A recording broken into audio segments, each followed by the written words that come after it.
Paintbrush Summoner CH 32-86. Chapter 32, Museria. The Processing Industry City. How did this happen? The boy wondered as he desperately moved his feet forward. He repeated the action in order to get away from the approaching threat from behind. Wait, there he is. Call for backup. The voices of his pursuers rang. He ran through the narrow alley, crashing into crates and trash. He was already exhausted. If he went out into the main street, he might be able to lose them. And so he made a turn towards the direction where he heard human voices. Oh, sorry. As soon as he went out into the main street, he crashed into a man and fell to the ground. While he was wearing a robe, he was not carrying a staff. Next to him was a warrior who was wearing glasses. His armor appeared to be of very good quality. Are you alright? Me Mr. Help me. As the boy did not get up, the young man in the robes offered his hand. The boy clung to him desperately as he lost consciousness. Help him? What should we do? We can't just leave him here, Menu said as he looked at the boy and then at Ralph. While Ralph narrowed his brows, it was true that the boy was unconscious. And so he let out a great sigh. We have no choice. We'll take him to an inn. Yes. We must wait for him to wake up. Menu was happy that Ralph agreed with his decision. He immediately used search to check if the boy was injured, but it merely showed exhaustion, and so he hesitated to take him to the medical guild. And so they picked up the boy and took him back to the inn that they had just left. Innkeeper.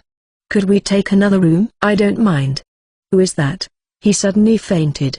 And so we need a place to let him rest. As soon as they arrived in Museria, they went to this inn right near the gates. It was a small inn, owned by a portly innkeeper and her daughter. But it was also cheap, as they only charged 1 copper for a room, which came with breakfast. They had paid 2 silvers in advance, and so the plan was to stay for 10 days. Menu then paid 1 copper for the boy, and was guided to a room where he could rest. It was a large city, with wide streets that made a cross, separating the place into districts. There were 4 gates, east, west, north and south. Menu and Ralph had entered from the south gate, which had the residential and production districts. There was a guild near the center of the town, and it was on their way there that they had encountered the boy. That meant that he had come out of the production district. Do you think that I should cast heal on him? Leave him be. If it's necessary, we can take him to the medical guild. Indeed, it would not be good to take their jobs. Besides, it did not seem like there was any need to make him recover immediately. And so Menu left a pitcher of water and cup by the boy's bed and left the room. And he asked the innkeeper to look after him. In the first place, they had gone out today so that Ralph could register at the Adventurers Guild, and to find work. There was a dungeon close to Museria. On their way here, it had been decided that Menu would make a contract with a monster there, just like a normal summoner. But in order to enter places where monsters lived, like the dungeons, forests and valleys, you had to receive permission from the guild. Otherwise, people might die. If you accept a quest, then the guild automatically gives its permission, and so it was a perfect way to raise money for their travels. Things went smoothly at the guild. I see that you are a fighter, Mr. Ralph. Though, after seeing both of your statuses, there seems to be a large gap. That is fine. I see. In any case, if you do accept a quest, it will have to be ranky.ord. If there is anything you want from that quest board, please bring it to the counter. And so Ralph and Menu went over to the quest board. I suppose we have to start at the bottom. Yes. Gathering wood, gathering herbs. For D rank, there is hunting large wolves. This was their first day after registration, and since they did not want to attract attention, they thought it best to just quietly gather herbs. They took the request to the counter and were given a simple explanation. If you complete 20 E rank quests, you will be promoted to D rank. You can also complete multiple quests at once if they are in the same location. The wood gathering was in the Momia Forest too, wasn't it? I'll gather that then. Menu took the wood gathering quest and they accepted both at the same time. Then they borrowed baskets and axes from the guild and left. As Momia Forest was closest to the south gate, they returned to the inn first. This was because they decided to leave on the morning of the following day. While they were there, they looked into the boy's room and saw that he was awake and drinking the water. He was wearing round spectacles and had hair that was almost blue. He appeared to be about 12. Mister. Thank you for helping me. It's nothing at all. Are you all right? The boy put the cup on the table and bowed his head. I'm Toto, an alchemist. Please. I need shelter for some time, he said as he brought up his status. It was most unusual. He was showing all of it. Most of it was just 1 or 2 digits. But his magic defense was above 500, and his MP was incredibly high. He was only 2 zeros behind Menu. The shocking number, 90,000, was displayed there. Chapter 33, Large Cities Have Problems Too. And why should I do that? Menu asked the obvious question. If he helped every person who bumped into him, there would be no end to it. I cannot tell you. But I can be of use, the boy said as he bowed his head. There was something almost machine-like about his voice. As if he was determined to keep this secret no matter what. Who are you hiding from? I cannot say that either. But I can help you, he said without raising his head. Menu turned to Ralph for help. Ralph did not look amused at all. Surely you don't mean to help him? He seemed to say with a cold expression. Toto, was it? If you really need help, you should probably go to the Knights Guild. I can't go to the guild. They will capture me. Captured at the guild? That sounded ominous. It was Ralph's old workplace. And he was trying to understand what could make the boy so desperate. Why not, then? While we are in this city, anyway. Ralph, normally, he would have objected stubbornly. In fact, his expression had been completely different just a moment ago. Perhaps this notion of being caught at the guild had made him think about something. He might have suspicions of his own. I see. And your home? I don't have one. It did not really matter for Menu. Paying for a room and meals was not a problem. As for taking him to the Knights Guild, that also seemed like the right thing to do. Like taking a lost child to the police station. There was not much they could do otherwise. But if he had no home, then what could they do? Well, he would not think about that. Let Ralph handle it. Fine. Since my companion has agreed to it, you may stay here for a while. We will be going on a gathering quest tomorrow. Would you like to come with us? I will. Toto raised his head happily. Can I talk to you? Ralph said as he poked Menu lightly. And so Menu asked Stan to stay with Toto, and then he and Ralph left the room. They were careful to be far enough so they would not be overheard. There is a rumor that this city's Knights Guild is under the control of a lord. I see. But no proof was found, leading to a reform.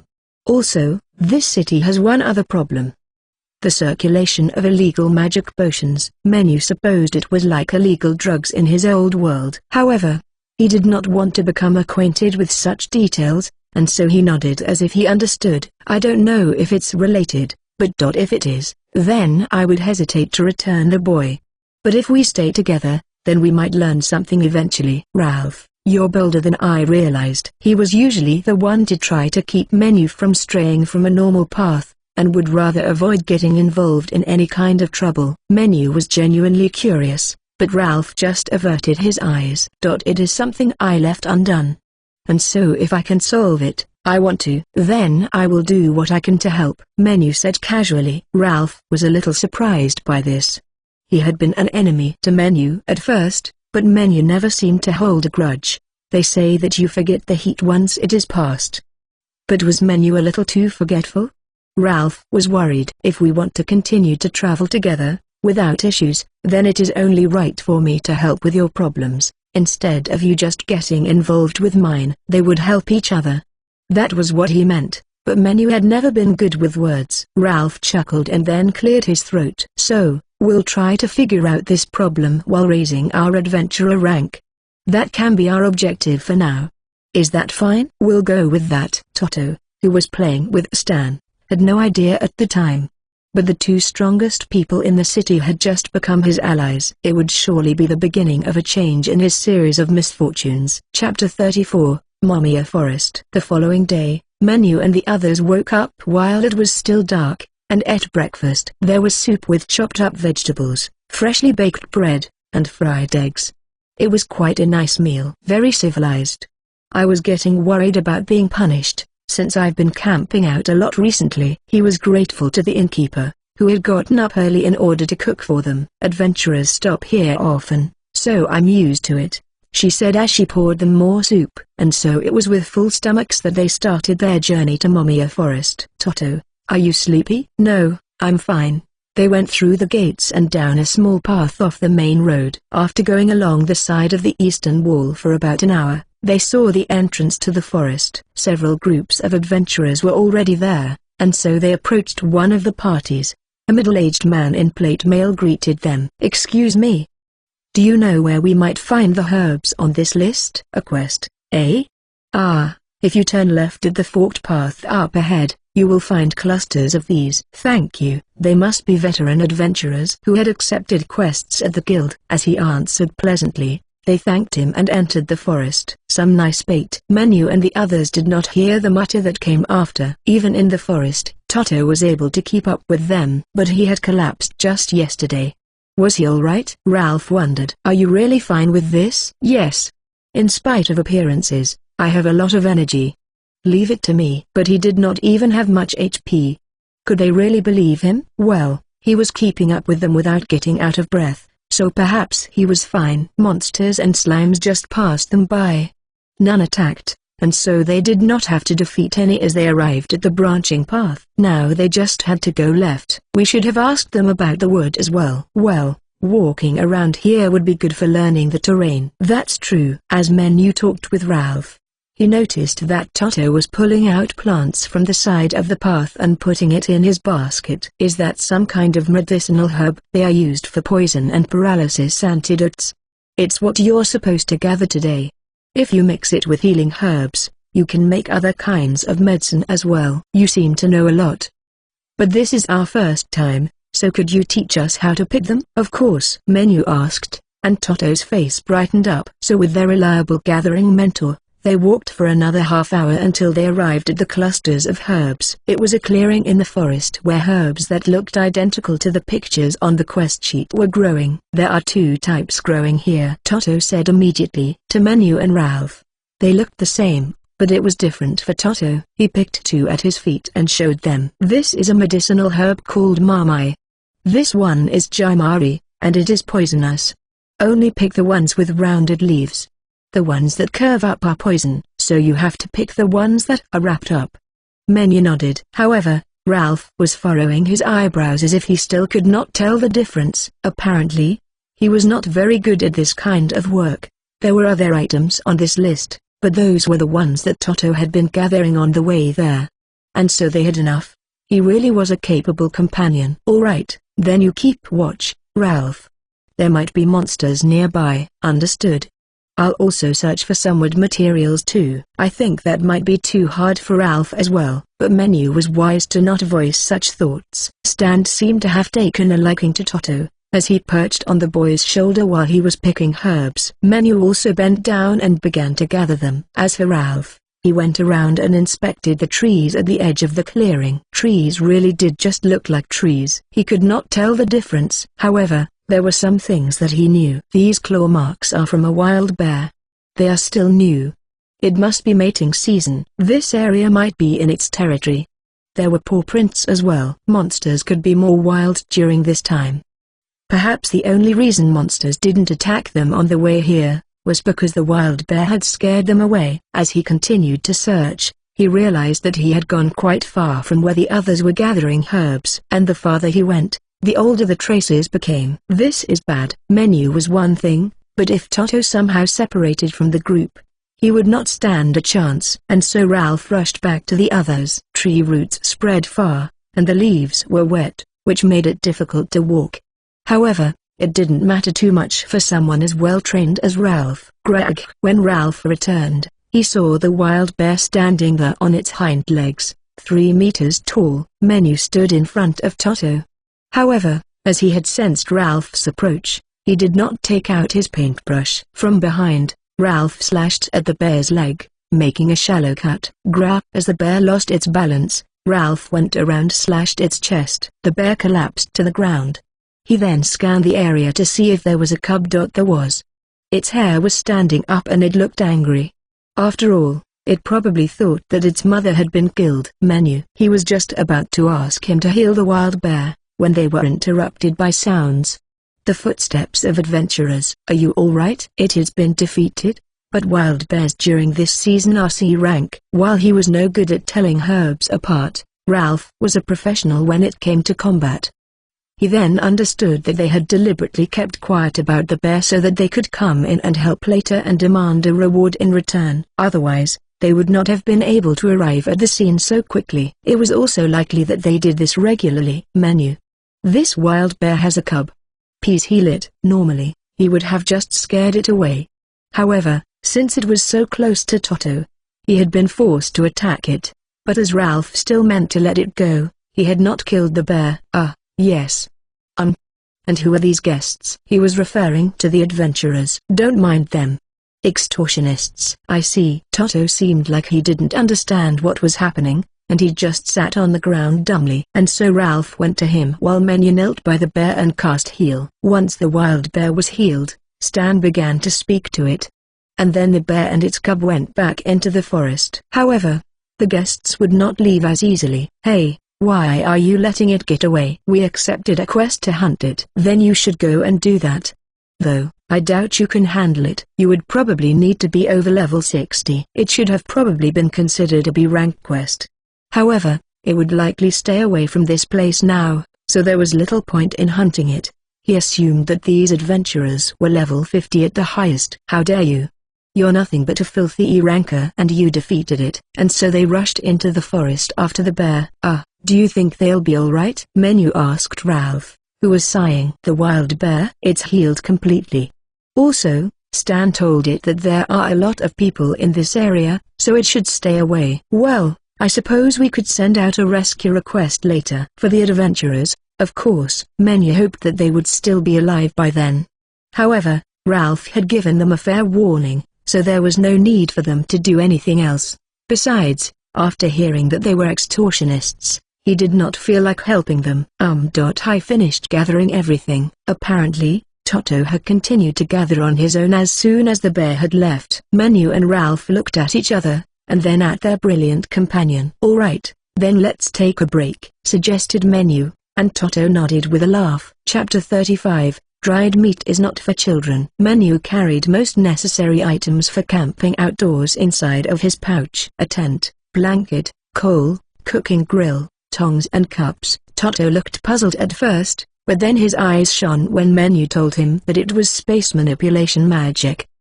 They seemed to have similar interests, and would get along well. However, Menu had forgotten about food completely. Damn it. While dried meat might be fine for me and Ralph, it is no good for a child. Especially not twice in a row. According to his status, Toto was 14, and while he was a little small for his age, he was still growing. So as long as they were looking after him, they had to ensure that he was eating properly. While Ralph and Toto prepared the fire, Menu looked through his pouch but could not find anything. I suppose I will just have to draw. However, after taking out the sketchbook, Menu paused with his paintbrush. This was very bad. I barely ate myself, and had little interest in food. And so I can't think of anything delicious now. It was an emergency. But he had eaten delicious food since coming to this world. At the Hans Mansion and Tavern. Even yesterday's dinner and today's breakfast. However, Menu had been a man who subsisted on glucose tablets and water in his past life. Even if he had enjoyed the meals in this world, he didn't actually think about them or remember the taste that well. Imagination was the key. And so if he wasn't careful, he might end up making food that had no taste. What is this tasteless sludge? I would rather have dried meat. When it came to something that he remembered the taste clearly, the only thing was the rice balls from the convenience store. However, he did not want to make something like that right now. Not at all. And so he calmly thought back on his childhood. The only thing that he could remember was being left alone in the house and eating bread. Even back then, he did little but draw, and so he was in trouble again. Now that I think about it, he felt that there had been a time when he drew what he wanted to eat. Rice. His mother would make it occasionally. Chicken rice with egg and ketchup on top. I'm starting to remember now. He closed his eyes and recollected those memories. The joy of eating. Those fun times. And also, the taste. As for delicious snacks.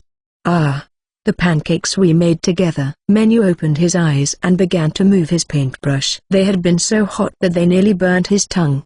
He would sprinkle sugar on top, and they would be so fluffy and delicious. It was quite hard to draw food. When it came to food in anime, He would draw by looking at photos. Even though he had just remembered such things now, Menu felt that he was now drawing food that looked more delicious than what he had drawn before. "Mr. Menu, the tea is ready," said Toto, who had finished preparing the fire with Ralph. "Ah, good. I'm finished as well." He had almost cried, but Menu now turned to them and smiled. A round snack that was wrapped in paper. It was freshly fried. He now handed it to Toto. "What is this?" "A donut." He had some for Ralph as well. After that, Ralph initially objected to eating it. He did not know what it was, after all. However, after seeing Toto eat it, he finally tried it and it became one of his favorite foods. And then Menu's level rose to 4. Chapter 37, "We don't need this much." Toto was smiling with an innocent expression. He was clearly talking about the mountain of magic potions scattered through the room. Menu and Ralph knew the price of such potions. At the very least, it would be 1 silver per bottle. Such things allowed people to feel the effects of magic, even if they could not use magic at all. Aside from healing, they could be for antidotes, monster repellents, and undue paralysis and petrification. There were different levels for healing potions, and the ones Menu had prepared were mid-rank. These cost 5 silvers per bottle. But 1 bottle was enough to fully heal the HP of the average adventurer. And so most people carried 1 mid-rank for emergencies, and then bought several low-rank potions. "Toto, we can talk about whether or not we'll take them later. But, what happened?" "I made them with the materials we gathered yesterday. I thought that this would be enough to pay off my room, the tools. And also for the other trouble that I caused you." No matter how you looked at it, this was excessive. They had not even gathered this much materials. It was clear that Toto wanted to make them happy, but Menu and Ralph were having trouble comprehending it. "All right, I understand. To be honest, I don't know much about the different kinds of potions, but it seems like you are capable of making a living with this. How about we take them to the Merchants Guild tomorrow?" Menu suggested, and Toto nodded in agreement. "All right, let's clean this up and go and eat. Still, this is very impressive, Toto." "No, I wasn't able to make that much." "It seems like more than enough. Especially since you're only 14. In fact, that was quite an understatement. There was probably no one alive who could do the same thing." Menu then took out his sketchbook and quickly drew 3 wooden boxes. And then the 3 of them worked together to put the bottles away. Menu then put them in his magic pouch, and they were done. Toto said that he would leave his tools on the floor in the same position, so that he could use them again tomorrow. As Menu said that Toto could choose what they had for dinner, they went to a place that had delicious meat. "He doesn't look like someone who has eaten much meat." Ralph was a warrior, so he did not hold back. But Toto had been quite reserved before. And so he then ordered considerably more food than he had yesterday. "Here is your Mizari fowl stew and pork." The large plates were served, and the 3 of them ate while talking about the quest they had completed that day. "So this is the food that Toto likes," Menu thought as he tasted it carefully. As they may go out again, he wanted to be sure about what kind of food he gave to Toto. The fowl was boiled in a sweet and spicy stew, and it was eaten with bread made of corn and flour. As for the pork, it was in a sauce of ginger and spices, and became tastier the more you chewed it. Both dishes were incredibly delicious. This is quite fun. Really tasting the food. Eating while talking with someone. That alone made things much more enjoyable. Perhaps the reason that Mr. Hans of the people at the Adventurers Guild had fussed over him so much, was because they were trying to get him to understand this feeling. And so as he made his way back to the inn, Menu promised that he would probably taste his food from now on. The next day, he went to the Merchants Guild and mentioned Mr. Hans. Apparently, he happened to be visiting. As Toto still had materials left, he stayed in his atelier. And Ralph went out on a quest. And so Menu met with Mr. Hans, along with the branch manager. "Ah, Mr. Menu. I am glad to see that you are well. Mr. Hans has told us so much about you. Are you here to sell items today?" Menu was taken to the drawing room, where he was greeted by the portly Mr. Hans, and a gentleman in a grey suit. The gentleman was the manager of this town's guild, and his name was Reed. "Hans. I'm glad to meet you again. Thank you for having me today, Mr. Reed." Menu then sat down on the sofa, and then he placed the wooden box on top of the table. "I do not know what kind of potions these are, or how much they all cost. And there is so much. I want them appraised so that I can sell them. This is It is a great amount indeed. Where did you get these? Reed's eyes widened as he opened the box. Hans was also stunned. With this amount, it will take 3 alchemists 10 days. What? Menu could not be blamed for this reaction. And he could no longer tell them that a 14-year-old boy had made them in 1 day. The quality is also incredibly high. This will be even more effective and costly compared to normal potions, Hans said as he appraised one of the bottles. I cannot tell you where they are from. But we should have ready stock as long as we are in this town. Oh, I hope not. If you regularly picked enough herbs to make these, our forests will become completely bald, Reed said jokingly. Menu smiled politely. Apparently, Menu wasn't the only person who was far from normal. He felt a chill as he realized Toto's capabilities. After all, Toto had only picked a moderate amount. They did not take all of the herbs that had been growing there, and the basket was only about 7/10 full. In any case, could you just appraise the ones I brought today? Of course. As long as they were obtained legally, we are glad to have products of such great quality. And I will take half of them. After all, I can guarantee that Mr. Menu would not bring in anything illegal. Where did that confidence come from? Menu wondered. But he was happy to be trusted. Still, it was legal, wasn't it? An alchemist had made them with materials gathered from the forest. There was no doubt about that. It should be fine. However, until the process was finished, Menu could not stop thinking about it. After all, before leaving the inn, Toto had said that he could make the same amount again that day. It did not match the amount of materials, and the speed was also incredible. Perhaps he would have to have a talk with Toto about what was normal. Thinking this, Menu drank his tea in the cozy room. He waited, and asked questions about potion making. Unfortunately, he could not taste the tea at all. Chapter 38, Raising Flags Without Realizing It. Making one healing potion required 10 healing herbs, as well as magic water. The herbs were boiled, and the potent substances were extracted. With alchemy, everything unnecessary was removed until what was left was a thick, high-ranking potion. Diluting this by half was a mid-rank potion, and a low-rank potion was only 1/10 of the original liquid. Furthermore, even if you knew the method, you need special alchemy magic spells, or the herbs would be ruined while boiling them. As this work required a lot of focus and was tiring, it was said that an alchemist could only make 10 bottles at the most. I know what is normal now. Menu repeated in his mind what he had been taught. He now had 60 pieces of gold in a leather bag, 20 per box. If this was the wholesale price, the products must have been of very good quality. I did get a list, just in case. 120 potions of the highest quality. Also, antidotes for poison, paralysis, protection from demons, attraction to demons, a cockatrice tear cures petrification. Cockatrice tear? What is that? Had they really gathered it? Menu. Did you finish selling everything? Ralph asked, as he was thinking and walking on their way back from the guild. It was already evening. Out of the 3 quests, he had already finished one of them. I did finish. But not really. Ralph gave him a puzzled look, and so he beckoned him to a secluded alley. He then explained to him what had happened, and then Ralph put a hand to his mouth and thought about it. Actually, I did a little asking around at the Adventurers Guild. About illegal potions. What about the Lord? It seems to be related to that. Ever since we gave Toto our protection, many veteran adventurers have been hired by the Lord. Especially those who are good scouts. Yes, a flag. I have a bad feeling about this. Could it be that they are searching for Toto? The Lord's mansion is located to the northwest. It's a good thing that the inn was in the other direction. But perhaps it is not so safe anymore.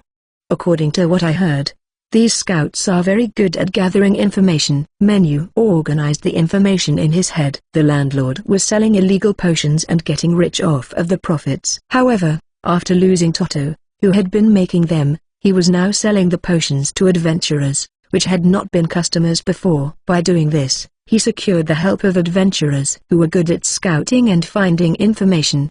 And like this, he was searching for Toto. Maybe. Right now, the expenses don't match the earnings, I suppose. He is likely spending too much on personnel, and so he must want to secure Toto quickly and decisively. All right. Let's go back to the inn and speak to Toto. He could confirm their suspicions and fill them in, and then they could decide what to do. When they opened the door, Toto greeted them with a cheerful, "Welcome back." At his feet, there was another mountain of valuable potions. "Ah, yes. We're back." Menu looked a little tired as he placed the potions into the wooden boxes they had brought back. This must be how Ralph usually feels. I now feel pretty bad for him. However, when it came to Toto, the night was rather calm. After everything but the atelier corner work cleared, Menu and Ralph sat down while facing Toto. "First, today's sales. I'm giving it to you, because it's your money." Toto's eyes widened when he felt how hefty the bag was. "What? No way. This much?" "Yes. However, the quality and amount do not match the materials or time spent making them." "Toto, how did you do it?" Toto tensed up when he heard this question. "The Lord is currently gathering people who are good scouts. It seems like they are searching for someone." Before Toto could answer, Ralph had opened his mouth. Toto tensed up even more. He was looking down and shaking. Then he seemed to make up his mind, and with teary eyes, he raised his head. "Will you listen to me? My story?" "Of course, we will. You asked us for help, and we said we would. We will help you, Toto." Menu replied as if it was the most obvious thing, and then Toto burst into tears. My mother died." "Your mother? When?" 5 days ago. "And so I ran away just like she told me," Toto said between sobs. After that, Ralph went downstairs to get some tea for them. And Menu hugged Toto and patted him on the back until he calmed down. Chapter 39, Toto's Identity. He said that he was there as far back as he could remember. The small atelier and room. Just him and his mother. They ate 2 times a day. Always the same food. His mother was a brilliant alchemist, and with the materials they were given, she would somehow ensure that there was a little left for Toto's nourishment. Toto's alchemy methods had also been devised by his mother. Eventually, when Toto was 10 years old, his mother was ordered to teach him. As someone who had been raised on magic potions, Toto had incredible magic energy within. Upon noticing this, the Lord had Toto's status assessed. This could only be done at the church, and so Toto was escorted there, his status exposed, and then he was registered as an alchemist. At the Lord's mansion, Toto and his mother worked as hostages for years. And they were forced to make illegal magic potions. And then my mother was drained of energy. And without any way to recover it. She weakened. And died. As she weakened, she told Toto about the illegal potions, about normal potions, and about the mansion. And how someone was spreading the illegal potions. I found an opportunity when no one was looking, and escaped. As my mother's body was taken to the morgue, I begged to be able to meet her. And on the way, I was desperate, because there were always people from the Windblast Gang around the house. Windblast Gang? That sounded a lot like the name of the people they had destroyed earlier. Menu's eyes widened. Ralph had never heard of them either, but it seemed strange. The Windblast Gang are a pillar of the Wind House. The Lord here is only a single pawn. They produce and sell illegal potions all over the continent. Mother said they are a giant organization. They had already done something to attract attention from the Wind House, and did not want to get more involved. However, they could not leave Toto either. Once the Lord had the Wind House's protection, he was able to use that to gain influence at the Knights Guild. Even if they know it is wrong, the people there cannot defy him. Knowing that one word could cause violent riots across the continent. I would probably not say anything either. After thinking about this for a moment, Ralph carefully opened his mouth. "No. We conducted an internal investigation with the help of the other guilds, and the Wind House never contacted the Knights Guild. The Lord must be bluffing. If people think that the cost would be too high to intervene, they would leave them alone." Ralph nodded at Menu's words. It was like that with Mamnak as well. They are being smart, and just cutting off the rotten parts while conducting business. If the head is fine, well, it seems like a business where most parts are fine all of the time. And so the only thing to do is take this lord down. Toto was stunned as he listened to the 2 men in front of him. They were making detailed plans quickly, and Toto started to think that it was all possible. The small atelier with his mother had been his whole world once. But now he was seeing much more. The fall of the Lord. It would help if we could get someone from the Windblast gang to say that they have no intention of getting involved with the Knights Guild. Even if we don't go that far, the Knights Guild will have to act if the people raise their voices enough. While smaller things can be erased, if there are too many witnesses, it will be a different story. It was one thing to be silent yourself, but to silence others. No knight would do that. If the Knights Guild did not react to trouble, that could cause riots in itself, and so if the Lord did something to that degree, both the Knights Guild and Windblast gang would withdraw. So we should make as big a scene as possible then. Isn't that what you always do? Shut up. Toto's eyes were wide and filled with tears. Why did they think that they could do something about it? He did not understand. This is a once-in-a-lifetime catch. Menu grinned, completely oblivious of Toto. Chapter 40, Mystery Mask Size. The evening of the following day, three figures stood together as they looked up at the looming mansion to the northwest of Museria. The mansion stood on a small hill that overlooked the town, while mountains stood behind it. Currently, the sun was setting in the mountains, and the last moments of sunlight shone on their faces. They were each wearing strange masks. Half masks of porcelain, with colored glass where their eyes would be. Let's go then. You remember the plan? I Y will retrieve his mother and disarm the mansion. Me.Z will get a confession from the Lord. I will lead you to where my mother's body is being held. For some reason. On their masks were the large letters X, Y and Z. Ralph was X. Toto was Y. And Menu was Z. When Ralph asked the reason, Menu said in a proud voice, because there is nothing after that. Ralph decided to not argue with him. Even though the sun had set and it was now night time, the lights in the mansion continued to shine. There were fires blazing in different areas, illuminating the beautiful, stone building. As the three of them approached, the guards at the gate pointed their spears at them. Who are you? If you have business with the master, then come back tomorrow. Menu.OZ kicked the dirt and shot forward. He grabbed their spears, wrenching them out of their grips, and then he slammed the blunt ends into their heads, knocking them unconscious. As they began to fall, he grabbed them by the collar and threw them as far away from the gate as possible. They were still alive, and the trio intended to avoid killing if possible. Now, let's make a scene. It might get pretty loud behind you, but that's for dramatic effect. Once they had walked through the gates, Menu took out his brush and began casting some kind of magic on the gate. Immediately, the soldiers and hired adventurers who had been patrolling the garden noticed them. Intruders. Menu laughed and answered them. And he even struck a pose as well. Previously, there had not been a big enough audience. The mystery masks size. And then the walls and gate behind him exploded extravagantly, with smoke of different colors. While Menu had made the magic relatively weak in force, the winds and sounds were great, and it looked incredibly powerful. And that was what mattered. Toto.Y almost got knocked off his feet from the wind, but Ralph.X supported him. That's too much, you idiot. Oh, sorry. Are you alright? Why? Yes. While the soldiers cowered in surprise and fear, they spoke quickly in hushed voices. Good. Then you can go now. The smoke gave them cover, and so X picked up Y and went around the garden and towards the house. No one noticed their footsteps, aside from the members of Xi's, who were protected by a barrier cast by Z. The others could not hear a thing due to the explosions. More and more footsteps could be heard coming out of the mansion now.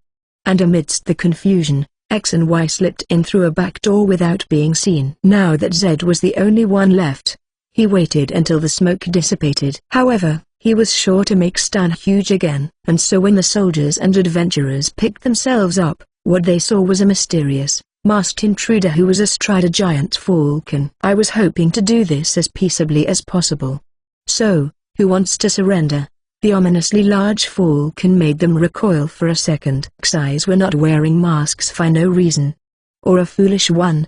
Well, the designs were a different matter. They were based on Ralph's glasses, and affected the vision perception of those who viewed the wearer. To the people of the mansion, they only recognized the figures as strange men with masks. Even though they recognized them as enemies, they could not concentrate. It was a strange feeling. No one? Then I'll just have to neutralize you. Don't complain. Zed took out the brush that was attached to his belt, and then drew 3 green circles of magic. Wing storm. He moved the brush as if to cut through the circles, and then 2 tornadoes appeared, one in front of the mansion's door, and another from the garden, and they moved towards the men from both sides. Help! Help me! What kind of magic is this? Zed watched as he drew a brown magic circle on the ground. Once he saw that all of the men were caught up by the tornadoes, he used his brush to erase them. And while the men were falling from a height that was equivalent to a 5-story building, the ground had become soft, like rubber, and they were not injured. Stan, I'll leave the rest to you. Once they had all landed, Stan jumped towards them so that they were all within its glare. What? I can't move. I can't escape. They were bound by instinctive fear. It was then that Zed activated a black circle. Immobilization. The black magic circle split up and shot towards each of the bound men, and then it turned into rope that wrapped around them. After tossing them all into the garden, Zed walked leisurely to the door and entered the great mansion. Chapter 41. In the meantime, X and Y. Ralph and Toto. Mystery masks. X and Y had infiltrated the mansion from the back, and the first thing they did was search for a ventilation shaft. The mansion was a large 2-story building made of stone, and since they had seen an underground ventilation shaft on their way here, it suggested there was an underground room. There was probably an empty space between the ceiling of the first floor and the floor above. For rich people, the first floor was usually a public space, while everything above was private, and so it was unlikely that there were adventurers waiting on the second floor. In the first place, Menu.Z was causing such a scene outside, and so most of them should have gone out by now. But the non-combatants or people who were searching for Toto would still remain inside. It was best to avoid any trouble. The entrance to the ventilation shaft was located close to the back door. Y stood on X's shoulders, and used a knife to break the decoration around the entrance. And then he burned some sleeping oil near it.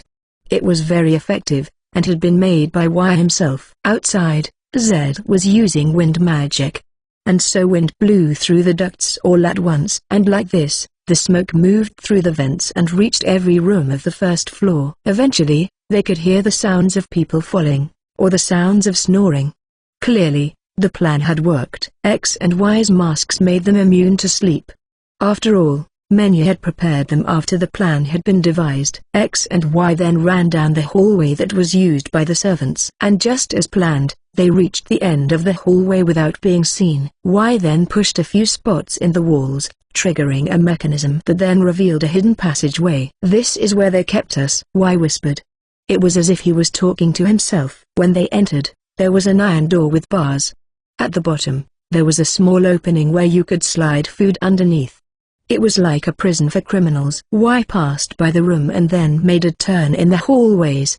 And then once again, he began to press against the wall. This time, a staircase leading downwards appeared. And there was a cold draft coming from below. Mother is down here. I understand. X held up a lantern as the two descended the cold stair. It was not very long. They walked for about 3 minutes. The stone room at the bottom was a fitting place to store bodies. There were several lying there already, but the air was clear and chilled. Perhaps they were the results of experimenting with the illegal potions. Some of the bodies had strangely grown muscles, but there were others that were skin and bone or looked like mummies. And some had deep lacerations. One even had extra limbs coming out of its back. However, there was one corpse that was normal. Y's mother.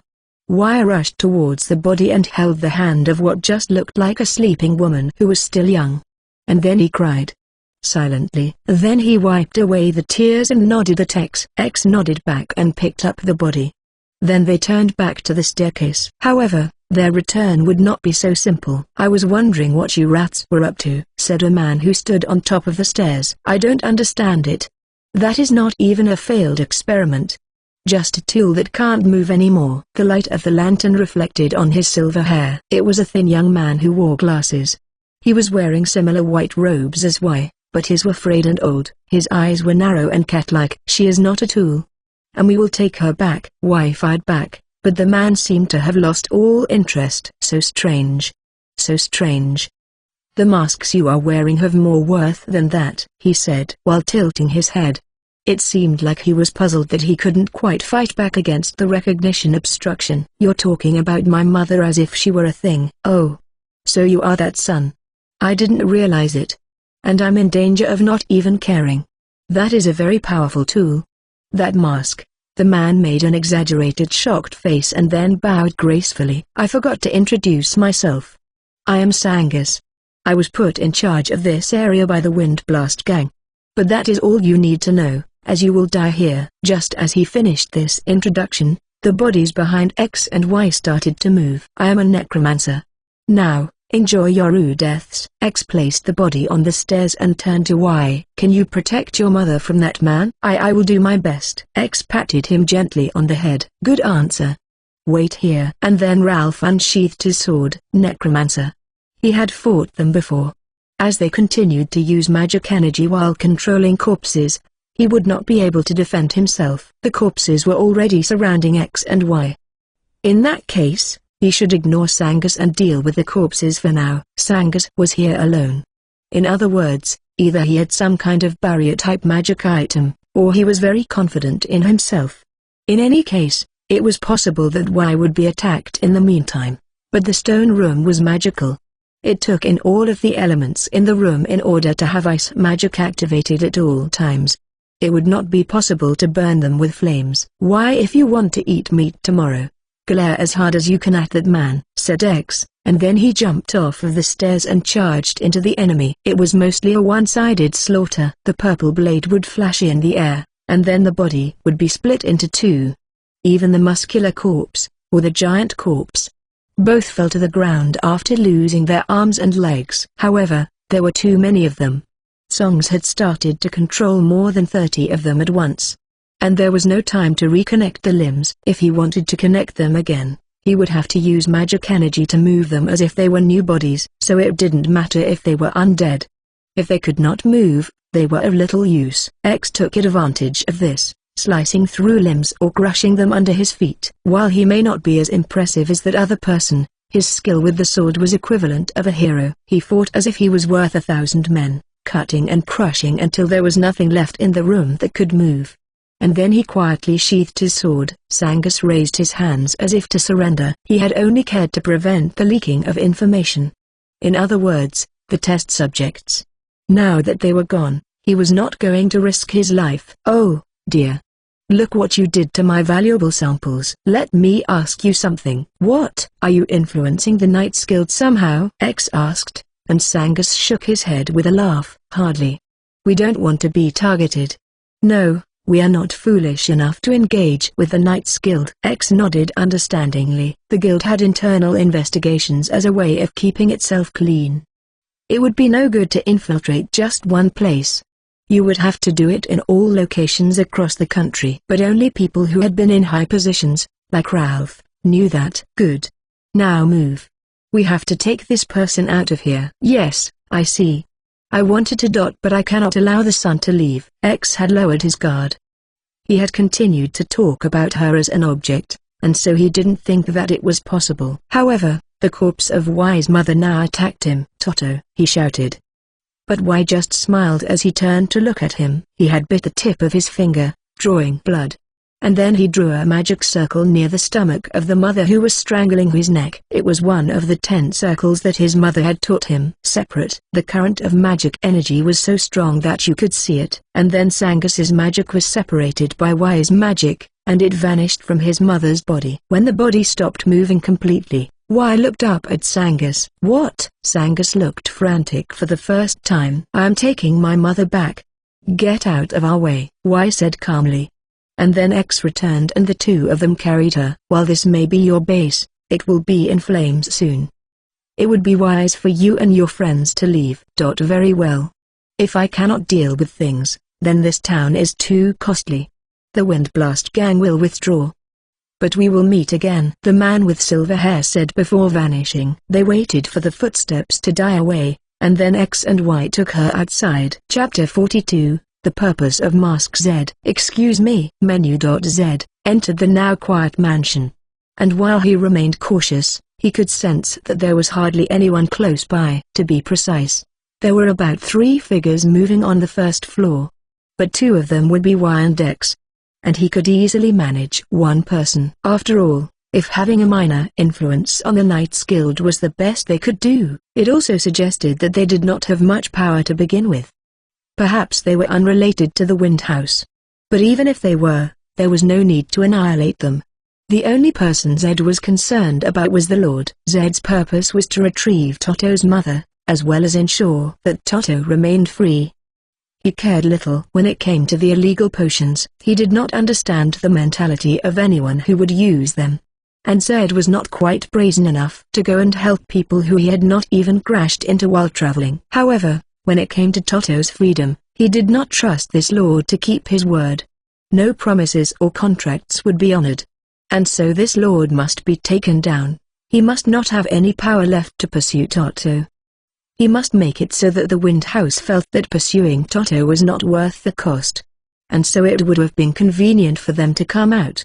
However, it seemed like they had probably gone to X and Y first. As planned, he ignored the rooms where he could hear people snoring, and climbed the steps that led to the 2nd floor. If it was as Y told him in advance, then the room he was looking for would be on the far right side. That is the intruder with explosives.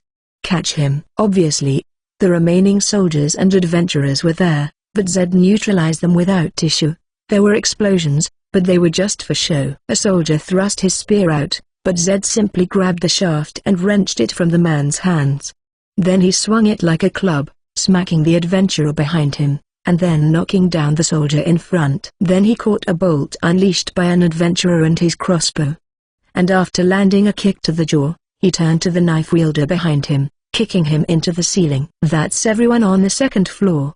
There will be more around the target. I suppose the Wind Blast gang? Zed did not know them unconscious, or attack them until they could not move. After all, he had jobs for them to do. While holding his arm up, he had one man pushed to the ground while he kept a knee on his back. Yes. Now listen carefully, all of you. I am going to have a little talk with your master.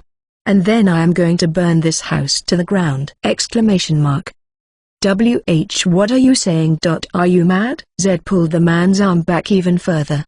The man let out a scream. You knew all about the illegal operations when you took this job, didn't you? Even you soldiers. I don't think I'm the one who is mad.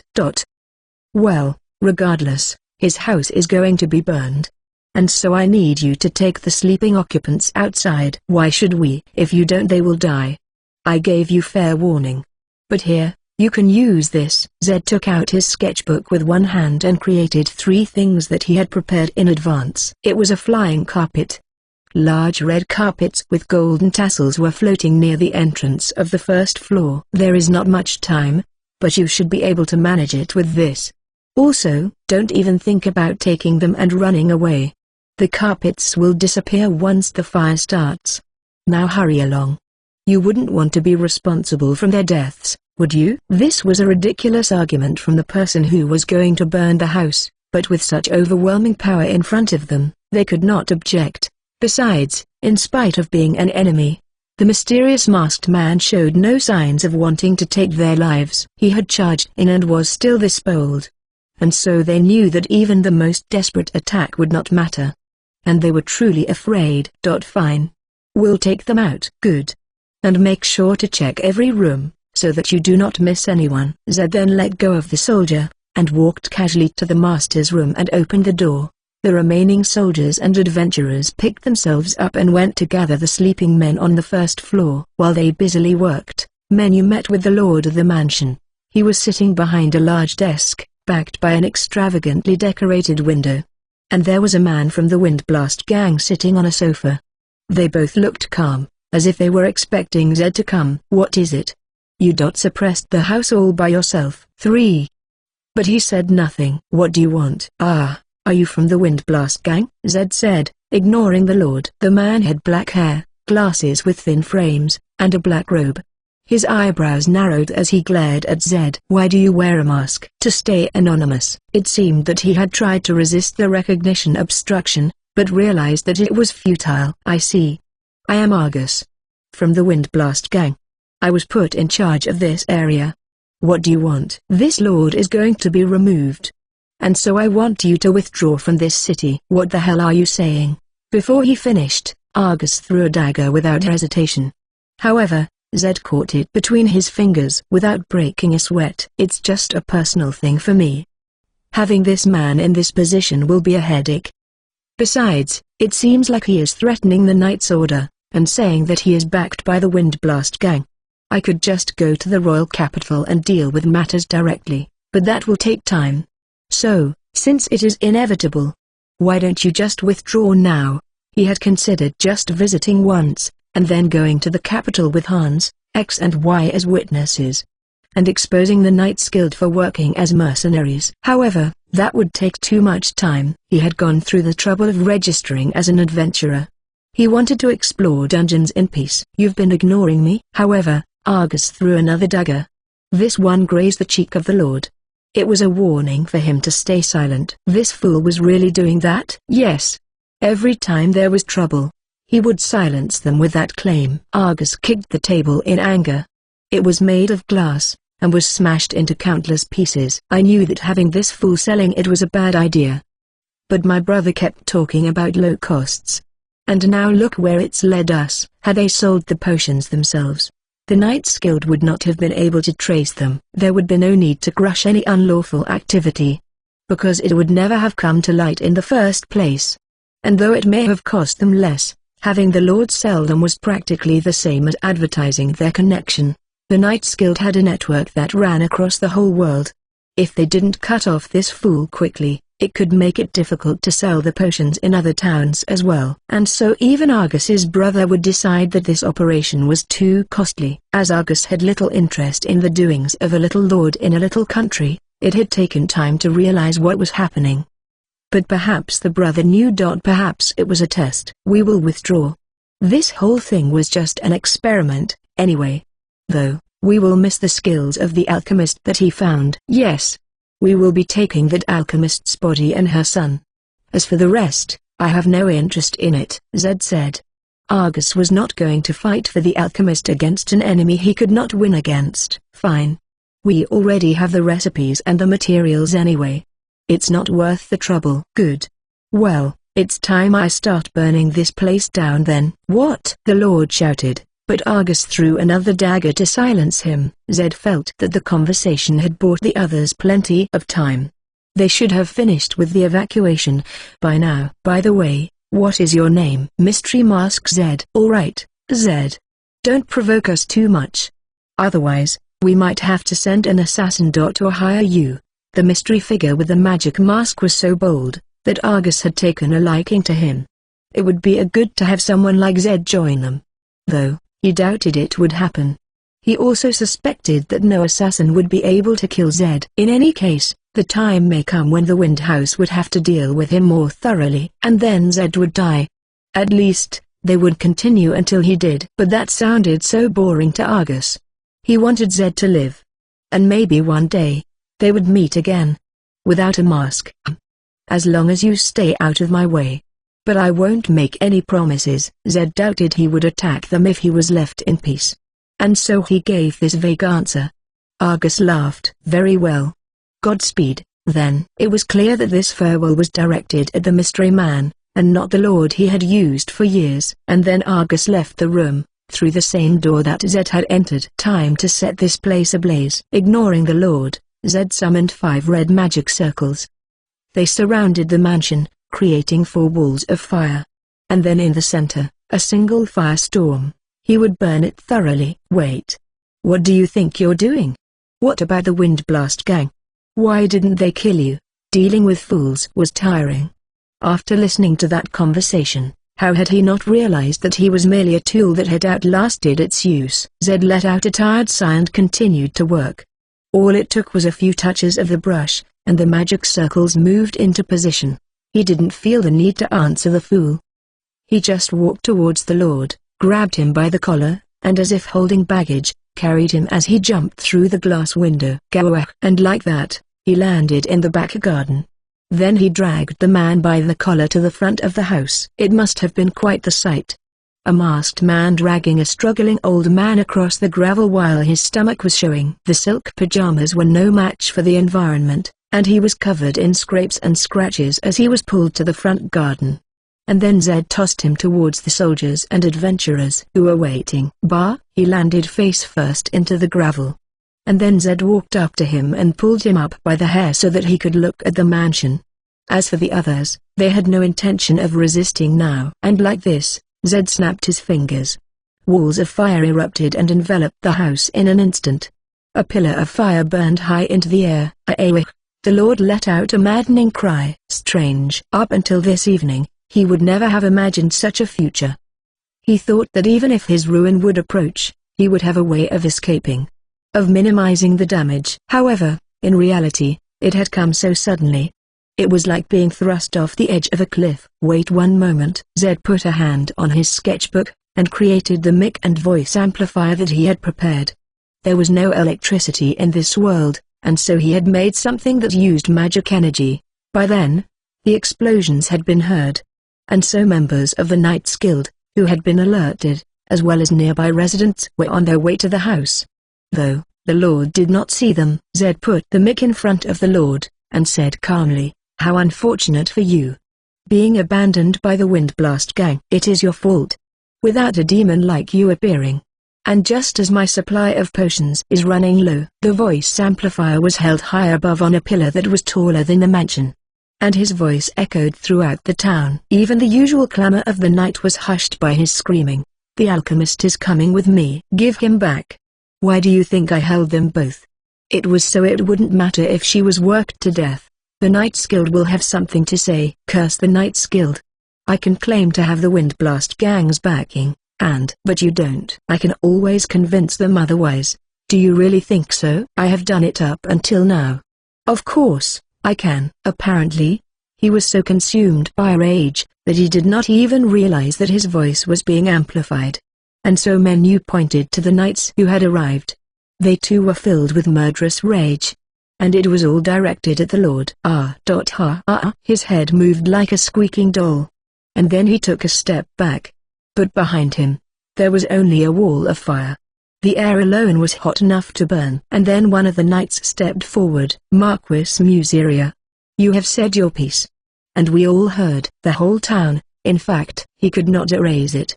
And the Knights Guild had no reason to help him erase it. As the Lord stood there, pale as a ghost, the mansion started to crumble behind him. And so Zed left the rest to the knights.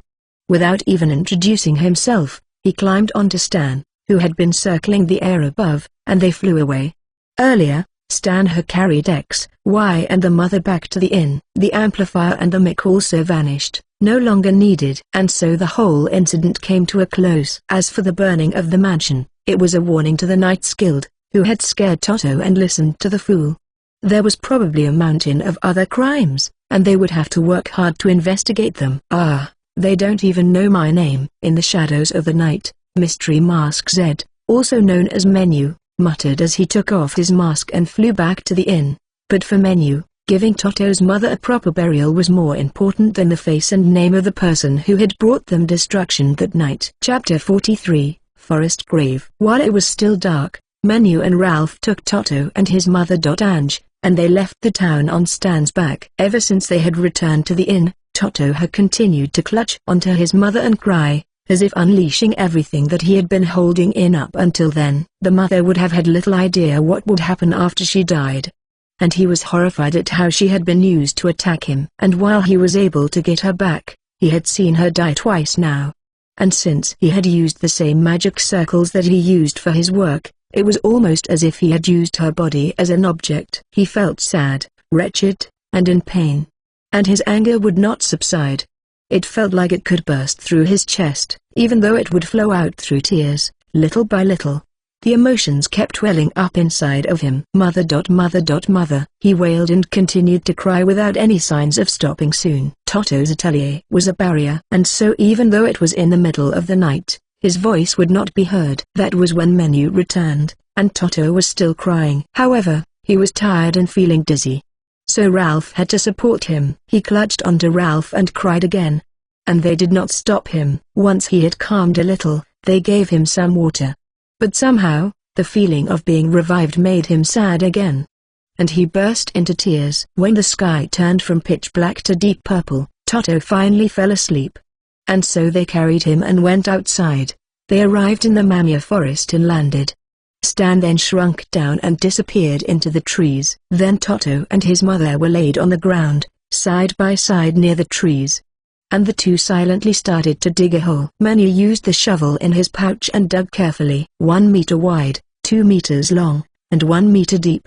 When he was done, Manu drew flowers to create a bed in the hole.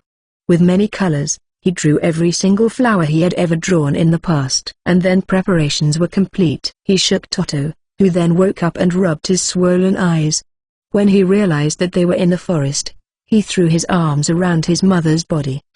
Mr. Manu, Toto said in a quivering voice. Yes, I have a feeling that I was brought here before. Yes, Mother packed some lunch. When I was very small. But maybe it was just a dream. I'm sure that it is a memory. Yes. Manu listened quietly and patted Toto on the head. We made a place for your mother to rest. Will you come and see it? While still groggy, Toto nodded his head. After so much crying, he felt empty now. The only thing he could think of was a single word. Mother. Ralph then led him to the place where his mother rested. He had never seen a place covered in so many beautiful flowers before. Toto groaned with despair. He did not want to part with her. But she was already dead. His mother had loved flowers, herbs and other plants. If she was given medicinal plants that happened to have flowers, she would secretly use them to decorate the room. Mother. She will be happy here. Ralph patted Toto on the back. Manu then laid his mother on the bed of flowers. And while wishing that they would never die, he drew a tombstone so that Toto could come and see them whenever he wanted. Once he was at peace, then it could all return to the forest. Ange was now in a tomb that was covered entirely with crystal. It really did just look like she was sleeping. And there was one more wish that was made with the tombstone. Toto was staring at his mother silently, with his hand on it.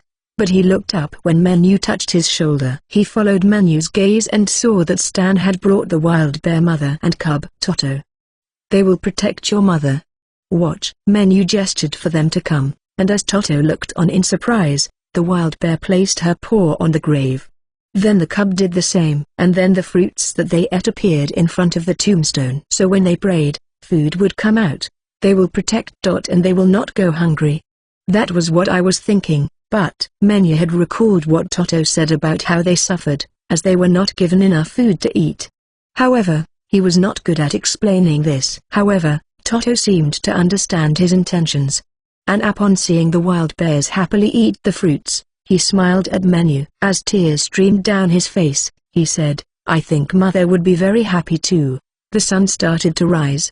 The crystal shone brightly under the light, and for some time, they stayed there, praying in front of the beautiful grave. Chapter 44, My Path, His Path. That day, they arrived back at the inn just as the sun reached its peak. As Toto had fallen asleep while holding onto Manu, the three of them collapsed in the room and slept like logs. After all, they had not slept for 2 days, and all three were exhausted. Seka, Seka, Seka, Manu chanted in his head, just before he fell into a deep sleep. As soon as he lost consciousness, he felt that familiar sensation of being pulled, and before he knew it, he was in that white space. Welcome, Mr. Manu. Hey. Manu raised his hand at the gentleman who was enjoying some afternoon tea. He gestured for Manu to sit down. The last time you were here, it was to report that you were setting out on a journey. And what a journey it has been. Yes. It has. I feel like some kind of terrorist. Freeing the elves. The downfall of the Lord in Museria. Some might see him that way. However, it was never Manu's intention. He was not trying to create great change or anything. It is a good thing.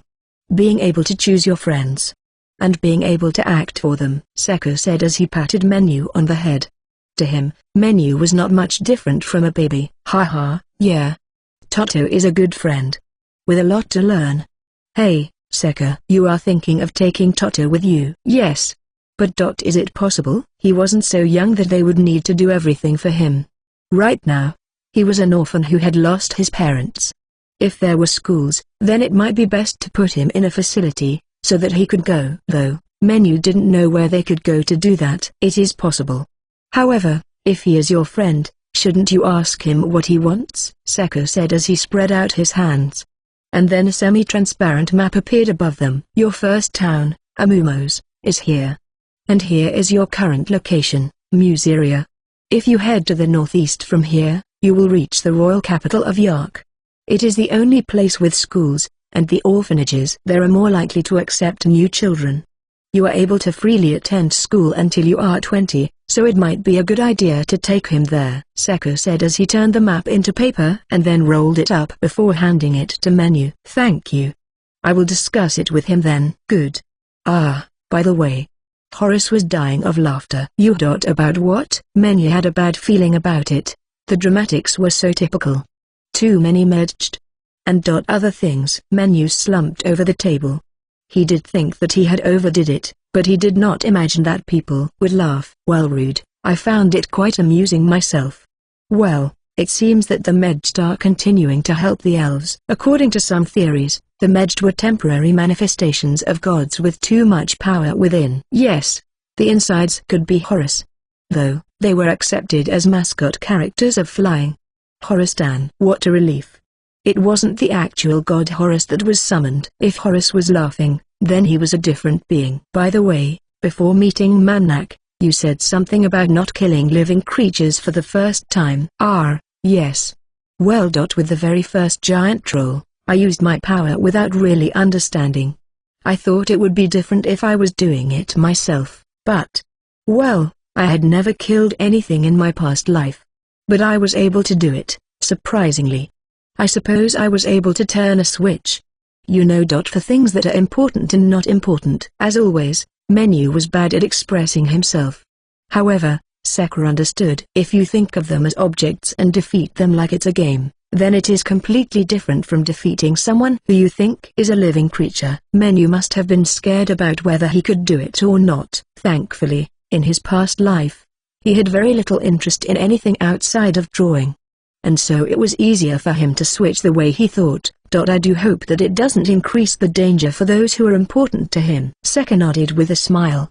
And then Menu felt himself being pulled again. It was almost time. Thank you, Seko. Yes, please come again. Menu was not able to thank Seko wholeheartedly. He recognized what he lacked, set his own goals, and took interest in those around him. That broadened his vision.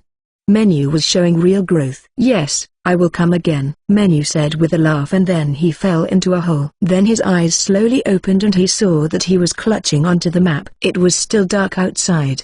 Next to him, Toto was still sleeping. Ralph was up and sharpening his sword. Morning. It's still night. But do you want to go eat? Ralph put down the sword when he saw that Menu was awake. And then Toto woke up as well. He put on his glasses and sat there sleepily. Morning, Toto. Good morning. Ralph didn't say good morning to me. Go good more. Huh? Toto's voice was so raspy that he raised his hand to his throat. It was no surprise. Menu gave him some water and said, let's go and get some food. Yes, even though he was still thinking about his mother, he seemed much better now. And so they quickly got ready, and Stan perched on Toto's shoulder. And like that, they headed to their favorite restaurant. I will pay today. It was true that Toto had quite a fortune, including medicine that had yet to be sold, but Menu and Ralph weren't sure they should let him pay. However, they realized that Toto wanted to show his gratitude for helping to recover his mother, and so they accepted. Yes. Thank you. Thank you. Toto was even happier than they expected. He must not want to be in their debt the whole time. Today, they ordered yam beef stew, tail soup, a whole roasted Mizari fowl, and skewers of gato pork. But once they started to eat, Toto shed a tear again. The other two watched him and then ate as well. It's delicious. Yes. These skewers are sweet and spicy. I can never get enough of them. You can have the Mizari fowl thigh, Toto. Yes. And the tail soup is so good. They enjoyed talking while they ate. Toto, this is great. You better eat it before Menu does. I won't. And Toto started to laugh. Really. You two have done so much for me. Toto, would you like to come with us? Or is there something else you want to do? Toto assumed that they would just part ways, but sensing this, Menu decided to suddenly get to the point. He was bad with communication, but it seemed like a good time to be more blunt. If you want to come with us, you are welcome. If you want to stay here, or go to a school, then we can still visit you sometimes. We are friends after all, aren't we? It is your choice. Though, if I'm being honest, I would like someone else to help me control this walking freak over here. I think that I'm quite normal, Menu snapped back. But then saw that Toto was thinking hard, and so he waited. He must choose his own road. I don't want to go with you. To travel with Mr. Menu, Mr. Ralph and Stan. Stan stopped pecking at his meat and jumped onto Toto's head. He then puffed up his feathers as if it was decided. Well, we're glad to have you with us, Toto. Welcome. Toto wiped his face with his sleeve and nodded with a smile. Yes, thank you for having me. They made a toast with ale, apple cider and cold tea. And like that, Toto joined the party. Chapter 45, Ralph, Toto and the Shit Bastard. Now, time to get ready again. There were still 2 requests left for the Yan Valley. If we did not deal with them today or tomorrow, there would be a penalty. And so we had to hurry. Since we meant to camp out, there were also preparations to be made. And so we would go shopping during the morning. As Toto wanted to gather herbs and magic stones, he would accompany us, even if it was a hunting quest. Museria was called the Processing Industry City, and it created and sold many products, from dyed cloth to magic goods. They also made exported goods for other countries, which passed through the checkpoint that was the royal capital. On the continent side, there were mountain ranges, and on the other side was the sea. While the actual land was small, the terrain made it easy for magic energy to gather, which resulted in a great variety of plant life. Fish was also processed there, but their main products were dyed cloth and the precious stones and magic gems that were mined in the mountains. There was an industrial guild, as well as many workshops and factories for the crafters, alchemists and blacksmith. A short distance from the main street, there was a morning market where you could buy food. The 3 had decided to look at some food. As Ralph was adamant that they eat vegetables, they were currently buying vegetables and fruits. Now that I think about it, we still don't know the secret of the insane alchemy. He could just ask about it. But perhaps it was best to leave it alone. Menu had not cared too much about it before. But now, he was full of curiosity. Around the city, there were things that they kept seeing rolling around on the roads. They looked familiar, only they were incredibly large and fast. But then again, he had only seen such things in documentaries. What are they? These things that looked like dung beetles. No one else in the city seemed to notice them. But they did not seem like the kind of things that would normally live in a city. They had been in the forest and valley as well. Though, the ones in the city seemed just a little smaller. Hey, there is something that I've been wondering. They were even in the market they were currently walking through. Cutting through the streets like it was normal. What is it? Ralph and Toto stopped to look at Menu. Menu looked at them seriously and opened his mouth. Why are there dung beetles all over town? The 2 looked at each other. Huh? What a stupid question. Oh, yes.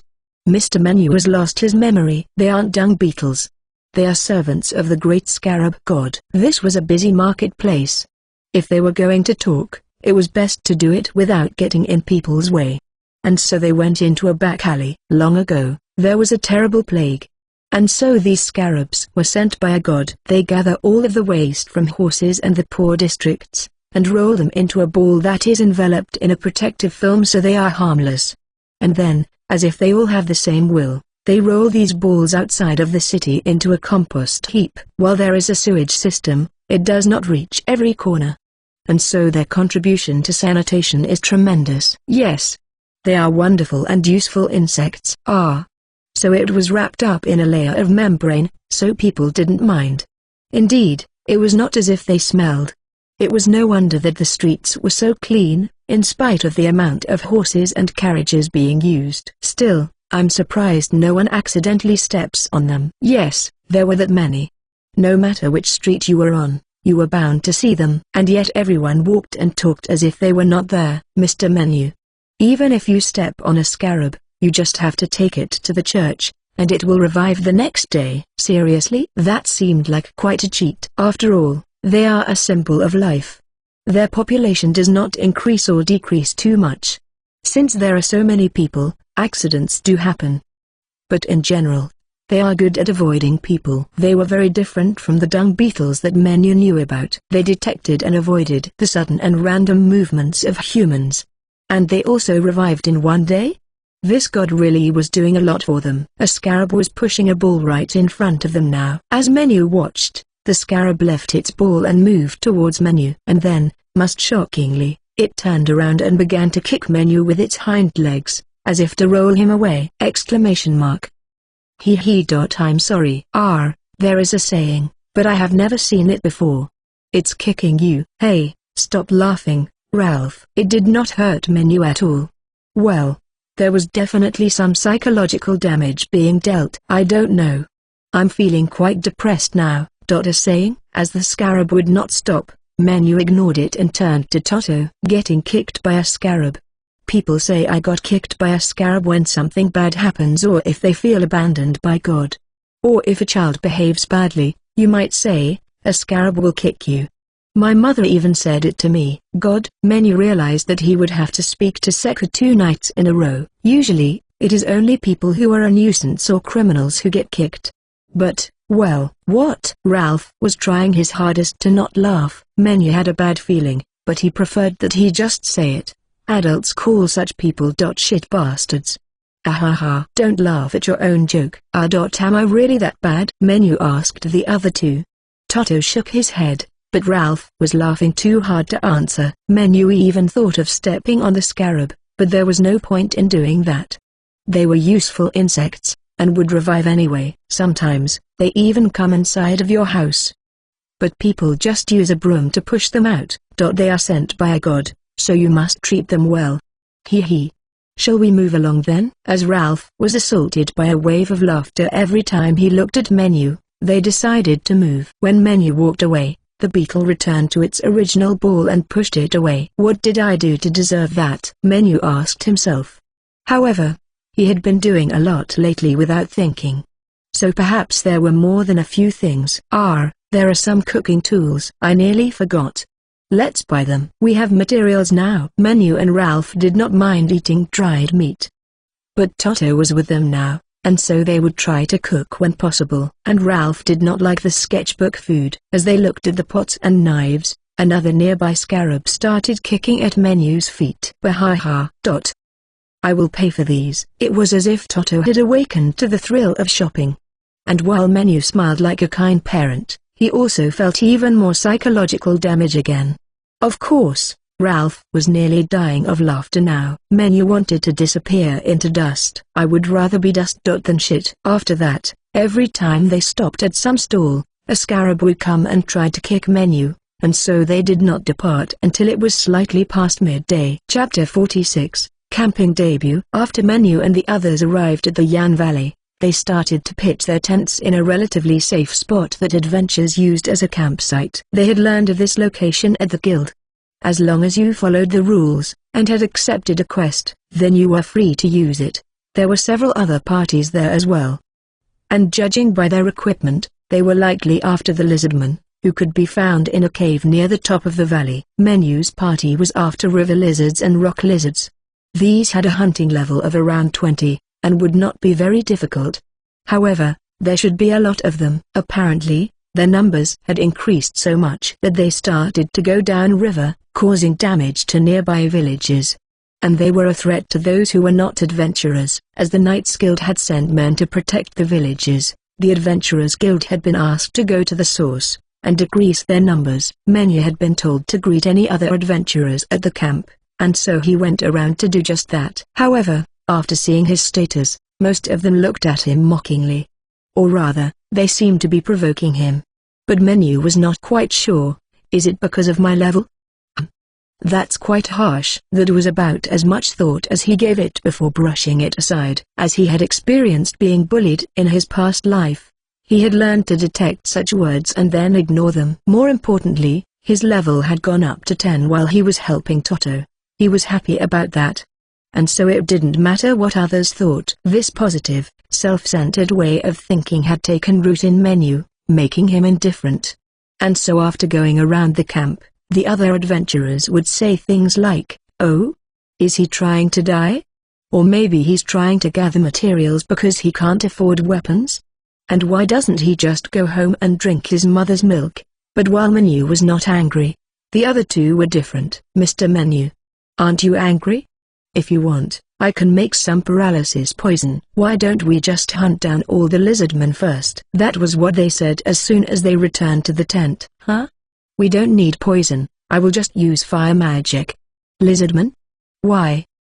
Do you want materials? Menu was so indifferent that their anger almost shifted towards him instead. Let's do our best. I want to hurry up and move to a real dungeon quest, Menu said enthusiastically. If an E-rank adventure completes one D-rank quest, then it is the equivalent of completing 5 E-rank quests. However, if you fail, then there is a X10 penalty. And so there were many who bit off more than they could chew, and ended up having to quit the profession. If you were D-rank, then a C-rank quest was the equivalent of 3, and if you were C-rank then a B-rank quest was the equivalent of 2. After that, it was the same, but the penalty was still X10. Menu's party were E-rank, and they were taking on 4 D-rank quests, with just 2 more left in order to get a promotion. Menu's head was filled with thoughts of going to the dungeon, and so he did not hesitate to accept the harder quests. Besides, E-rank had so many gathering quests, which was not efficient. There were not so many requests, as it would affect the market. Also, it was time-consuming. In the first place, both Menu and Ralph were combat types. Toto would gather on his own, and he had Stan to protect him. Alright, let's go then. What about you, Toto? Will you get some skins? Yes, I will do that, Menu asked as he took out all of the camping supplies from his pouch. Toto nodded happily, and his eyes shone behind the thick lenses of his glasses. He had lived in a small room for so long, but he was an alchemist at heart, and so his curiosity was immense. Menu. If you want materials, then you need to use a bow or short sword. True. You can only get crystals if you use magic. It had been that way when fighting the horde of hobgoblins. If you damaged the whole corpse, then they would turn into crystals. He would have to kill them in a way that didn't damage everything, like how Ralph did with a sword. Still, they would crystallize over time, so you had to carve away the materials before that happened. And if they weren't going to burn them, then they decided that Toto's special demon luring potion would be effective, and so they spread it around an area that was far away from the campsite.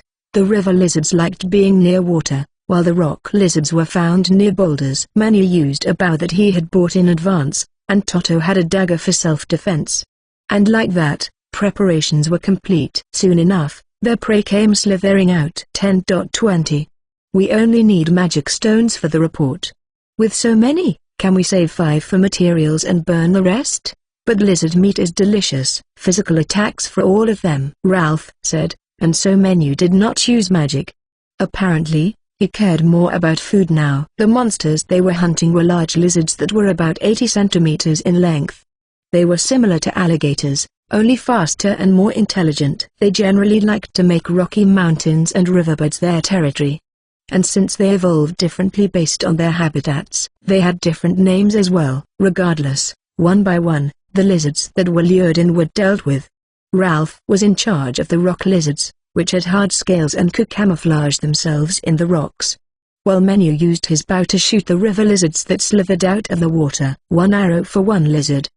He unleashed the arrows while targeting the spot between the eyes. After 3 months of intense training, Menu had learned to use a bow, and he was able to shoot them down without ever being in danger. Occasionally, he would hold the bow diagonally and unleash 3 arrows at once. Each arrow seemed to get sucked towards different lizards, flipping 3 over at the same time. As they were being lured by the potion, their movements were simple. After 10 minutes of this, they killed the whole horde that was lured in. Then in order to counter the first potion, they scattered a monster repellent.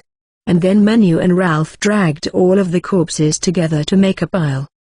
By then, Toto and Stan had returned. As they would not participate in the hunt, they had gone to gather herbs. Toto's basket was filled with herbs. Perhaps due to there being so much magic energy pulled here, there was a small forest along the river. There, a great variety of plants grew. And while not to the same degree as the Momia forest, it was known for being a good spot to gather herbs. Though, it was not efficient for adventurers to gather while having a reference book in hand, while those who used herbs for a living were too scared of the monsters. But since Menu and Ralph were fighting, Toto was able to gather them safely. Alright, I'll start carving then. Master Ralph, Thank you. Thank you. Ralph was the best when it came to carving up monsters. There were a lot of materials. And so under Ralph's guidance, Menu and Toto got to work. It was much more difficult than the actual combat. Still, they separated the bones, skin, flesh and organs. By the time they were finished, the sky was getting dark, and so they put everything into Menu's pouch, and then they returned to the campsite. I guess we will have lizard skewers and vegetable soup tonight. Meat. Meat. Toto was extra excited, possibly due to how hard the work had been. By the way, Toto, why do you like meat so much? Once a month, there is a Thanksgiving festival. And we were allowed to eat some of the leftover meat from the guests' table. Because usually, we only got vegetable soup and bread. I was amazed by how delicious the meat was. And then I found out the meat outside was even better. Well, Father is going to cook a lot then, Menu said firmly and a little teary-eyed. Ralph had been gathering tree branches behind them, but after that exchange, he seemed to move a little faster. Toto looked a little confused, but said, I'm looking forward to the lizard meat. And then he played with Stan. Chapter 47, Adventurer Etiquette. When they arrived at the campsite, Menu took out the mountains of lizard meat. Ralph and Toto prepared the oven and vegetables. They separated about 6 kilos and went around the tents and distributed the rest. But there was still a lot of meat left. And so they decided to give some to the innkeeper when they returned. According to Dan, it was best to share any extra food that you had. This way, you were bound to have an easier time there. The problem of food could sometimes be a matter of life or death for an adventurer. It would be quite horrible to be starving, while the party next to you is feasting happily.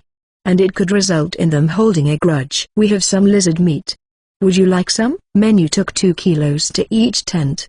With a look of surprise, the person in charge of watching the campsite would accept the meat gratefully. They had been eating in restaurants for a few nights in a row, but never saw any lizard meat.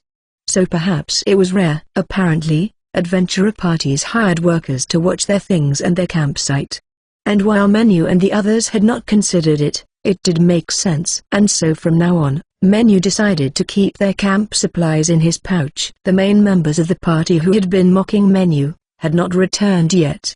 As they had left during the afternoon, they were likely just scouting. So what could have happened? Have the others not returned yet? Yes.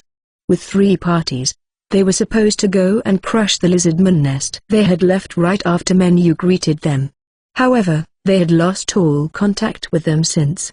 There was not even a smoke signal, which would tell the others that they would be camping out there for the night. We will have to be careful too then. Yes. Thank you. Menu returned to his camp, and the food was already cooking.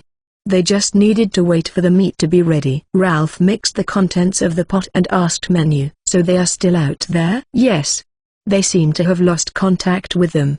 Maybe we should go and take a look after we are finished eating. Greeting the others at the campsite was the bare minimum when it came to creating connections. If adventurers went to fight strong monsters and haven't returned, then it was very likely that they failed the quest, and were even dead.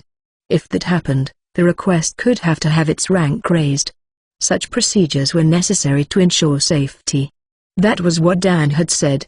I'm sure it will be fine if you go, Mr. Menu. But Toto was worried that it might anger them. After all, someone they had mocked would be going to their rescue. Menu also did not want strange rumors to spread about him. While Ralph did not say anything, if Menu joined the fray, it would be considered an act of ignoring the guild's ranking system. And so if the situation turned out to be worse, then he might have to stop Menu from getting involved. Well, if I do have to fight, I can just choose this, Menu said with a laugh as he took out his Z mask from the pouch. Ralph and Toto saw the mask and muttered, "Ah, I guess it's fine then." The lizard meat sizzled as the oil dripped into the fire. It was finally ready. Let's eat. They pushed thoughts of the adventurers to the side for now. The surface of the meat was juicy as they bit into it. It had been well seasoned, and had a texture similar to chicken, but the fat had a sweetness like pork. Though, it was not too oily. Perhaps because it was a lizard. And so the 3 ate all of the meat in no time. They also had some vegetable soup, as they were unable to ignore the silent pressure from Ralph. Yes, it was not good to eat only meat. Besides, the vegetables were bought that morning, and still fresh. and so they were delicious. They had no complaints, but it was only recently that Menu and Toto started to eat normal meals. And so the appeal of meat was still strong. Speaking of the pouch, food did not go bad when it was stored inside. The microorganisms that caused decay and degradation did not go inside. There was also no oxygen or heat, so things remained fresh. It also kept parasites out, so even if the meat was raw, it would be safe. Once all three were full, they sensed a number of presences coming from upstream. Was it the adventurers? While this was supposed to be a safe zone, there was no guarantee that monsters never came close. While they were still far away, Menu sent some magic light out and confirmed that it was the adventurers. Some of them appeared to be wounded, and they were being supported by the others. Toto, can I buy this medicine from you? Menu asked while patting the pouch lightly. Toto laughed and said, it was already yours, Mr. Menu. As it was obvious it would be used for the adventurers, Toto did feel a little conflicted. But he also knew that it wasn't just about Menu wanting to help those people, but about what kind of adventurer he wanted to be. Thank you. Alright, will you two help me then? Menu asked, and then he started to walk towards the adventurers, who looked like they had just escaped a battle. When they met up with the others, Menu laid down a cloth on the ground, and with the help of Ralph and Toto, took out the medicine. There were 5 who were badly injured, and so they put the injured on the cloth, and passed out the mid-rank potions. The 3 parties consisted of 3 shields, 2 sorcerers, 2 healers, and 4 attackers that were a swordsman, assassin, and spear wielders. That was 11 in all. And nearly half were badly hurt. Is this everyone? We only meant to scout out the place, but it was on a different scale than we expected. And we had gone into the nest without realizing it, said one of the shields. He had been in the rear, as heavy armor was not suited for scouting. He was also bleeding from his arm. In spite of the concept of levels and HP, it was just a way to express bodily damage as numbers. It did not mean you could still fight with 1 horsepower. It just meant you were breathing and had a heartbeat. Injuries and sickness were slip damage. As for magic potions, drinking them temporarily increased the magic energy inside of your body, while automatically healing you. Unlike having someone cast heal on you, it was using your own magic energy, which resulted in less stress. Heal for low level, high heal for mid level. And there was excellent heal, which only a few of the best healers could use. Menu could use all of them, but he decided that it was best to use medicine if they had it. After all, people looked down on those who acted against their chosen profession. Here, drink. Please drink this. For those who could walk on their own, a single mid-level potion would heal them completely. They then went around and made the more seriously injured men drink high-level potions. And then little by little, the wounds vanished. Hey! Isn't that a high-level potion? Just one would cost 20 silver or 2 gold. It could heal almost any wound. So it was a matter of death or bankruptcy for most people. And these men did not look wealthy enough to be able to pay it. Don't worry. It was made by our brilliant alchemist. So it was free, Menu said with a smile. Just then, the expression of the shield bearer changed. Menu was a level 10 and had incredibly expensive potions. They could make so much more money by selling them than slowly doing these quests. However, Ralph and Toto were not so kind as to miss that look. His eyes. Be thankful to Mr. Menu. As for me, I hate people who mock others. Don't say that. If they get carried away after healing, and try to attack us, we'll just wound every one of them again, and leave them here. I don't want you two to become criminals, so please come back safely. Stealing items. And if it is in the campsite, it will be self-defense. Besides, Menu is only level 10. They started to talk about things that they thought the adventurer who insulted Menu might do. But as it seemed like they were provoking them, Menu frantically tried to stop Toto and Ralph. Hey, you two. As if they would do anything so foolish. It's against the rules to fight in the campsite. We would all be bandits if we did that. You know they have a record of everyone who is here. While they were now healed, their weapons and armor were in a bad state. And these 3 could not be beaten so easily. Of course, even if the other adventurers were fully prepared, it would make little difference. Of course. Sorry. I said too much. I'm sorry too. Ralph and Toto were satisfied after seeing how pale the adventurers had become, and so they apologized. They had spoken of bandits and having the means to badly wound all the adventurers. After all, if they could make such good potions, they could probably make poisons. And so with looks of horror, the adventurers that were now healed, got up to their feet and expressed their gratitude before returning to their tents. Menu then picked up the cloth that was covered in blood and mud. The Toto separated the filth from it before putting it in the pouch. Alchemy sure was useful. Now I really feel like an adventurer. Yes, Ralph said tiredly. He was exasperated by how dense Menu could be. After that, the adventurers enjoyed the meat that had been shared with them, though a few of them were too scared, and ended up chewing on some dried meat instead. Chapter 48. Reverse the Reel. After rising to D rank, Menu and Ralph tried to accept as many C rank quests as possible, in order to get the next promotion. Apparently, Adventurer rank E was just a trial period. Once you rise to D, you are given your own license plate. It had your name and rank, and was made of metal the monsters disliked. This way, even if you died in battle, they would still be able to recover it. It was a thin rectangle with holes to attach a chain, so you could wear it as a necklace. While Toto had been a little behind, he had completed several E-rank quests through gathering, and was able to receive his D-rank plate as well. Aside from hunting, C-rank also had some escort quests, but Menu disliked them as they took too long. And so they continued to only accept hunting quests. The average hunting level was 35 to 40, and most of them were monsters that wielded weapons and came in large numbers, much like hobgoblins. The Hammer Inn had now become their main base, and the innkeeper seemed to have taken a liking to them. It probably had something to do with the fact that they gave her lizard meat and paid on time. Regardless, she started to pack them lunches on the days they went out on hunts, which greatly improved their diet. Once they were able to accept B-rank quests, they would be able to enter dungeons. Currently, Menu had just finished a quest, and was now at the library. While only the capital city had schools, there were many workshops here, and people who wanted to learn. Also, due to the dungeons and monsters in the area, it was important to share knowledge. The closest dungeon to Museria was Labyrinth Cannon, and it had a divine beast. However, the last recorded person to have reached the bottom floor did it over 100 years ago. In order to make a contract with the divine beast, they had to complete 7 C-rank quests.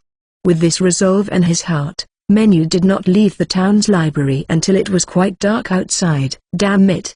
The others will be waiting for me. As Ralph would be there, perhaps they would have gone ahead to the usual dining hall. As he rushed through the crowded streets, lights started to turn on in the stores. And then he bumped shoulders with a man who wore a low cowl over his face. "Excuse me." I'm sorry." They both apologized quickly and continued on. Or so it seemed. With a shiver, his sitting body jumped up. In front of him, there were 2 monitors and 1 tablet. There was a tabletop calendar filled with his schedule, his progress, and numerous pens and pencils. He looked at his smartphone. August 27th. 9:25. Yes. The day he had died. The room smelled a little damp, and he could hear the sounds of the air conditioner. While the room's curtains were closed, he could hear the crying of the cicadas outside. His breathing became hoarse. His heart beat so fast that it was painful.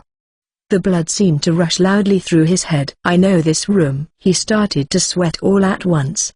Even though it was quite cool in the room, he moved to wipe the sweat and felt that his arms were strangely heavy. There was callus from holding pens, but the hand was strangely soft and bony and white. He let out a small scream. Menu, Kazuya Yamamoto, moved his creaking body and rushed to the bathroom. His feet kicked the empty bottles of energy drinks, scattering them on the floor. He threw up in the toilet bowl, though it was just water and saliva. Then he closed the lid and flushed. Like a machine, he washed his hands and gargled. Then his eyes caught his reflection in a mirror, the terrible, sunken eyes and cheeks. His skin drooped, creating a double chin. His back was curved and tilted to the right. He noticed that his hair was also falling out. To end up looking like this, it would happen after the way he had treated his body, he thought as his hand reached up to touch the mirror. The cicadas were still crying. His heartbeat was still fast. and his breathing was rough. Ha. What about Ralph? Toto? Menu? Sekka? The floor was cold under his bare feet. Even though he was sweating, he felt that his core was freezing. He had never wanted to return. It was so late. He did not know what he was supposed to do. He had finally been able to thank Sekka wholeheartedly. Had finally been able to enjoy eating with other people. He did not feel like he would feel alive if he stayed here and just drew. I'm scared. Yes, scared. Even though it had been his reality, he didn't want to face it now. The only thing he had built up here was his achievements at work and trust. But his connections with people, taking care of himself, dealing with his past, and everything else that had changed. If he suddenly had to return to this spot, he did not know what to do. Something moved in the corner of his vision. He looked and saw that it was a scarab. Yamamoto's eyes widened. He forced his sluggish body to move and catch the scarab. Though, it did not seem like it wanted to run away in the first place. And then he held the scarab and lay down on his bed, which had not been washed in a long time. Even though he tried, he found that he could not make a sound. And so he chanted in his mind, Sekka. Sekka. And then he slowly started to lose consciousness. There was no feeling that he was being pulled up. Only falling. Even though his head hurt so much that he couldn't scream, his consciousness left him. Was it no use then? He wondered one last time. And so, on that bed, Yamamoto died once again. His weak and cerebral blood vessels, unable to withstand the extreme state of excitement, had caused a subarachnoid hemorrhage. Chapter 49, Field of Reeds. Alri. Everything was dark. It felt like he was being carried by someone. A reassuring arm supported his back. Sturdy, as if he could count on it to hold him. Mr. U. The voice seemed far away. The pain that had been racking his body was now gone. He fearfully opened his eyes. What if it was that reality again? He shivered. A blurry whiteness greeted him. For some reason, he felt something moving in his left hand, and so he let it go. And then his vision cleared. Endless whiteness was in front of him. And then there he was. The gentleman with the monocle was looking at him with a concerned expression. Are you all right, Mr. Menu? Say. Kerr. The gentleman sighed with relief. Menu jumped up, wide-eyed. He looked at his hands, touched his face, and confirmed it. This was not the body of Kazuya Yamamoto. It was Menu's body. His heart was beating fast, but it did not hurt like before. His eyes welled up with tears. And then he sighed. The tears kept falling, but his heartbeat started to return to normal. And Sekka stayed by him quietly. When he was calm again, he looked up at the man who sat next to him. What happened to me? Menu asked. Sekka chuckled and offered his hand. Suddenly, there was a sofa there. Or had it been there before? Regardless, he sat down on it. First, I am glad that you are fine. Had you stayed in that world, it would have been impossible to bring you back. Was that the world before I was reincarnated? Yes. An if world, where you did not die from overwork. And had you accepted it as your reality, it would have been established as a parallel world. But your soul, spirit and name, and the shadow of Horus, pulled you back to this body. He understood the soul, spirit and name. But the shadow of Horus? As Menu looked puzzled, Sekka pointed at a scarab that was crawling nearby. The Field of Reeds. You were able to return to it, because your name was bestowed from the god of fertility. A relative of Khepri, driver of Horus's son, stuck to your soul, so that your shadow existed in that world. As your spirit had grown, it rejected that world. Your soul and the people you met remembered your name. All of it together is why you returned. Field of Reeds. The moment he muttered it, the endless white transformed into a world of reeds. Just plain plants that resembled rice. On Earth, people with faith might call this palace paradise. Sekka waved his hand, and the world turned to white again. At the same time, it is also the underworld where souls go after you die. It's all so grand that I don't understand. It cannot be helped. If your thoughts continued to fly, it is like a marathon without a goal. Only those who risk everything can understand. In any case, just know that you are able to return to that world as Menu. I'm so glad. The scarab went to Menu's feet and started to kick at him. He knew that it had helped him. But what did this act mean? He had forgotten to ask about it before. Hey, I was kicked like this in the town as well. Does Horus? or Kepri hate me? Ah, no. Horace is just making fun of you. He cannot help but be interested in you. Interested? So much that he uses his servants to brand me as a shit bastard, but thanks to that, you were saved. You should be a little more lenient. Horace's order was only for them to approach you. The kicking is a type of hazing to those who newly received his protection. But I will refrain from saying that right now, Sekka thought with a laugh. Menu sighed and stroked the back of the bug at his feet. Thanks. The scarab stopped and turned around. It seemed to look up at Mana for a moment. And then it turned around and started kicking again, as if to say, don't you mean thank you, sir? Damned rookie. But Menu didn't know what Bugs actually thought. But it had helped him when he was in such a frightful situation. And so he decided to not care about being kicked. He would be a shit bastard if he had to. This senior and junior were not exactly seeing eye to eye yet. Now, about why this happened. I think it was the work of a powerful god. But there are no traces of a god passing through the underworld. If I cannot sense them, then you must think that there is a god in that world. And it tried to contact you with malicious intentions. So it sees me as an enemy? That is likely.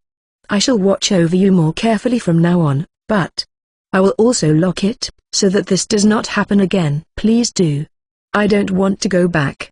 I was so scared, even though it was the reality that I had once lived in. Even if he was the one who had created that reality, he had already started to live a different life. Have connections with others.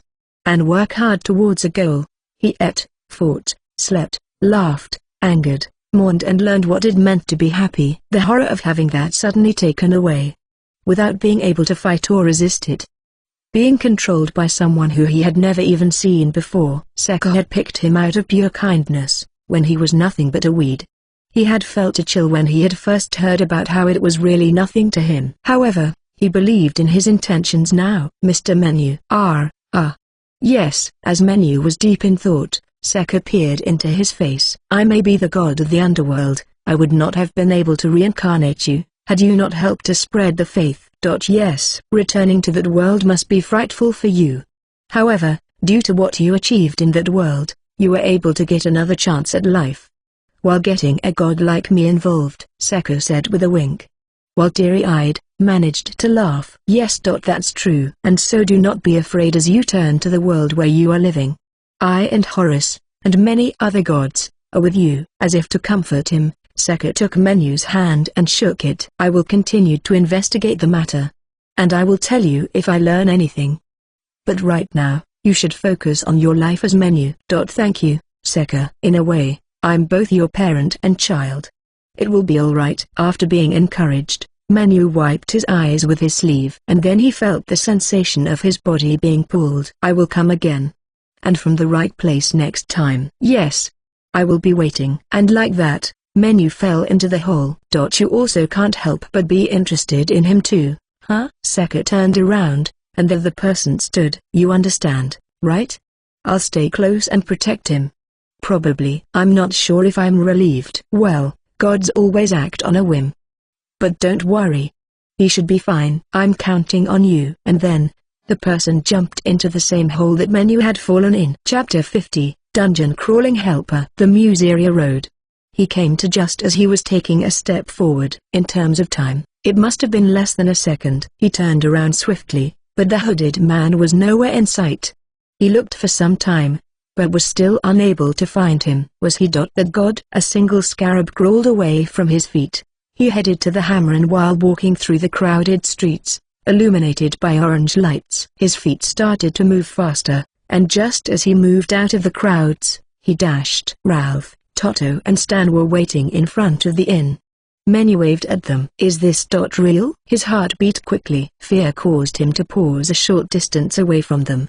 However, his friends walked up to him anyway. Welcome back, Mr. Menu. Why are you sweating so much? Are you not feeling well? Pyro? Stan flew from Toto's shoulder to Menu's. His weight and the warmth of the feathers caused him to choke up a little.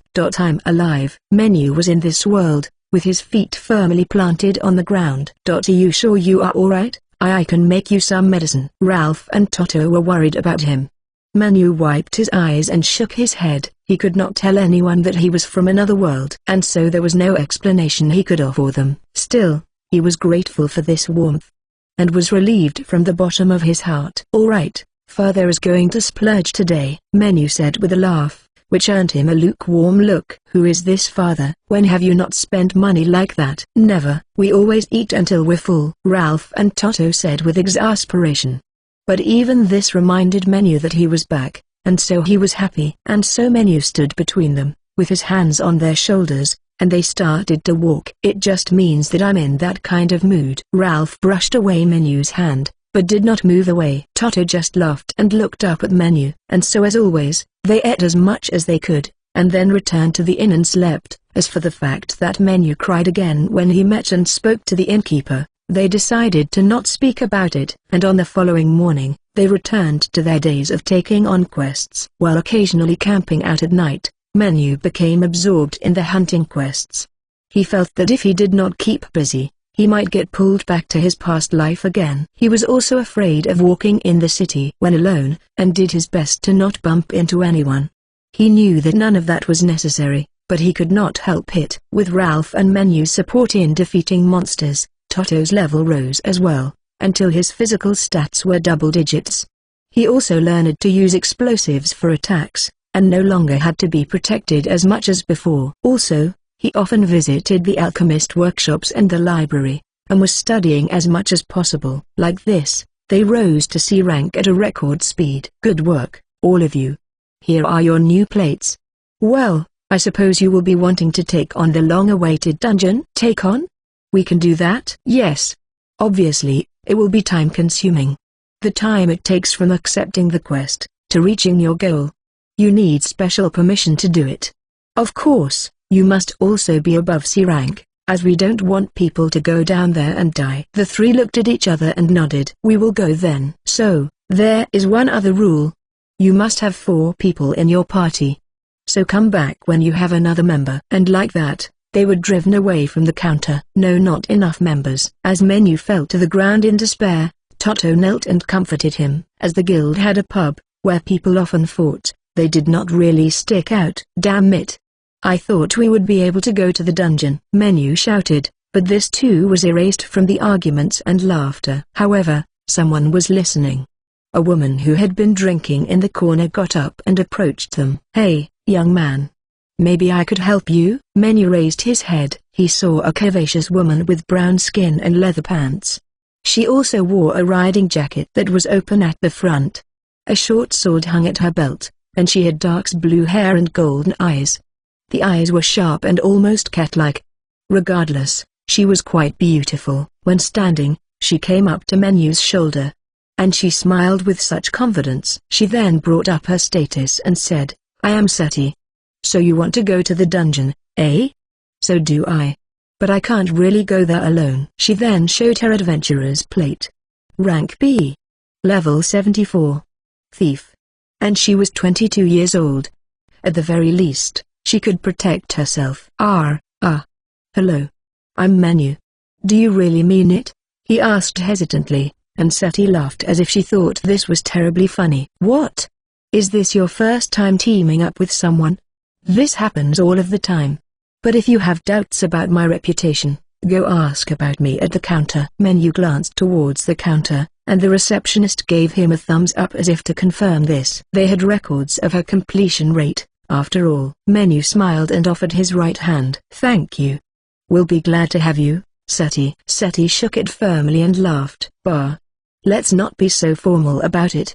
In any case, you can call me Seti. Now, I suppose you two don't have any objections?" she asked Ralph and Toto. As they agreed, they then made their way back to the counter and got the permit. They would depart in 3 days, and so agreed to meet up in front of the guild later, and then separated from Seti. Chapter 51, Rethinking Their Gear. "I've been wearing these robes the whole time, but maybe I should change it soon." He washed it regularly, and it was not as if the cloth was worn out. After all, this was given to him by a god. In terms of numbers, it was probably quite good. Menu thought as he inspected his robes. Black and lined with white. There are also intricate patterns. It is not bad in terms of design. Quite good, actually. However, they were plain. He could not help but feel that way. Toto wore white robes, and Ralph wore armor of woven leather.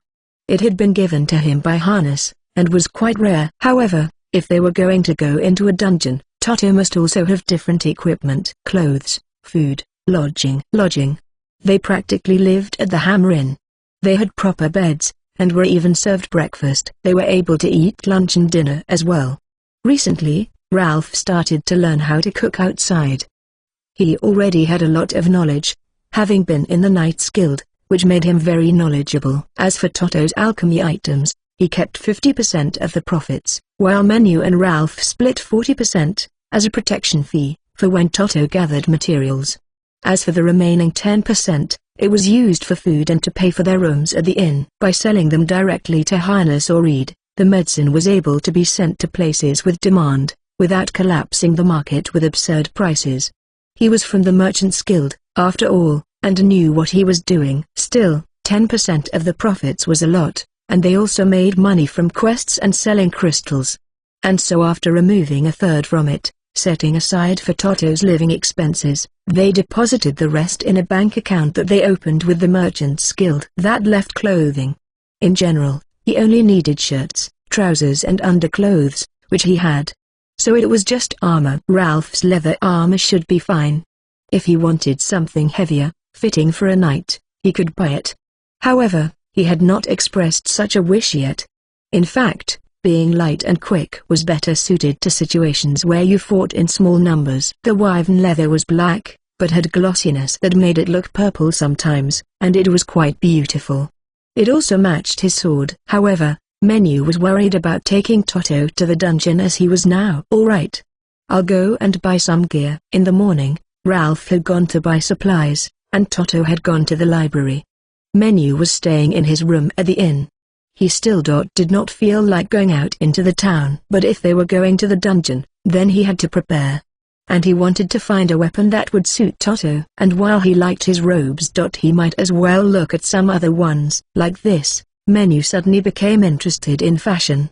And so in the afternoon, he took the other two with him as he headed towards an armor shop. He had withdrawn money at the Merchants Guild, and had plenty of funds. Also, Reed had recommended a good shop to him. It was a wooden building with black walls and a fancy show window. Are you really going to go in there, Mr. Menu?" While he had been awakened to the joys of shopping, Toto was still a miser by nature, who did not spend much money outside of meat and research supplies. "I don't think you really need to change your equipment," said Ralph. From what he could see, Menu's gear was impressive already. He doubted anything sold in this town could match it. "It's fine. It's about looking nice, but equipment was for protection, not fashion." "Welcome." A friendly-looking woman greeted them. "I came to look at some new robes, for me and this child here." So you are casters? We keep them over here.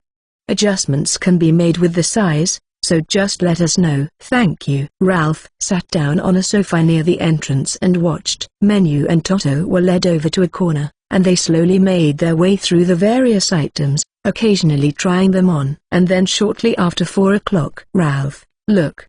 What do you think?" While Ralph was trying to stifle a yawn, Menu returned. And his sleepiness was blown away in an instant. "Either you take that off, or I leave the party forever. It's your choice." In other words, it was a strong no. "What? I thought it looked good." "Have you gotten fashionable and bizarre mixed up?" In conclusion, what Menu was wearing was terrible. Tights with red and pink stripes. Red boots with ruffles that had toes that curved towards the ceiling. His pants were a blindingly bright blue, and shaped like a pumpkin.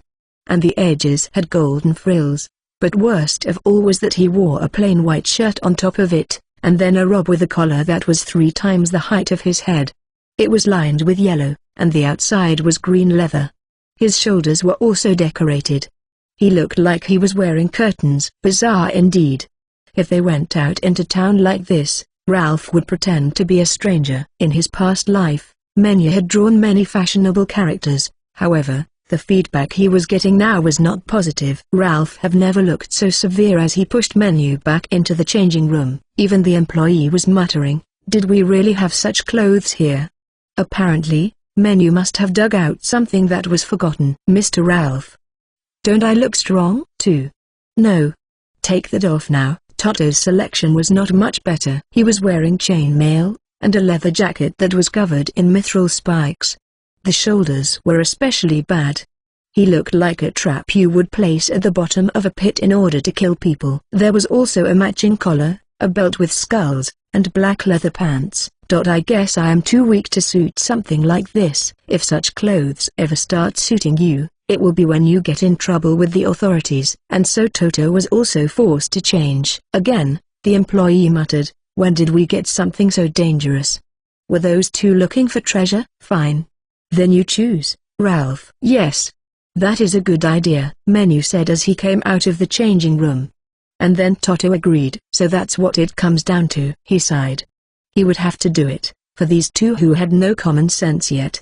Wait here. And so Ralph had Menu wear his original robes, but added leather armor to protect his chest and arms. For Toto, he chose white robes with patterns sewn into it with magic thread, and some light chainmail to go with it.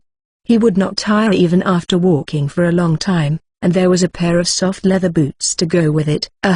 I feel like a real magician who can fight. And I feel like a proper alchemist. As Menu and Toto looked happily into the mirror, the employee explained to them their gear. This time, without confusion, they listened carefully, and decided to continue wearing them after they paid. Before leaving the store, Menu was still thinking about the clothes that he had chosen, but then Ralph stopped him. He was pointing to the people outside. Everyone had their own characteristics. They were all wearing different clothes, and yet, they did not stick out in their environment. Menu, Toto. Look around you. Observe. What are the casters wearing? What kind of clothing is most popular? Think about what it says about their homeland, their occupation. Why did they make those choices? He definitely had a point. The two were very moved by this, and looked at Ralph's back with great respect. Now that I think about it, this was the first time I chose my own clothes. In his past life, he had just randomly bought things in bulk. Me too.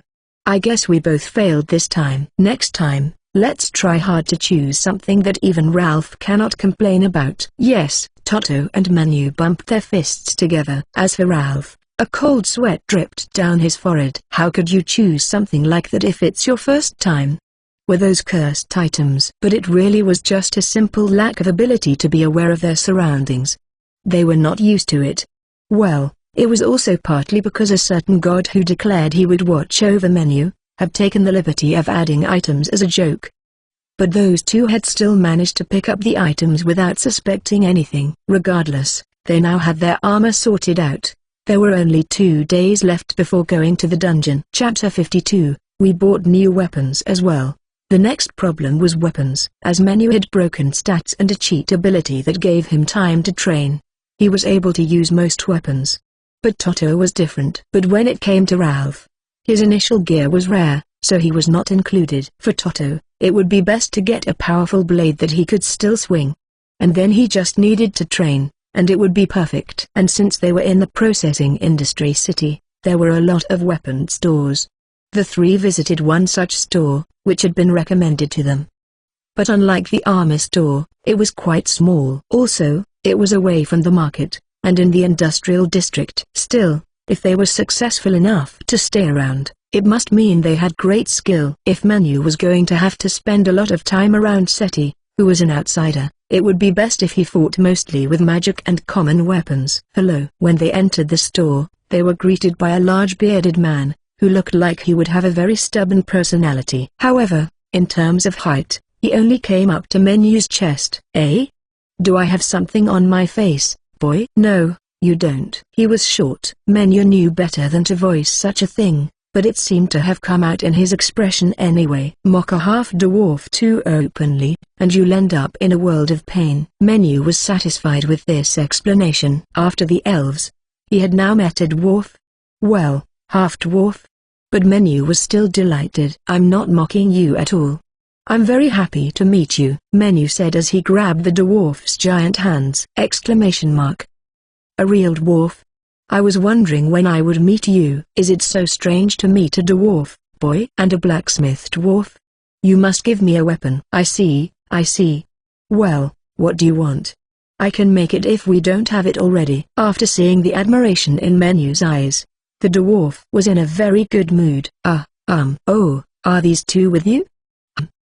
He looked at Toto and then Ralph. And then at Menu again. Wait a minute. You three are customers at the inn, huh? The Hammer Inn. It's my wife's inn. Now this was a most unexpected connection. He must have heard that they were valued customers. And so he was even more pleased now. Indeed, this place was also called the Hammer Workshop. It was about 20 years ago now. I was traveling in order to hone my skills as a blacksmith, and find good metal. And I stopped by a certain village. She was the most beautiful woman there. As he started to brag about his wife to Ralph, the other two decided to go around and look at the weapons. In fact, Menu could just make a weapon himself.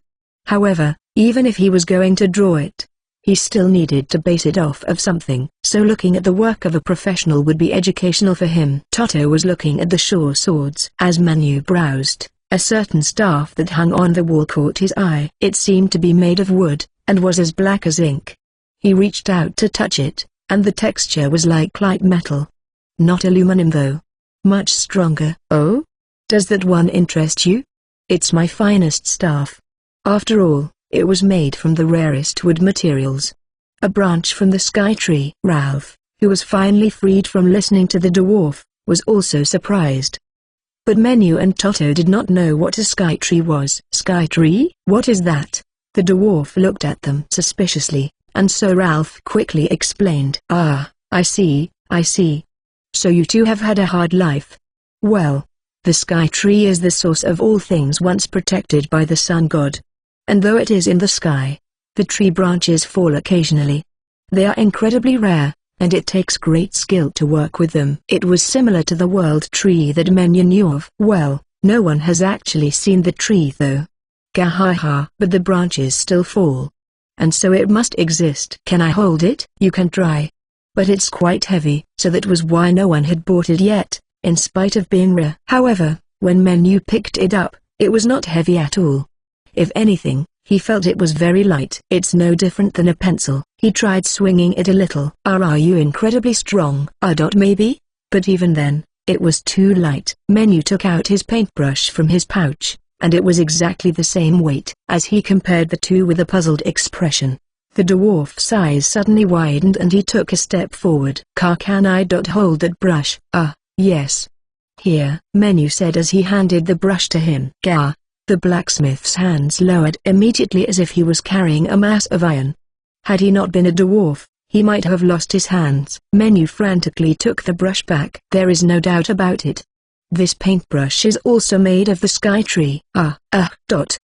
Ralph was giving Menu one of those looks again. The weight of a sky tree branch does not fit its appearance. No matter how small or how large it is, they always weigh the same. I had to use a cart when bringing this branch in. And it took me years to strengthen it. As it is so heavy, I could only work on it a little every day. While it is wood, you must heat it like metal when processing. Thanks to that, it is my masterpiece, but I am also having trouble selling it. Menu put away the paintbrush and looked at the branch. It seemed durable, and he wouldn't have to worry about it being stolen. On the top, there is a decorative handle with magic energy circuits. So it wasn't just for decoration. In his past life, Menu had played many games for inspiration. And he never understood why the Moraire staves were so fancy looking. However, if the decorations were magic energy circuits that raised the force of the magic, then it made sense that the more fancy ones would be more powerful. For this staff, there was a complex pattern that seemed to depict a sun. Try pulling it. When he did, Menu saw that the staff had a blade hidden inside. It shone black from the light that poured through the window. Menu thought that it looked like a starry night. What do you think, young man? Will you buy this staff? He had the money, and no one else wanted to buy it. It was surely strong, and weighed the same as his brush. And he could use the sword for close quarters combat. Yes. I will buy it. That's it? You're not even going to ask about the price and abilities? I can tell that it is good quality. As for the price, well, I intend to use it for a long time. So as long as it's not too expensive, I should be able to pay for it. Even 80 gold, huh? Why is it so cheap? Menu had been prepared to part with 3 platinum coins. I had heard stories from the wife, but you really are something else. He looked at Ralph with a sympathetic expression. Well, I like it. So I will buy it. Does it have a name? I don't name my weapons. They only come alive once they are in the possession of a wielder. I see. Menu looked at it thoughtfully. He was not good at naming things. However, it was a weapon made from the sky tree and decorated with a sun. All right. Sky staff it is. And then a light started to shine around Menu, and it gathered into the staff and disappeared. What a surprise. It happens sometimes, but it is rare. I can count the times I witnessed it on one hand. The weapon has taken a liking to you. Menu nodded understandingly. Ralph looked stunned, and Toto looked at Menu with great respect. It happens when weapon and wielder are well suited for each other. And the weapon grows along with you. It means you won't need to buy a new one. Unless it breaks. He added that he never heard of Skytree weapon breaking, and so Menu had chosen his weapon. He gave the dwarf 1 platinum coin, and received 20 gold as change. The best weapons were costly, so Reed must have sent them here on purpose. He knew how much Menu had in his balance. After all, he was managing it, and would have seen an opportunity to help the economy. Now, there was just Toto left. Mister, what kind of weapon would you recommend for him? Menu asked as he placed a hand on Toto's shoulder. And then the blacksmith stood in front of Toto. They were about the same height, but it was like a log next to a bean sprout. He looked at Toto up and down and around. What's your occupation? An alchemist. Toto looked intimidated. He did not ask to see Toto's status, but he seemed to know it. The level and abilities did not match. After thinking about it for a moment, he picked up a small knife from a shelf and made Toto hold it. That should do. Apparently, he had a spot in the back where you could test the weapons. They went out through the door in the back. Here, there were logs wrapped in ropes, either sticking out of the ground or held up in the air. You two stand back and watch. Then the dwarf said something to Toto and then moved away. First, the dummy. Toto held the knife in his right hand for a moment, and then he concentrated. His eyes seemed to flash behind his glasses. Then his right hand swung. In the next instant, the log was cut into numerous pieces. Whoa! What was that? Next was the hanging, moving target. The dwarf made the log swing, and the focused Toto turned that into firewood as well, without hesitation. Ha ha! What an interesting group of customers. Toto and the dwarf returned to the others. Toto looked very excited. Even he seemed to be surprised about what had happened. He's incredibly skilled as an alchemist. All I said was that he should carve it up as if it were materials. He has a good eye. He sees things with precision. Menu and Ralph understood then. Indeed, Toto was able to gather materials and make medicine at an incredible speed. So if he saw enemies as materials when placed on the cutting board, that was alchemy. Toto could do anything. However, it was likely only a power that activated with great concentration. Since Toto lacked experience, going to the dungeon should be a great opportunity for him. This knife fits well in his hand, and it is made of mithril. And so you do not need so much strength to cut with it. You can have it for free, since you purchased the staff. Take good care of it. Toto nodded happily and sheathed it and strapped it to his belt. Lastly, the dwarf looked at Ralph, but did not say anything. There was no need to. His armor and weapons suited him perfectly, and there was no need for change. The dwarf was excited to see what kind of party they would grow into. Right now, they were like materials with a lot of potential. Now, come back to me once that boy grows out of that knife. I will be waiting. And like that, they left the hammer workshop behind them. There was now one day before they entered the dungeon. Chapter 53. He became a summoner. The following day ended with shopping for consumables and checking their equipment. It wasn't just large quantities of food. They had to buy firewood as well, as they were not likely to find any in the dungeon. Also, recovery items. As for meat, they had plenty of fresh lizard remaining. Currently, Menu's pouch was a mess of different things. Toto had taken apart his atelier and put all of his tools in a box, and then that box was placed in Menu's pouch. And so Menu decided to take out things that they did not use. There was no need to bring the empty wooden boxes. Also, the short sword for Toto was not needed either. Perhaps the short bow would be useful for something. As for recovery potions, Toto had made a lot after they returned from the Yan Valley, so there was no trouble there. How many days did they intend to be down there? One might wonder after seeing the amount of food, cooking tools, tents and camping supplies. By the time Menu had organized them all in his pouch again, the day was done. Ralph was the only one who was used to traveling, however, even he had never been on a journey this long, where you could not restock on the way. Regardless, they had prepared enough food to last for 10 days. 2 of them were able to create water with magic, so there was no worry there. They ate lunch at the usual place, took a bath, and went to bed earlier than usual. After all, they did not know how long it would be before they could sleep in a bed again. However, Menu could not sleep, and so he slipped out of bed and went out onto the balcony. He stared at the stars. He thought of talking to Sekka, however, what he was feeling now was a comfortable sense of excitement, and so he hesitated, not wanting to get into a serious conversation. Can't sleep? In spite of looking sleepy, the rather fussy, platinum-haired knight was awake as well. What are you, my mother? Menu muttered, causing Ralph to knock him on the back of the head.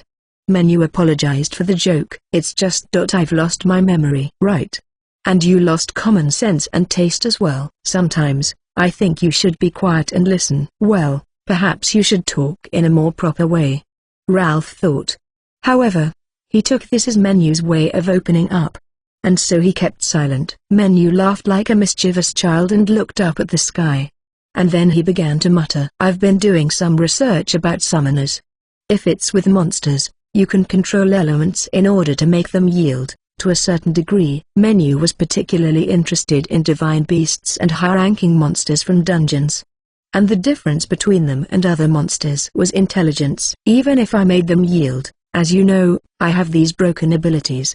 So it's faster to just fight myself. Ralph took this to mean that Menu would feel bad if he controlled a monster, only to have it get wounded or even killed. For most people, the art of summoning was to take power that could be used for magic or close-quarters combat, and use it to summon. To make the monster yield and bind a contract. And then to call it out, in order to recreate its flesh with the elements. Calling a large wolf would be good. It could fight for you. You could make it defeat weak monsters so that you leveled up. That was what the average summoner did. I could not beat Stan. He would win in a fight for sure. Same with the merged. Even though I was the one to call them out. Though, sometimes I forget that when they are always helping me. When it came to things that he made, it became quite complicated. And so he decided to not talk about it. Ralph had seen his skills when looking at his status. However, Menu was bad at explaining things, and Ralph understood this. Use my own magic energy in exchange for the help of something that is stronger than me. That was how Menu saw it. And so I want to meet a divine beast. They might turn me down, but I want to ask them for help. I don't want to just deplete them. Even though I am fine defeating them. I'm strange, huh? Menu said with a self-deprecating laugh as he leaned on the balcony railing. Ralph did not deny or agree with it. If that is how you want to live, then perhaps that is fine. And so Ralph just supported Menu's decision. In a way, Ralph had been saved by Menu, when it would have been justified to kill him. And so he could not object to his decisions now. He would follow Menu, no matter how reckless. He might not always look happy about it, but if Menu was serious, then Ralph would help. I see. Also, I just really want to draw something like them. He had a book of monsters, as well as a hero's records. However, he had no books on divine beasts. Menu had the ability to bring things to life on paper. The first thunder magic, Stan and Cheetah, the tools and good. All of those has merely been imitations of things he had seen in photos and art in the past. It was easy to imagine things that existed, but without a known shape, it was hard to imagine. Food was a good example. Menu could not draw something like taste which had no shape. Making a book of divine beasts and monsters. That sounds like you. I think it's a good idea. Right.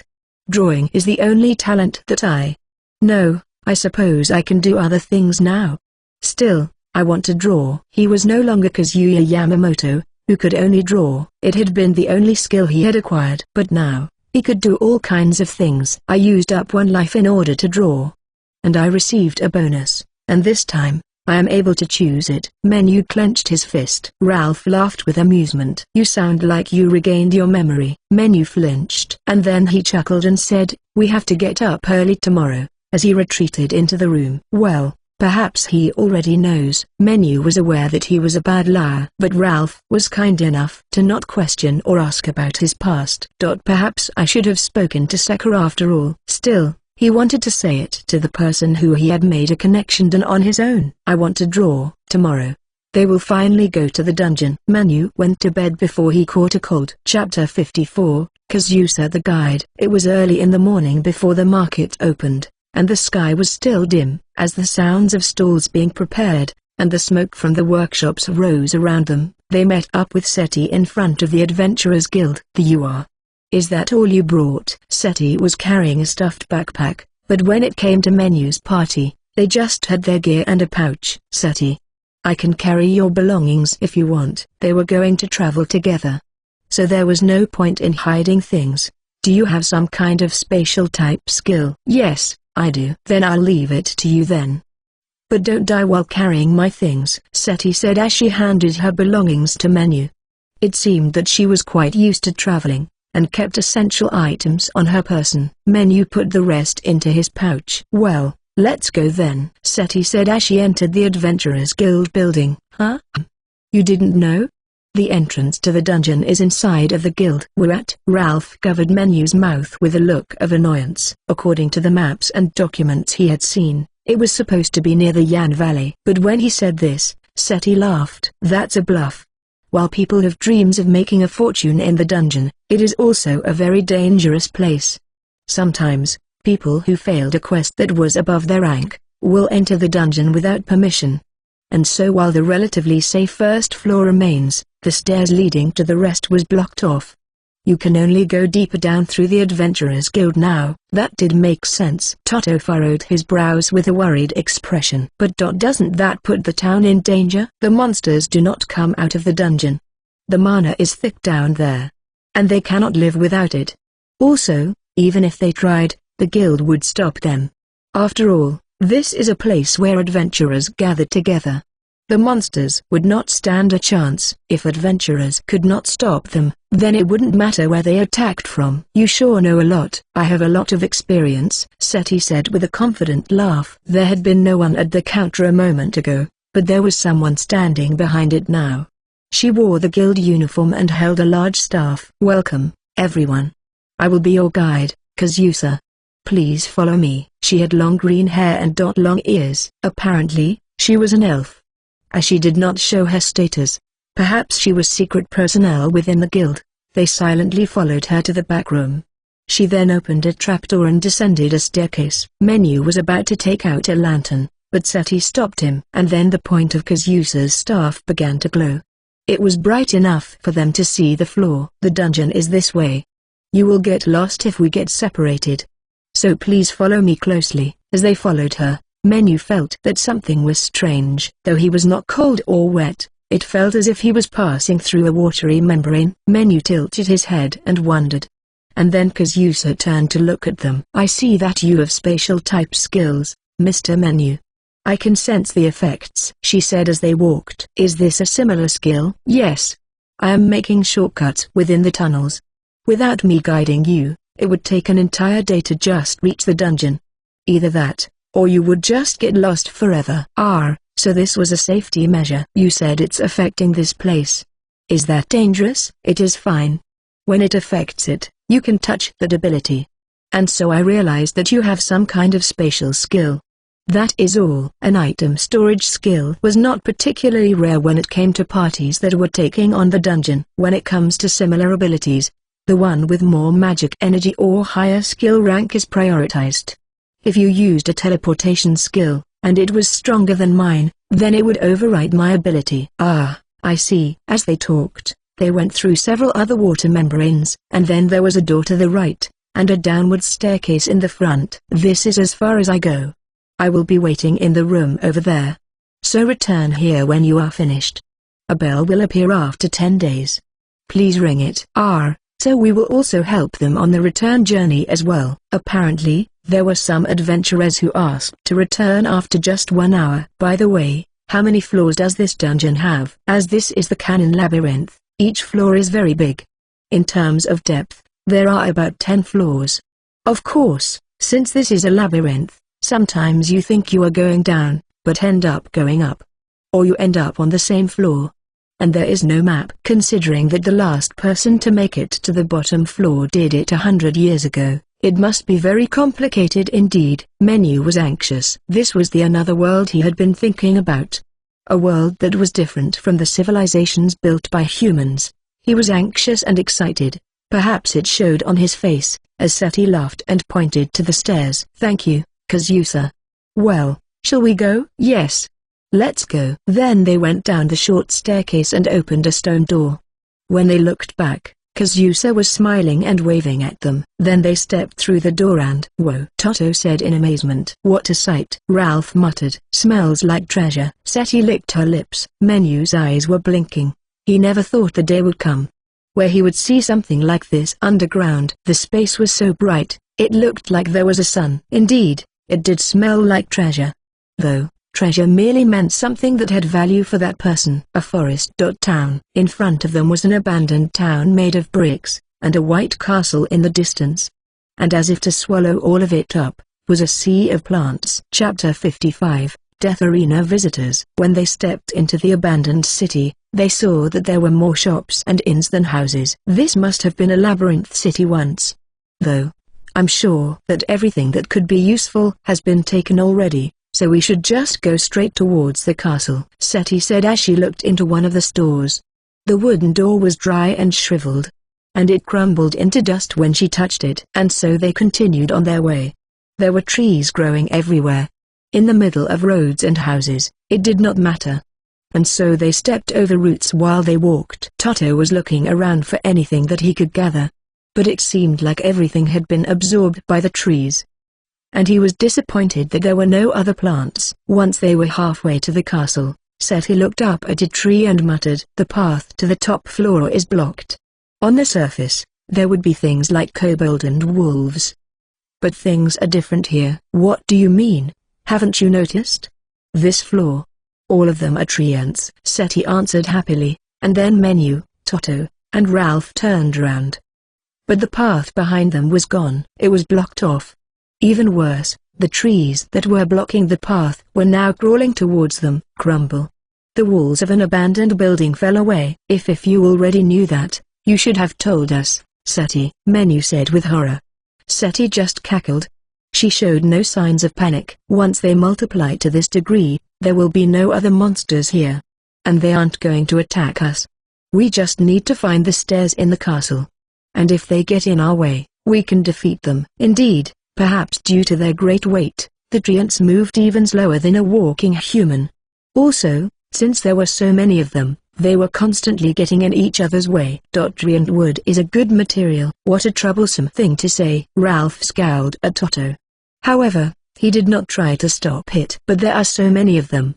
We'll wait for the right opportunity. Yes, Toto wasn't foolish enough to provoke a forest of treants, and so they continued on, with Seti in the lead, followed by Menu, Toto, and Ralph in the back. While they were on their guard now, the treants only blocked their retreat, and showed no other signs of attacking. Monsters attack humans out of instinct. But it was also a good way of getting magic energy. As the treants move slowly, they have to be careful of who they attack. For instance, if they attacked Menu, he would likely not hesitate to burn them and the whole floor, and so they stayed back. Sometimes, it even seemed like they were pushing the party towards the right path. We're adventurers being shooed away by monsters. Ralph looked at the back of the black robes in front of him, and he chuckled. For better or worse, there was a more dense kind of dog-eat-dog world inside of the dungeon, and so monsters with higher strength and intelligence were born. And this environment made the dungeons harder to conquer every year. Ralph would have his hands full if 3 of the treants attacked him at once. They may be slow, but they could use their branches to attack, and their roots to trap. Well, Menu would still break them as if it was nothing. Ralph mused. With Menu, an advantage of numbers meant nothing. Though, he didn't seem to realize it himself. However, while Toto was looking somewhere else, Menu turned to Ralph and put a finger up to his mouth, as if to say, "Yes, It would be easy to destroy all of them. But that is a secret. Ralph's eyes widened in surprise. Now that he thought of it, Menu had been doing research about dungeons. And so he probably had a lot more knowledge than Ralph realized. Even if he did not realize that they were surrounded by treants, he understood that a dungeon was like a death arena, where the strongest survived. And within this dungeon, Menu was a guest. He did not mean to disturb the residents. I decided to accompany a dangerous man. However, it was also exciting. He was able to see what Menu would do next. He thought of such things as they followed Seti, and eventually arrived at the castle gates. Now that they were close, they saw that it was surrounded by a high wall and a moat, and there was a drawbridge. Towns made near dungeons were always prosperous. Perhaps it was older than this very country. But after that brief time of prosperousness, it was swallowed up by the dungeon. If the dense mana in the air helped to preserve things, it made sense that the castle was still so white. There are supposed to be stairs that lead down inside of the castle. I've been wondering this since we first entered, but, why are you so confident, Seti? It's as if you know everything. I've been using my scouting skill the whole time. And so I immediately knew that they were treants. Though, I didn't know why they weren't attacking. On the other side of the drawbridge, in the courtyard, they could see ivy that was growing, gathered together in the shape of a cocoon. There was a flash of light, and the cocoon opened up. And from within, appeared a woman who was half plant and half human. Her skin was a light green color, and she had hair that stretched down and connected to the ground. A floor boss, eh? A dryad. Be prepared. You cannot pass without a fight, Seti said as she pulled out her short sword. There was something insect-like and difficult to read about the dryad's face. It looked like a fairy from Menu's imagination. However, it took one look at Menu's staff, and her eyes narrowed. And then, she moved out of the way. To be precise, she cut herself from the roots, stepped on the ground with her feet, and turned her back to them while walking into the castle. But before disappearing, she turned back at them. Impossible. I've been in dungeons many times, but I never met a boss that you didn't have to fight, Seti said in confusion. Is this Mr. Menu's fault? It usually is, Ralph answered Toto. Menu lowered his staff and stepped forward towards the dryad, who looked like she wanted them to follow her. I don't mind anything as long as we can reach the lowest floor. Ah, you wanted a treant branch, right? He recalled as he looked at Toto. Menu then called for the dryad to stop, and he seemed to be negotiating with it. As Seti stood on the bridge, frozen, Ralph patted her on the shoulder apologetically. Sorry about this. While you won't get any experience, the journey will probably be easy. If your party worked as dungeon escorts for 1 year, you would make enough money to live in luxury for the rest of your lives. They could write volumes of reports for investigating this city alone. Not only did monsters not attack, but they even stepped out of the way and guided you ahead. They would be famous in no time, and the dungeon would be filled with researchers. When Toto went over to Menu, the dryad was sharing some flowers and branches. Seti and Ralph were watching from behind.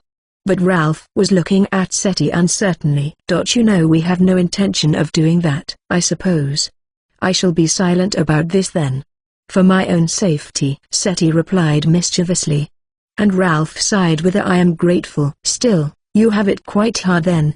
It must be nerve-wracking, looking after someone like that, Seti said, while folding her arms. Ralph shrugged. Well, it's quite fun as well. You have a strange idea of fun. You'll get used to it. They joked, and then followed the others into the castle. There was no ceiling over the entrance hall, and they saw that it had been picked clean.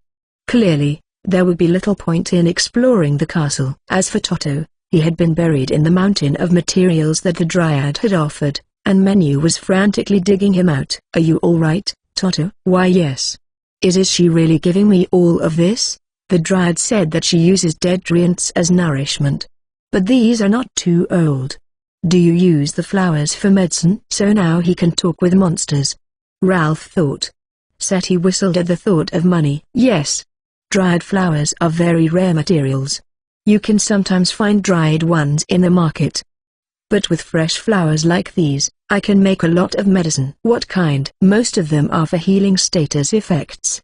Some call it an all-purpose potion. But there is no point in using it on someone who is dying. Also, it doesn't heal serious illnesses or petrification. Still, it is very useful. It could heal paralysis, poison, burns, frostbite, and small wounds. While petrification changed the structure of your body into stone, other status effects were a reaction to something on the outside. So if it could heal them, then it made sense that it was considered to be an all-purpose potion. Menu stored all of it in his pouch. "We'll share some with you when we get back, Seti." "Really? If I have time, I can give it to you after it's been processed." "Oh, I couldn't ask you to do that. The materials alone will fetch a high price." "I already feel more enthusiastic about this," Seti said, and she wanted to hurry on. And so they continued to follow the Dryad until they entered a great audience chamber. But instead of a throne at the end, there was an opening and a staircase that led down. "Is this the right place?" Menu asked, and the Dryad nodded. "Thank you for everything. We'll see you again," Menu said with a smile. And then he held a lantern up as he began to descend the steps. Toto and Seti followed him, while Ralph took the rear. "While we intend to return as peacefully as possible, we would appreciate your help on the way back," Ralph said. And then he realized it was his first time speaking to a monster as well. The Dryad seemed to understand, as she laughed like some girl from a town. "Please come back safely," Ralph thought he heard her say. But when he turned around, there was no one there. And so he continued to walk while following the three lanterns, which were now quite far ahead. Chapter 56. The theory that each part is different. "Hey, there is something that I want to try." Denied. As they walked down the damp and dark stairs, while relying on the light of the lanterns, Menu made a suggestion. However, Ralph refused it immediately. "Why? It will be fun." Menu puffed out his cheeks childishly, but Ralph just looked at him with a cold expression. Toto could do nothing but chuckle awkwardly. Seti, who was in the lead, turned around to look at Menu. "What do you want to do?" "The shortcut that Miss Kazusa was doing. Maybe I can do it too." "I thought your space skill was the item box," Seti said as she stopped in surprise. Menu nodded and laughed. "Space manipulation is a very vague skill. I only used it to store items, but after seeing it, I think that I might be able to do it as well." "What?" Seti's eyes widened, but Ralph admonished him coldly. "Don't do it. At least, save it for the trip back. You don't even know the structure of the dungeon." He did not say that Menu could not do it. However, he did not want to risk going out into the wrong place. "Ah, that's true. I can't imagine the place we would come out into. Space manipulation. But aren't you level 10? I knew you were strong with magic. After all, the bird didn't fly away, but..." Stan puffed out his chest proudly. Menu petted him with his finger. "Mr. Menu's level can be deceiving. The only thing you can trust is his name and birthday." Ralph agreed with Toto with a nod. "Hey, you can trust the part where I am a summoner." Menu protested, but they ignored him. Ralph and Toto continued to talk about the ways that Menu was abnormal, as they descended the staircase. Seti was constantly surprised. While there was a mixture of awe and admiration in Toto's voice, Ralph was mostly annoyed. After all, it was Ralph's job to be the fire extinguisher towards Menu's strange, daily actions. So he was more tired than he realized. "Ah, hey. Did we arrive?" Menu had wanted to end the conversation, but he was not good at talking. And since they were not saying anything wrong, it was difficult for him to interrupt them. And so he did not miss the opportunity when he saw it. The stairs had stopped, and there was a large door in front of them. And as they stood there, the candlesticks lit up automatically. "Ugh. It's like we are really in a dungeon now. I suppose that castle used to act as a guild. And it's from the 8th floor that the real dungeon begins," Seti said as she inspected the door. The heavy metal door was encrusted with gemstones. And as there were geometric patterns carved into it, there was likely some kind of magic at work. "Let's open it." "Yes. I'll do my best." "Treasure. Treasure." Ralph put his hand on the door, and then Menu put his hand on the other side. Behind him, Toto and Seti shouted excitedly. And then the door was pushed open. "It looks like a dungeon. A floor made of stone, and small rooms. It was like an indoor town. Though all of the residents were monsters. We will likely not be able to avoid fighting from this point on." Above, the Dryads seemed to have come later on. While I doubt they can revive if burned, there is likely a spawner here. Seti was finally in the dungeon that she knew well, and so gave the others a warning. Spawners were giant slabs of crystal, and monsters flowed out from them without end. Still, this really is an old dungeon. There will be traps, so you cannot move around too freely. Apparently, the scouting ability did not allow you to detect traps. Then I will use search. Search. Wouldn't it be troublesome to constantly have to cast it? Normally, the area of effect was within 5 meters of the user. It will be fine if I do it like this. Menu took one step forward and turned to look at the other 3. 8 black magic circles appeared, and then were sucked into their eyes. Seti blinked repeatedly. While search was working properly, it felt weird, being under the effect of magic that you didn't even cast. If we searched every area for traps, it would take too long, right? But this way, it will be safe. The way that Mr. Menu uses magic is so refreshing. I would like to analyze it one day. Toto was genuinely happy, and Menu laughed and said he would be happy to allow him to do it. However, this really was an unbelievable ability. As Seti would put it, it smelled like money. You must have a difficult time. It would be easy enough if he just wanted to make money. But he just wants to have a pure adventure. Ralph added that she must keep this a secret.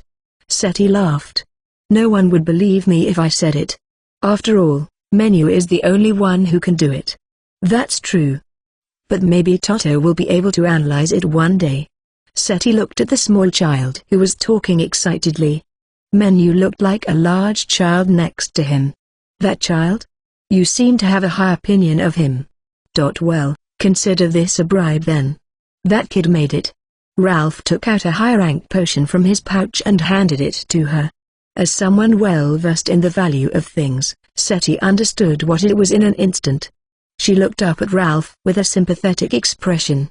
But Ralph shook his head and took a step forward. The children cannot wait any longer. Please don't say anything. That is what he meant. Seti accepted the potion that would allow her to live comfortably for some time, and then she and Ralph approached the others. Well, I think we should go as far as we can. And then we can set up camp when we get tired. That's a very vague plan. We have to search for stairs, right? I will do my best. There are monsters here, so don't stray too far away from me. The 4 of them marched on with Seti in the lead, followed by Menu, Toto and then Ralph. On the way, Ralph had to stop Menu from purposely hitting a switch, and Seti had to stop him from antagonizing a mimic chest, which she had detected with scouting. Regardless, they were able to find 2 staircases. But both were traps that would take them back to the entrance. Clearly, this dungeon was a very complex maze. In terms of level, the monsters that attacked them were around 40. And so they were not difficult to defeat. Finding the right stairs was the hard part. This would have been a lot more troublesome without Menu. They had stopped to rest and drink water. Apparently, using the scouting skill was very tiring for Seti. But I think it is close by. What makes you say that? A hunch. I suppose. There is one place that I've been avoiding, because there are likely strong monsters there.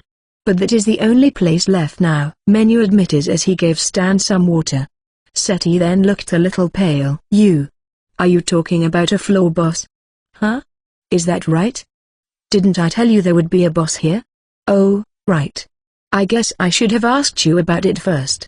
Sorry, Menu chuckled. Seti's skill was useful, as it detected the number and direction of nearby monsters. On the other hand, it was not any skill that told Menu that there was a strong one in the area. It really was just a hunch.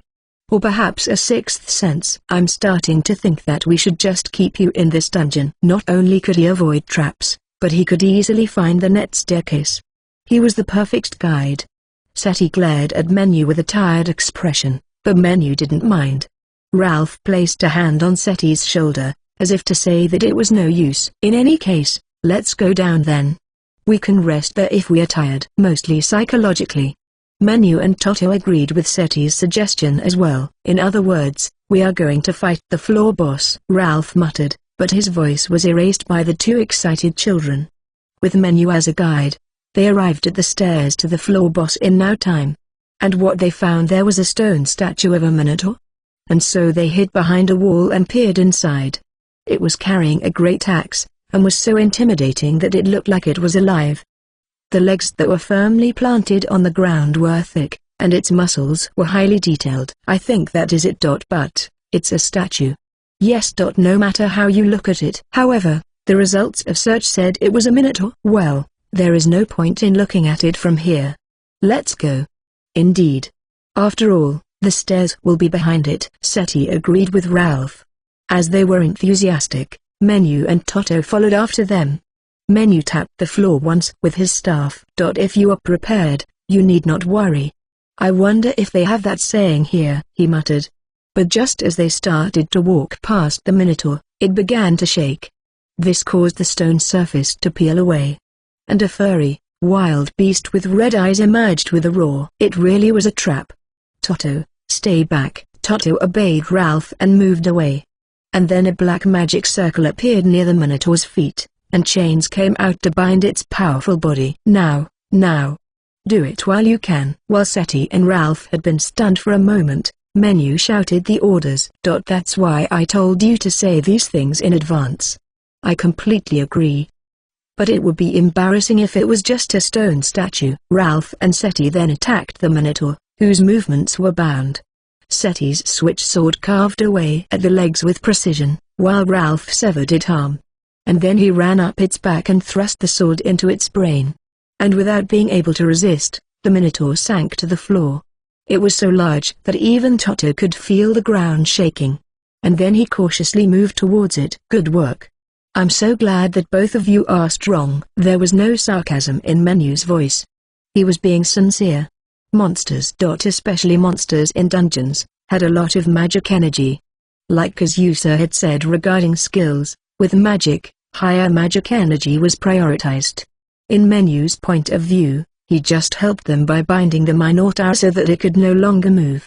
And while Ralph was conflicted, Seti decided to not think about it. If they could take it easy, then that was fine. Ralph also switched gears, and after seeing that the Minotaur had not crystallized, turned to Toto. Toto, how about some carving practice? Do you mean it? You weren't able to practice on the road.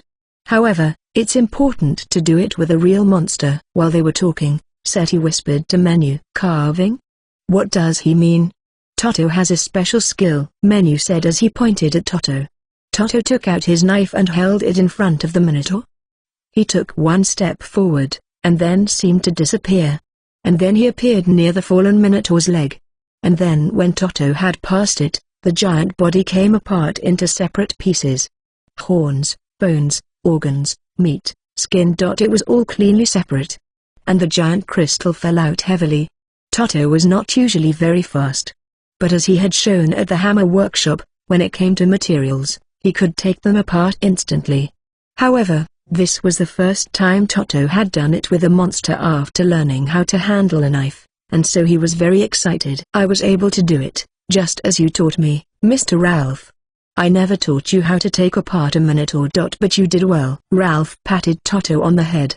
Normally, he liked to praise people to help them grow. Normally. Menu quickly helped to gather the materials.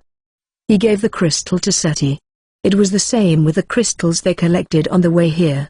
They were not something a Menu and the others wanted that much, and so they gave them all to her. And so that became the natural flow of things. They kept the materials while Seti took the crystals. I wonder how much I can sell a Minotaur crystal for, Seti said dreamily as she gazed at it. But once they were finished with the gathering, they switched gears, and the three of them made their way down the stairs. This staircase was short, and they reached the next floor in 5 minutes. The ceiling was very high, and there was no door. Just the same familiar stone floors and small rooms.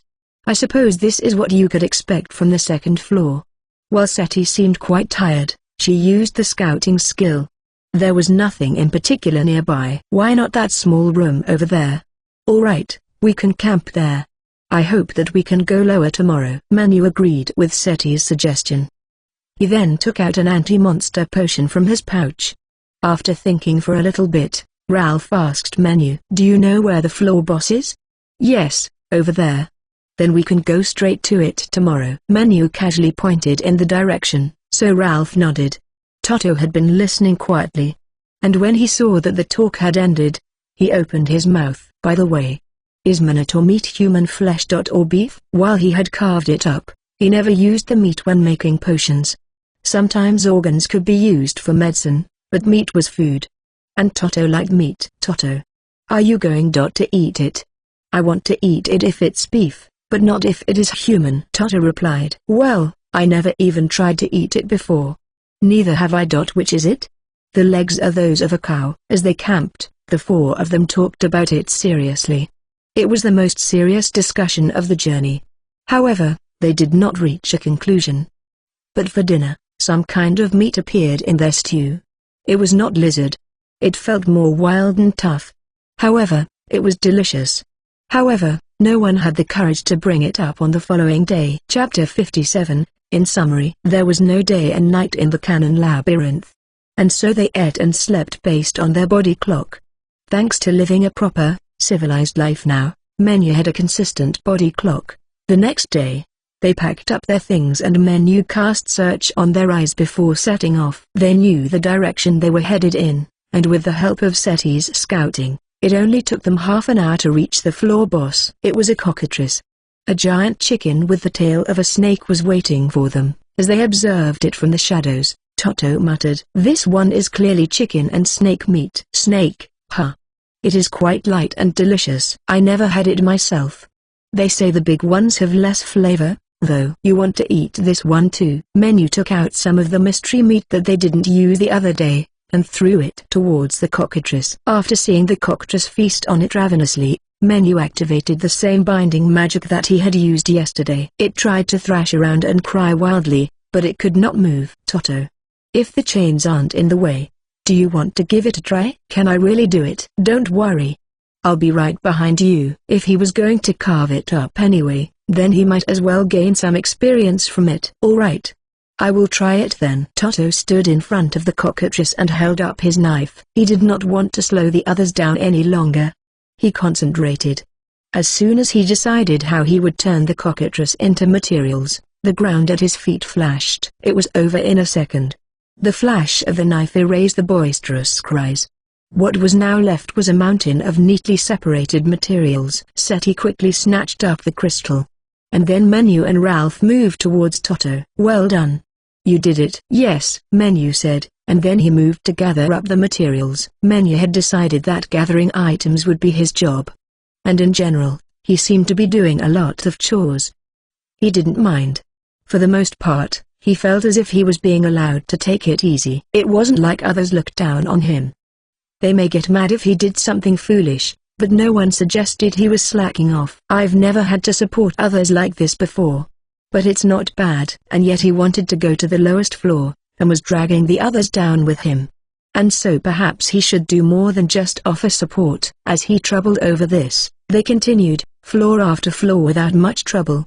There was not much change in scenery. As for floor bosses, after the cockatrice, they met a chimera and then basilisk.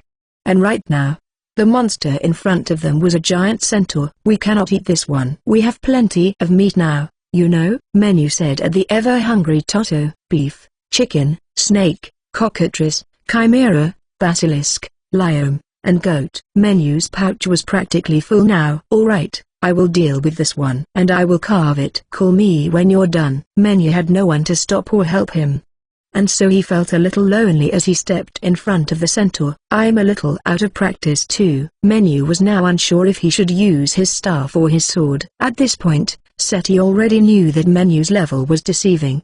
And so perhaps there was no point in hiding anything? But magic was one thing.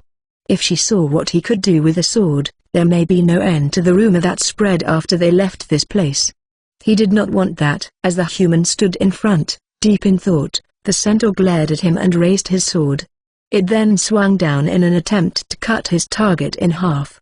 But Menu jumped up with the strength of his legs alone, landing on the centaur's helmet in a crouch. Good.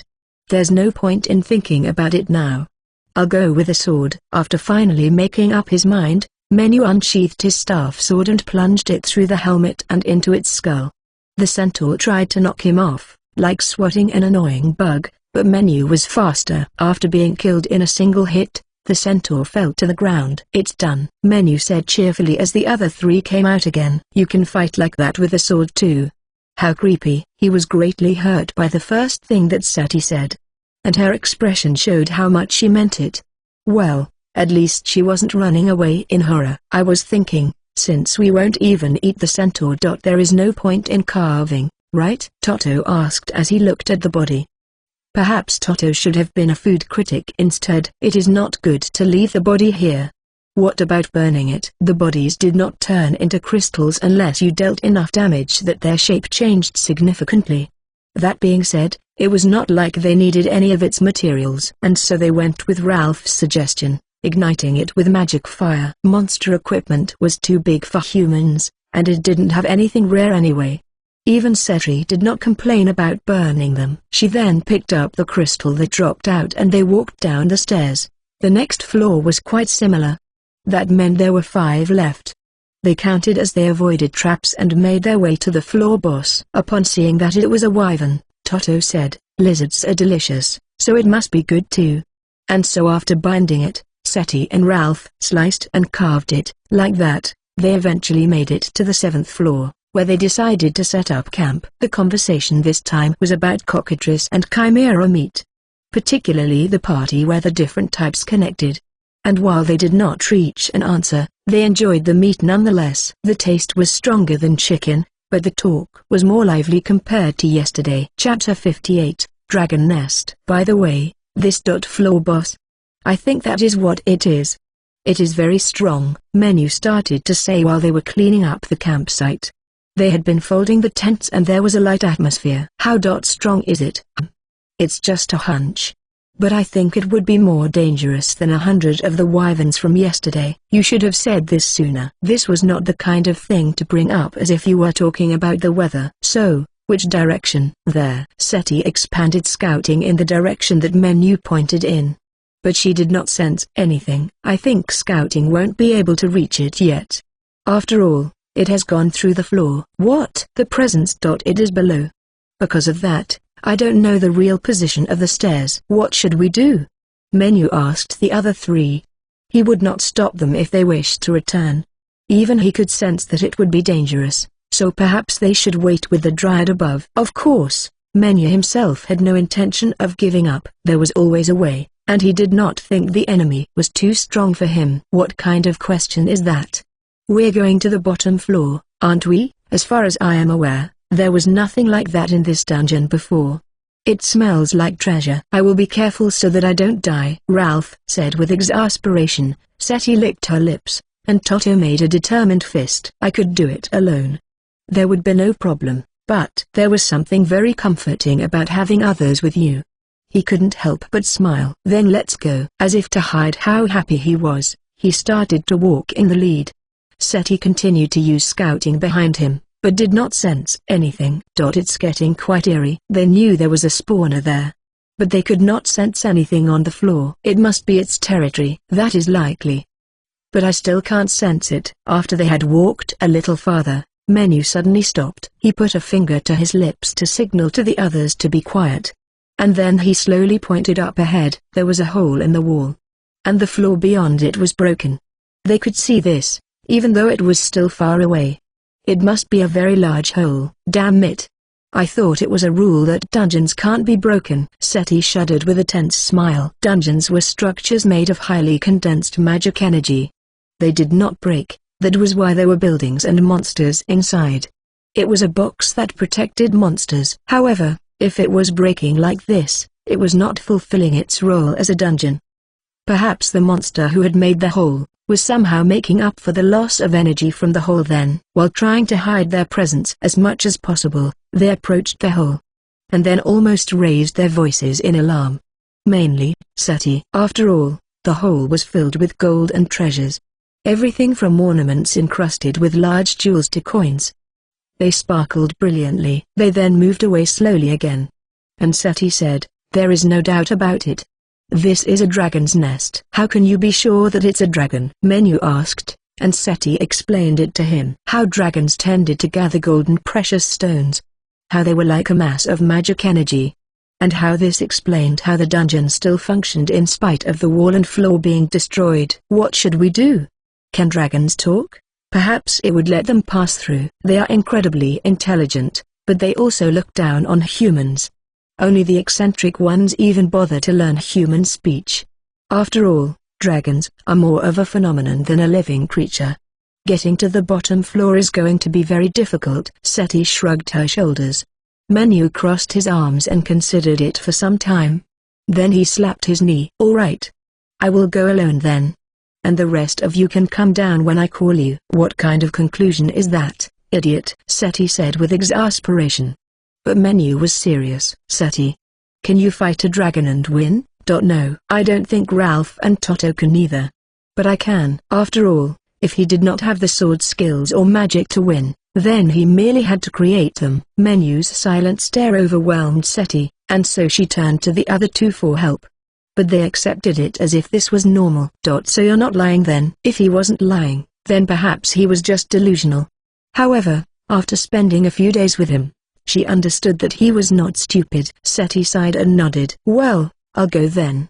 It shouldn't take too long." Menu. Ralph stopped him. "What? Can we watch?" Menu looked surprised at first. But then he chuckled. "Sure. But it's dangerous, so watch from above." "Got it." And then Menu jumped into the hole with the treasure. He landed noisily.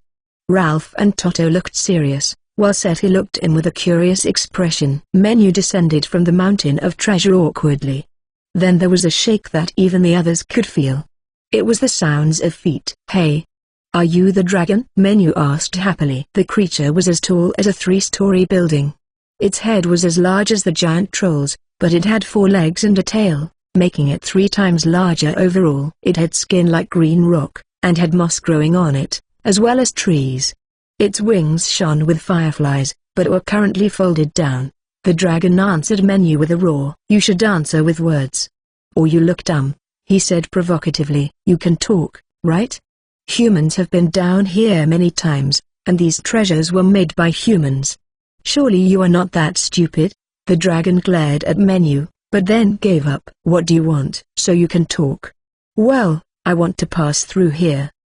But I suppose you won't make it so easy." "Indeed. I have no reason to allow you to pass. This is my house, not some passage." Menu thought that the dragon sounded like Ralph, and he chuckled. "Why do you laugh?" "You remind me of a friend. Now then, I shall make you obey me. Either by force or by your own choice. You can choose," Menu declared as he raised his staff. "I normally would not want to do this, but I heard you are more of a phenomenon than a living creature. In that case, it would be too troublesome to defeat you. I don't mean to make you a servant or anything. You can be our friend." "You continue to mock me, human." The dragon then unleashed green spores from its mouth. It poured down to the floor, causing the green plants that were covering it to die. Menu saw it as a challenge, and he laughed while rushing forward. "I am Summoner Menu. If I win, then you'll join us as a friend." He dashed until he was right in front of the dragon, and then jumped up and landed on its back. And while he grasped the rough surface of its neck with one hand, it was still unstable, and the dragon was moving wildly. Any ordinary person would have been shaken off and killed. But Menu was on the dragon like it was nothing. He then waved his staff, and drew several green magic circles. And then vines rose up and wrapped around the dragon. They grew along its rock-like skin, covering its mouth and binding it securely. "Do you want to be friends now?" "I see. Well, we must fix what was broken then." The vines flashed, and the dragon's eyes widened in surprise. Menu created brown magic circles below. And like this, he took the energy from the dragon and used it to repair the holes with earth magic. "I'm not used to doing this, so it uses extra energy. But let me know if you changed your mind." By the time the dragon stopped moving around wildly, the large hole in the wall was completely closed up. But while it used more magic energy, it was not Menu's energy that was being depleted, as he was merely taking it from the dragon and converting it. "Do you want to continue?" Menu removed the vines from the dragon's mouth, and then the dragon turned to him with an exasperated look. Do you understand what you have done? You, tunnel construction work and wall repair, fool. If I am gone, the balance will be broken. What do you mean? The dragon had completely lost the will and energy to fight. And so it folded its legs and lay down. Listen. We dragons are phenomena. We must exist, in the same way that it rains. In the same way that the wind blows. What happens when that is gone? Can you imagine a world without wind? That would be very bad. You took too much. 1/10 all at once. How ridiculous. Fine, I will join you. Thank you. Menu had only listened to the last part. The dragon's expression had been terribly similar to Ralph. But only Toto and Seti would know that. Menu then descended from the dragon and took away the vines. The dragon then raised its head and began to chant. Lights appeared in the air. The chamber was filled with sparkling particles. I hereby declare summon a Menu as master, and swear to go to the ends of the earth if he calls. As long as the winds blow, I will rush through the land and sky. Now, choose the name to bind me. But I'm quite bad with names. Menu answered, not caring about ruining the atmosphere. Just choose a name that is easy to use. Forest. Mountain. Waldung. What about Waldung? The dragon seemed to laugh. Perhaps it liked the name. The contract is made. The lights then went into the dragon and faded. Waldung's face lowered towards Menu. It was so big that it could eat Menu with one bite. But strangely, he did not feel afraid. He raised his hand and touched the dragon's nose. It was warm. Thank you. I look forward to working with you, Waldung. So, you wish to pass through here? Yes. I have friends. May I call them? Yes. I shall carry them. Waldung then looked up at the other three. Suddenly, a wind enveloped them and slowly brought them down. Toto looked excited, while Seti was salivating over the treasure. Ralph alone had a serious expression. You did too much. But it agreed to be friends. Yes, this dragon is now called Waldung. Menu introduced it. Toto was looking at and reaching out his hand as if he wanted to touch it. I've never seen a dragon before. Val. Would you mind if I took just a little bit of this treasure here? You're not going to use it, after all. Seti was already negotiating. The entire floor was covered in mountains of treasure. As Toto touched the dragon's head, it looked at Seti with exasperation. Surely she could be a little less casual towards a dragon. Yet everyone here seemed to have little respect towards it. Still, it was true that having a little less treasure would not hurt it. After all, it was only collecting it out of habit. I do not mind. You will find the next staircase behind the door over there. Menu.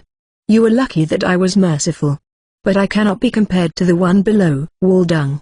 What do you think this is, on my shoulder? Waldung squinted and its eyes met those of Stan, who was perched on Menu's shoulder. Without a doubt, it was a servant of the gods.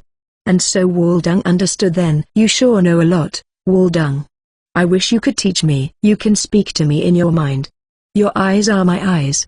And so your words will reach me. That is an invasion of privacy. Then I will also teach you to block it. And so after Seti had taken as much treasure as she wanted, which was not that much, as she had to be able to carry it later, Menu and the others went through the door. Chapter 59, Canon. Like the dungeon entrance, the giant door was decorated with jewels and strange geometric patterns. As for how large, it was high enough for Waldung to pass through. Ralph then raised one hand and touched it. With just a light press, the door began to open noisily. There was a staircase that stretched upwards, and shone white. There was something white and spherical floating up ahead.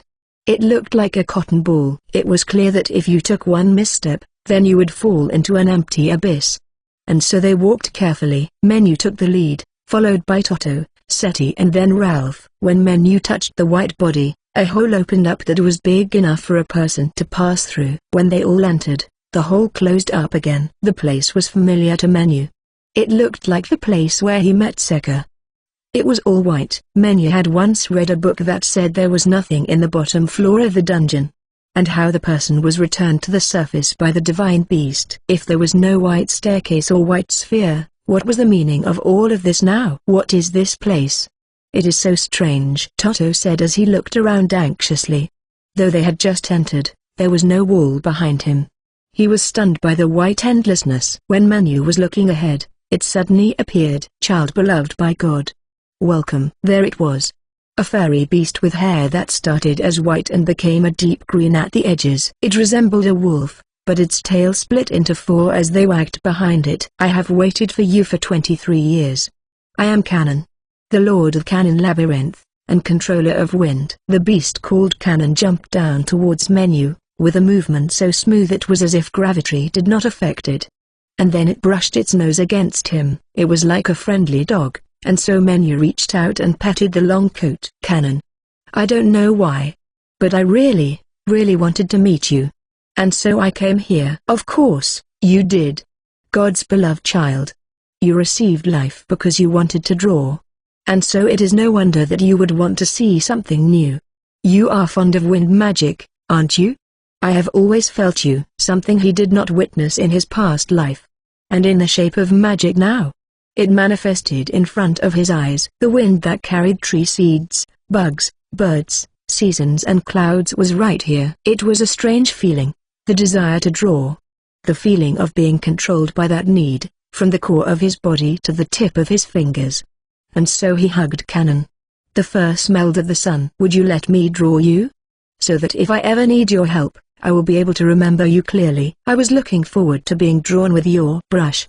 Now, draw away. Man and beast whispered together softly, as if lovers. The three others were quite left behind now. Menu? Ralph said hesitantly from behind. Sorry. I couldn't. Why don't you drink some tea? It won't take long. Yeah. It was always Menu who took out the tea and cups from his pouch. However, he was now facing Kanon and seemed like a complete stranger. Even though he had broadened his horizons in this world, and lived more like an ordinary human, it did not mean that his nature had changed. Ultimately, Menu was like a beast who felt joy in being able to draw. In a way, he was more like Kanon than a human. When seeing him like this, not only Ralph, but Toto and Sati also felt that something was off. That thing that made him fundamentally different from others. What you often felt with a genius or madman. Not good or bad.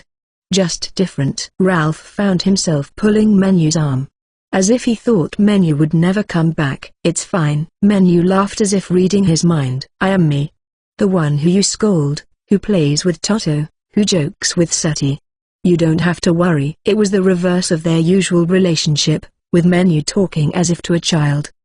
He then took his sketchbook and brush and approached Kanon. Stan flew to Toto's shoulder. Ralph kept an eye on Menu's back as he prepared tea for 4 people. Menu opened his sketchbook and then sat down in front of Kanon.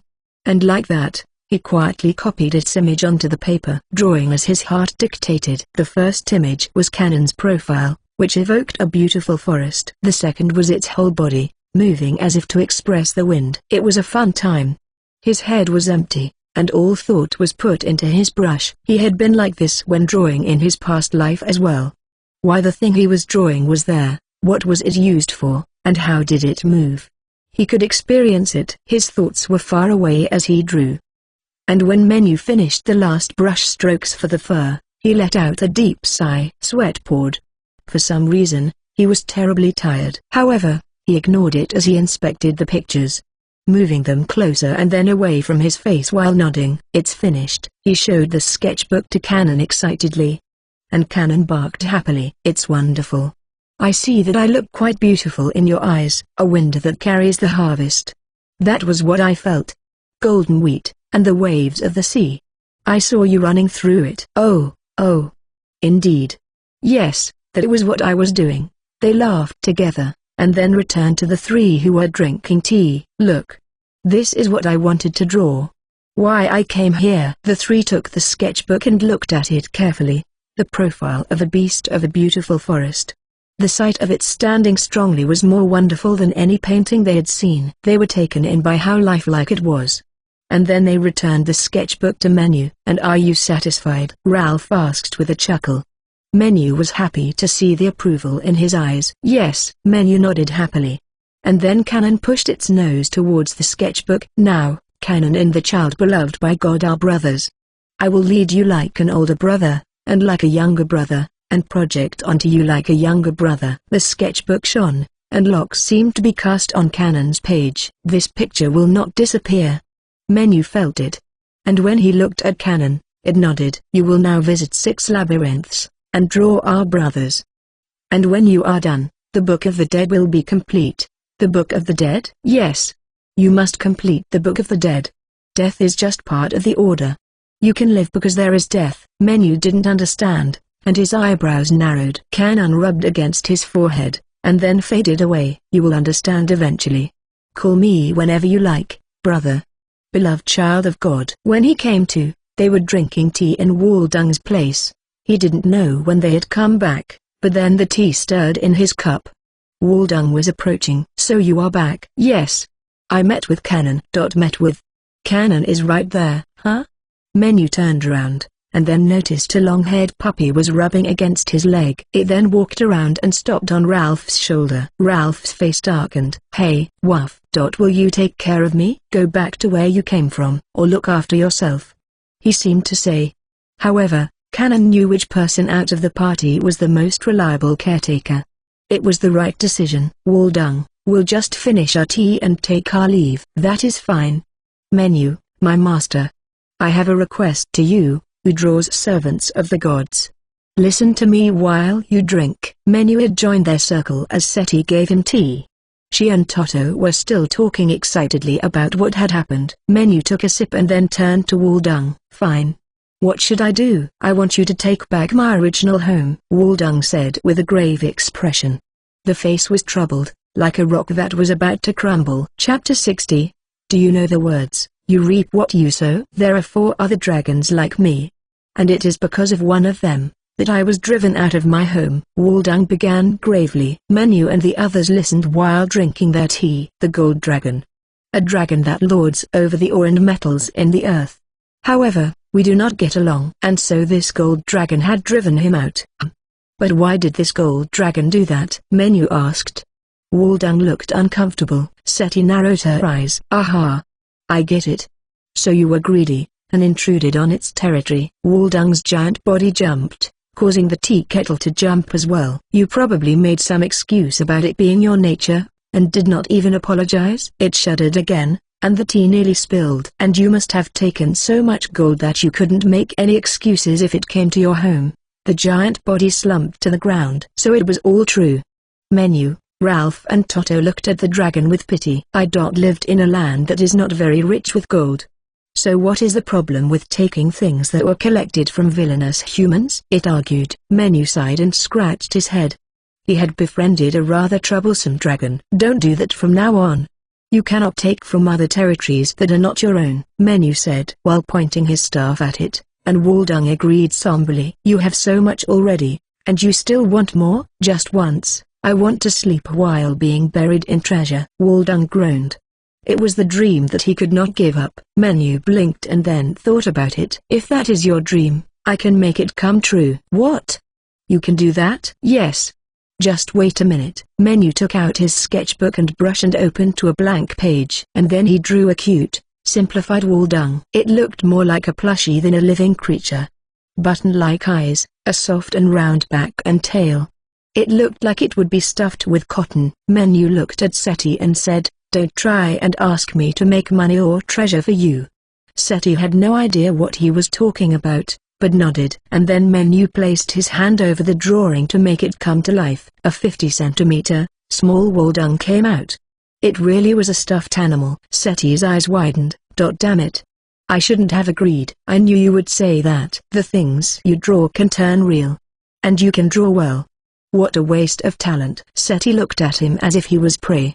But he did not want to become a tool to make others money. Menu then made Toto hold the stuffed dragon, as Kanan was sitting on Ralph's lap already, and then he pointed his staff at it. In accordance with the contract, I summon Waldung. What? The large Waldung shone with light, overflowing with particles that then flowed into the small one. As Toto held it, the small limbs began to move. It looked down at its body and moved its tails. Then it flapped its cotton-filled wings and flew above their heads. This is wonderful. As it was a permanent summon, it was a little tiring. But now you can dive into your treasure. Yes, the dragon was not very intimidating now. Waldung then dove into the mountain of treasure, and then it wagged its tail around while rolling on the hard coins. Ralph looked at it sadly. He preferred the sight of a great dragon. By the time they were finished with the tea, A satisfied Waldung returned to them. My lifelong dream has come true. Thank you, Master. I'm glad. Your body also has a storage ability.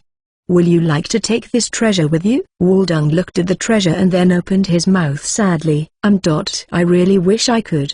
But putting gold into my stomach is, being buried in it and eating it were very different things. Well, you should go with Toto then. He always uses a basket for gathering herbs. Yes, if it's herbs or just a little metal, then it should be fine. Ralph's shoulders dropped. Now the dragon was being used as a basket. Can we really ask a dragon to carry our things? Well, he doesn't seem to mind. And so Waldung stuck himself to Toto's back by hooking his arms over the shoulders. I think for dragons, humans do not live very long. That is why it made the contract. Menu is right. The human lifespan is so short. And so it determined that tagging along would do no harm. So I think it's fine to ask it to help with things it doesn't mind doing. It was clear that Waldung did not mind. Menu took off his pouch and approached the mountain while opening it. And then the treasure was stored inside in no time. Ah! What are you doing? Seti said as she stood up. While she had taken what she wanted, it wasn't like the rest was of bad quality. Besides, if someone else took so much at once, the value would go down. Well, I thought Mr. Vile would want his bed. Bed? We don't need more money. Or accessories. So I only saw it as a bed. A bed of treasure. Is that bad? The strength left Seti all at once. And she muttered to herself about how foolish she was for scraping by. Menu did not have the words to comfort her. Ralph was busy playing with Cannon, and Toto was talking with Waldung. And so Menu frantically suggested that they take their leave, as he began to put away the cups and tools. Now, it's time to use the shortcut I've been looking forward to. Wuff wuff. Oh, a shortcut. Great. Our return will be so easy. Cannon, Val and Toto were enthusiastic, but the other two looked annoyed. They did not trust him. Still, Menu thought of the Dryad Castle as he closed his eyes and raised his staff. A film of water rose up like a door, and the familiar castle appeared on the other side. Oh, it worked. If you're worried, you can go later. I'll be first. Manu went through without any concern. As expected, he came out into the castle with the stairs. Next was Cannon, Val and Toto. But no one followed them. After waiting for some time, Menu poked his head through the watery membrane. Ralph and Seti looked at him with horror. Menu's head was floating in the air. It's completely safe. Come on. Fine. Fine. Just pull your head back. And so Menu pulled his head back to make way for them, and then Seti and Ralph came out, and Menu closed the door.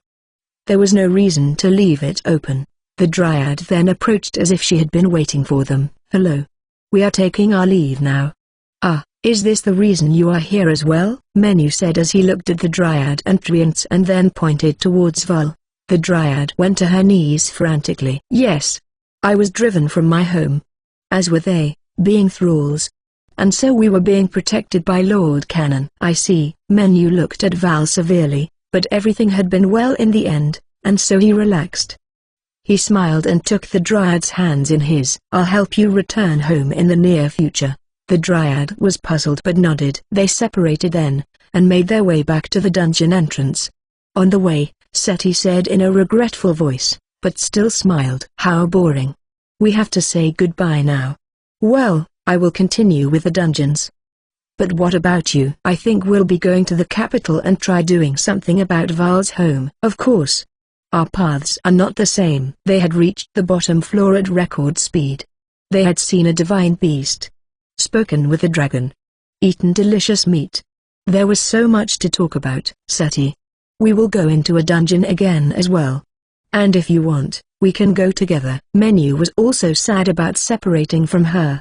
Of course, neither wanted to work together if it meant going against what they wanted to do. Sometimes, it was more fun when your paths just crossed occasionally. Very well. I'll try to stay longer in guilds with dungeons. After all, traveling with you three was fun. And so Menu and Seti shook hands in front of the dungeon door. Well, see you later then. Look for me, alright? Seti. I know. I have another thing to look forward to now. And with that, the four exited the dungeon. They then knocked on the door to the room where Kazusa was waiting. She looked at them with surprise. Not only was that so fast, but they had more animals with them. And one was wearing a strange item. Was everything alright? Yes. While I can't explain it, we had a good time, Menu said with a laugh. Cannon was happily wagging its tail on top of Ralph's head. Upon seeing this, Kazusa realized that nothing bad had happened, and so she turned on her heels to leave. Just then, Cannon howled like a wolf. Kazusa shuddered. Menu knew Cannon had overwritten the shortcut. I'm sorry. It's just this one time. It better be. Let too many out, and we won't be able to deal with it when a stampede happens. 10 steps later, they were back in the guild. Kazusa quickly returned and cast the shortcut spell again, while the others went to the counter to make their report. Though, Seti left it to Menu, and went off by herself. He wondered why. But then he remembered that it would be recorded in a book, as they had gone to the lowest floor. In other words, they would be held here for quite some time. I'm going back to the inn first. Ah, Mr. Menu. Please give me the dried flower, treant branches, and my alchemy tools. His friends also quickly left the troublesome work to him. And so Menu ended up spending many hours in the guild. With his awkward words, he talked about the floor bosses, the meat, and the dragon treasures. Late into the night, only Stan was there to console him while perched on his shoulder. Chapter 61, The Terrible Alcats. I'm finally free. Menu walked unsteadily out of the guild. It was already night time, and the streets were bustling with people. It's so crowded. He had not felt this suffocated in the narrow spaces of the dungeon. Menu loosened one of the buttons of his shirt. The events of a week ago had still left a deep mark on Menu's heart. He was scared to be in a crowd. What if it happened again? The god had promised that it would not happen, but he could not help but feel anxious. There was a crossroad in front of the guild, with a plaza. However, if he wanted to enter the street on the south side, he would have to make his way through a thick crowd. He started to feel nausea, and had to hold his mouth shut as he sat down on the stairs in the middle of the plaza. He leaned against a stone planter near the top, and decided to wait until there were fewer people. But as he sat there, he grew terribly sleepy. Now that he thought about it, he had quite a busy day. Making a contract with the dragon, drawing a divine beast, making Varlin summoning him. I guess I've run out of magic energy. Menu was down to 2 digits. He tried to think while fighting the tiredness, but there wasn't really anything he could do. Thankfully, it was still early autumn, and so there was no danger of freezing to death. Contact Ralph. It's so inconvenient to not have phones. His vision blurred, and then Menu's head swayed and he fell asleep on the spot. In the morning, he awoke while there were still few people around, and he realized that something fluffy was enveloping his body. From what he could see in his narrow vision, he had not returned like last time. It was still the familiar town. So, was this some kind of joke?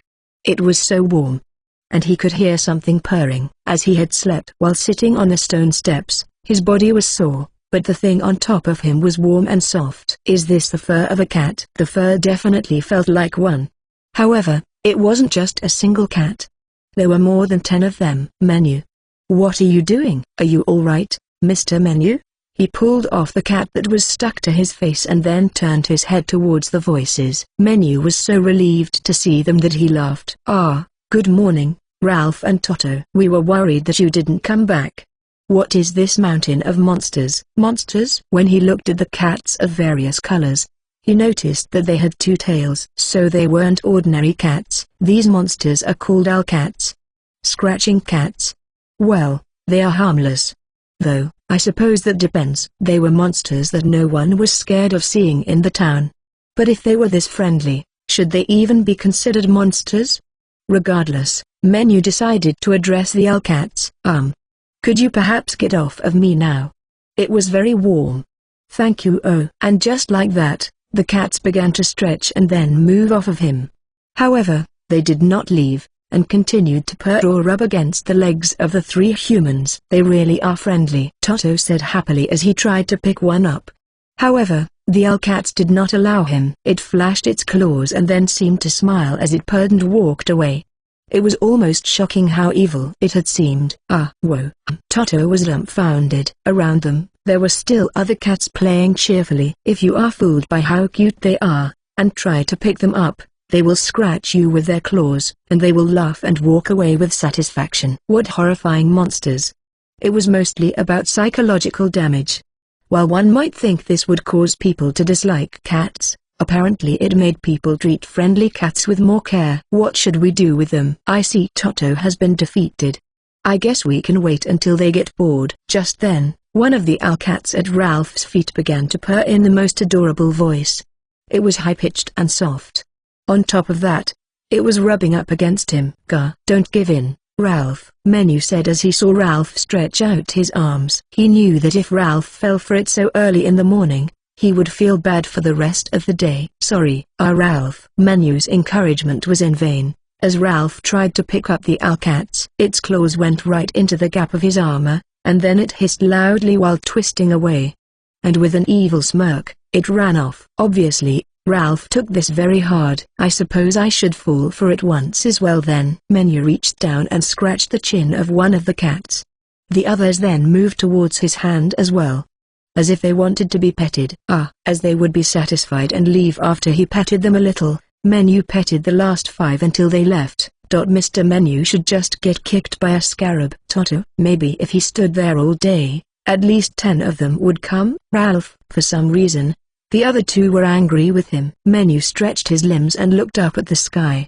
It was sunny, and his body was still warm from the owl cats. Menu then offered to buy the others breakfast in order to cheer them up.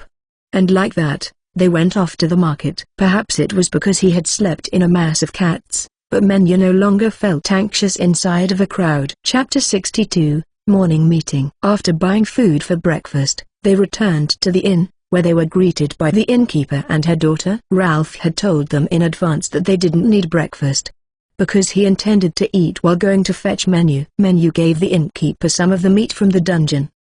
The meat that resembled beef and mutton. The ones that you could eat without remorse. She was overjoyed by this. However, this was a world without refrigerators or freezers. Of course, there was magic to cool things off, but you would still have to eat a lot of the same meat every day. "I cannot choose all of this. Mia, go and share some of it with the owner of the dining hall." "If that's the case, I still have more, so I will go with you. It's quite heavy, after all." After hearing the innkeeper send her daughter on an errand, Menu offered to help. Floor bosses were large creatures, and so he had a mountain of meat stocked up. There was the wyvern as well. "I'm part dwarf, so I can carry heavy things without a problem. Still, it won't be as fresh if it takes too long. So I will accept your help." And so Menu told Ralph and Toto to eat without him, and then he left with Mia to the dining hall. The wyvern meat got an especially good reception. Mia told him that they had shared the lizard meat like this before as well, though the owner had just eaten it himself instead of giving it to customers. So lizards taste good. With his heart now set on it, Menu shared the meat with his favorite restaurant, and asked them to serve it for dinner. As he had given them a lot, they readily agreed. Once he returned to the inn, he saw that not only were Ralph and Toto eating meat skewers, but so were Cannon and Val. Mr. Val can eat. In spite of drawing Val himself, Menu was a little shocked to see it. "My body is just made of magic energy, and so I must keep it strong through consuming food." He wasn't sure how a sweet and spicy sauce would benefit a stuffed animal, but it was apparently different from storage. Regardless, he was eating without making a mess. "Welcome back, Mr. Menu. You must be tired. You should rest after eating." Toto and Ralph made some space on the bed so that Menu could sit down, and the 3 ate breakfast while talking about the previous night. "I think I experienced magic energy depletion," Menu declared as he ate a sandwich of thick meat and green vegetables. As Ralph knew his status, he could not help but look surprised as he tore into a smoked chicken leg. "You? Surely you're mistaken?" "Yes, I was shocked too. Well, perhaps making a contract and summoning a divine beast and dragon on the same day was a bad idea." "Of course it was, Master. A normal person would have been drained completely," Mr. Val said as he curled up on the bed. Stan nibbled on the meat and chirped as if agreeing with him. "Yesterday, I didn't tell you how to cut off the path. As we stayed connected, I ended up feeling quite horrible as well. So it would be best to cut it off until it's necessary." "Thank you for being so concerned with my well-being. Anyway, I would like to know how to do it," Menu said as he finished off his sandwich and then reached for a meat skewer. Mr. Val nodded without a hint of remorse. "It's simple. Just think about severing the connection in your head. And when you want it to, it will connect again. If you want it to, it will happen. And my thoughts will not reach you. We share the same magic energy now, and I am your servant. Alright. There. Is it severed? Yes. Now I won't have to feel your exhaustion. So it really was just self-defense. Menu chuckled as he ate the meat skewer. After that, Menu lay on the bed and rested. He could tell from his sluggish movements that he had not recovered yet. When it came to magic energy depletion, there was no potion for recovery. Well, you could recover a very small amount with a healing potion. But that was also a medicinal drink. And so taking it too much could lead to addiction. Sorry, I'm going to sleep. You two can decide our plans for tomorrow. We'll have dinner at the usual place. Wife. Menu muttered as he drifted off to sleep. Ralph and Toto covered him in a blanket and then sat down. Cannon and Stan were perched comfortably on their shoulders. I see. Well, there is no reason to stay here now. Yes. My mother is protected. Are we going to the royal capital next? As they talked, Mr. Val nodded his head. The land I lived in is far away. So you should go to the place that you want to go first. In that case, it probably was best to travel to the capital. All right. Then shall we prepare for the journey tomorrow? Indeed. Have you finished with your medicine, Toto? Yes, Mr. Ralph. I just have to sell the materials now. Then we will go. We'll make preparations and say our goodbyes. As they had stayed here for a long time, they had made a lot of friends. This was a place that Toto would return to one day. And so the 2 humans and 3 animals left the room where Menu was sleeping. The breakfast they bought had been eaten completely. Chapter 63. A feast before the journey. Ralph and Toto left Menu at the inn, and went around telling their associates that they would be departing tomorrow. It was good manners for adventurers and travelers to speak to others after they had stayed in a place for a long time, and if the residents were especially fond of them, they would sometimes hold a feast. When Menu woke up later, he was taken down to the dining hall, which was filled with people. What is happening? Aside from the Hammer-Inn family, there was Hans and Reed, and people from the various bars and restaurants they had gone to, as well as the store owners, and alchemists that had helped Toto. Even the librarian and guild worker, Kazusa. But Seti was not there. She must have left already. She was a rootless tree, and was likely not interested in feasts anyway. While Menu was happy to see all these people, he did feel sad that he had not been able to see Seti off. And so he swore that next time, he would throw a feast, even if she had to be dragged to it by force. Cheers. Once it began, someone took out stringed instruments, and people began to sing. This was different from the party that Hans had thrown before.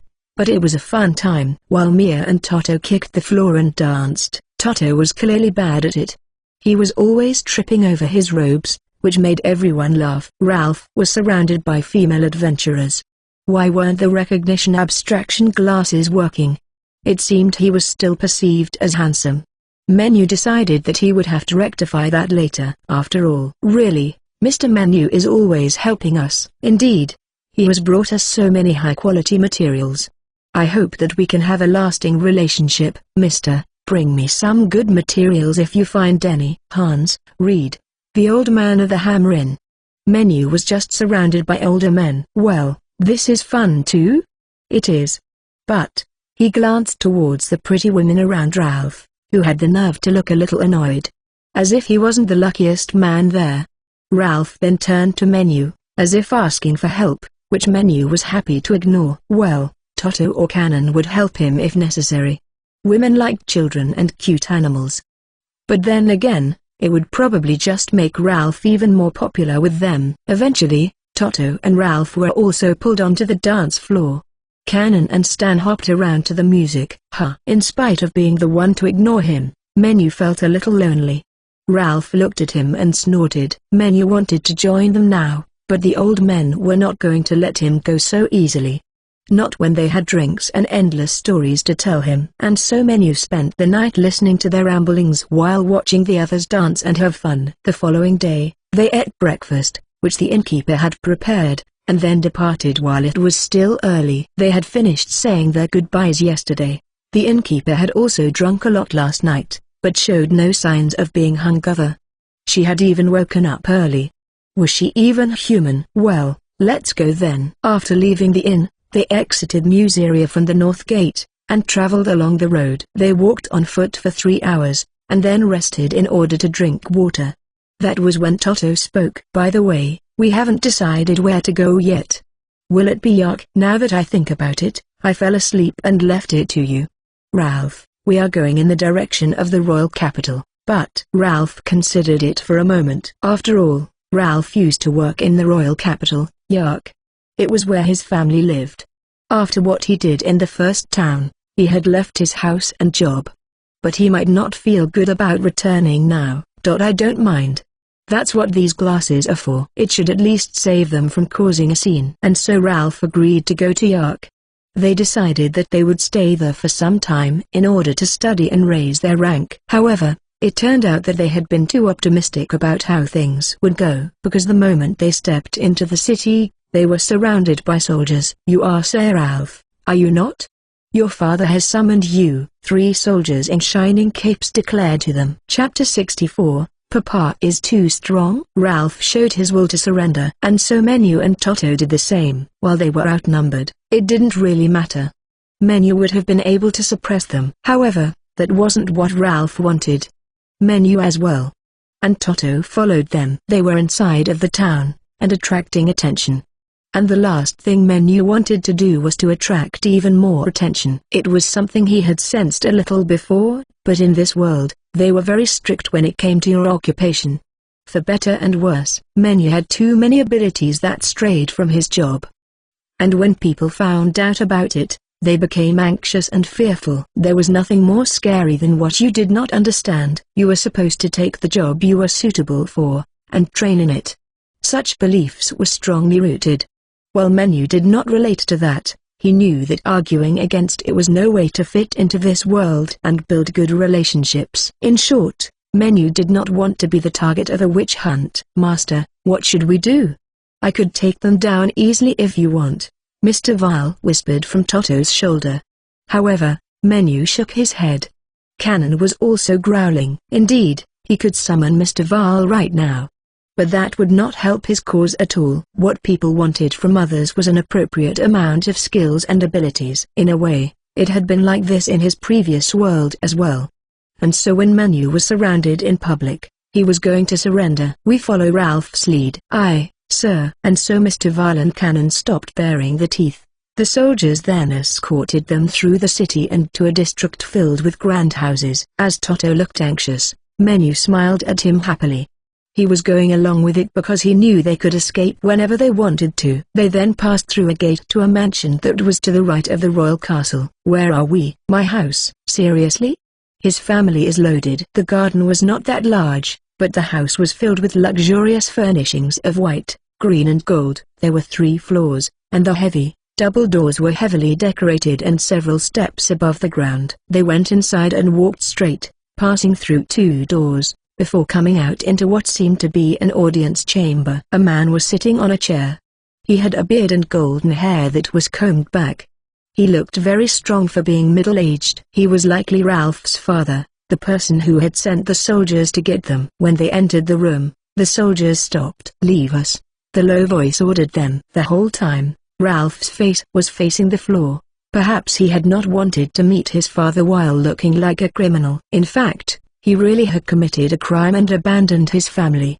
So why had Ralph's father brought him back like this? I don't understand his intention. As Menu looked at the man with a puzzled expression, their eyes met. Suddenly, he felt immense pressure come over him. Even if Menu was above him in abilities, when it came to the weight they carried, the layers of experience, there was a large gap. Menu could not help but avert his eyes. After all the soldiers had left, the audience hall was quiet. Neither Ralph, Menu or Toto could say anything. A frightening pressure was pushing down on them. And so it was the man who opened his mouth first. HMPH. Ralphie dear. How terrible of you to try to cut off ties with a single letter. Papa won't allow it. Menu and Toto's eyes widened. But I committed a crime. I am a disgrace to this house. Everyone rushes to conclusions once in a while. But you mustn't think of me as such a weak-minded man ever again. Only Ralph was unfazed by the feminine way his father spoke. Chapter 65, A parent's heart. Well, never mind that. There is much to discuss, but it can come later. Menu, was it? I'm delighted to meet you. I am Claus, the father of Ralph. Menu realized he was being addressed and straightened his back. Hello. I am Menu. I am greatly indebted to Ralph. I'm sorry that I wasn't able to make a more formal apology. In spite of causing trouble, you even agreed to take Ralph with you. Thank you. Your son is always helping us, so he isn't completely useless then. That is good. But you will be relieved of that burden today. Claus took out a leather bag from his pocket. Then he walked up to Menu and placed it in his hand. It was hefty. There must be at least 20 gold inside. This is compensation. But I cannot allow him to cause you any more trouble, father. Trouble? But it's not. If anything, it was Menu who caused trouble. Claus turned to Ralph with a severe expression. You wanted to become a hero, didn't you? That is why you were working hard at the Knights Guild. But then you went and wasted it all. And yet you persist? I think it is time you return home and learn land management and politics. But you have potential to become a hero. I know that more than anyone. After all, the people here see me as a hero. Is that not enough? Claus's argument made sense. Ralph had already gone down the wrong path once, even if it was due to cursed equipment. However, you could not blame that alone. Ralph's arrogance was the reason. And so he could not argue. But the reason that Claus had rejected Ralph's attempt to cut off all ties was because he was trying to make Ralph face reality. I haven't given up being a hero yet. Ralphie. Surely you know that it won't be allowed? I don't think it's impossible. Claus was still healthy, and so there was likely 5 to 6 years before Ralph would take his place. Ralph felt that he still had time. I already supported you once. But your dream was too big, and you already failed once. It is not something you can change in just a few years. Ralph had been gifted with talent. The talent to fight. Skill with a sword. Ability to understand his surroundings. Commanding. Things you needed to be a hero. However, this world did not look kindly on people who stuck out too much. If you had talents that far exceeded others, you were either a leader or you were shunned. If a king was a hero, the people would be very proud. If it was a scholar, then people would want them to teach. However, if you weren't a king, then was it really necessary? Was it good for people who weren't rulers to have so much power above others? Probably not. At least, the actual rulers and kings would not be happy about it. That was why people were strict about jobs, and disliked people who strayed from their path. No one had ill feelings towards commoners who wanted to live in peace. And so Ralph pursued position and rank. Sometimes, with his own strength. After that, had he just continued to train and fight, Ralph would have likely become famous across the continent. He might have entered the record of heroes. But he failed. And on his knees, he let go of everything he had built up. Claus was thrusting this reality towards Ralph. Mr. Claus, wait. Ralph has helped us so much. I cannot accept this money. Yes. Mr. Ralph is very kind and strong. And so, Menu and Toto said frantically. And then Claus chuckled, as if looking at ignorant children. I am truly thankful to you both. If my Ralphie turned into someone who gave up on everything, I don't know what I'd do. But he has returned now. Because you brought him back. We're in the middle of a journey. But that is your journey, isn't it? Ralphie is traveling to train, isn't he? I think he can train back here. Indeed. The reason he was accompanying Menu on this reckless journey was to return to his training. So what Claus was saying did make sense. Ralph bit his lip and said in a low voice, I have not given up. Besides, what? I want to be a witness to it. The birth of a hero greater than me.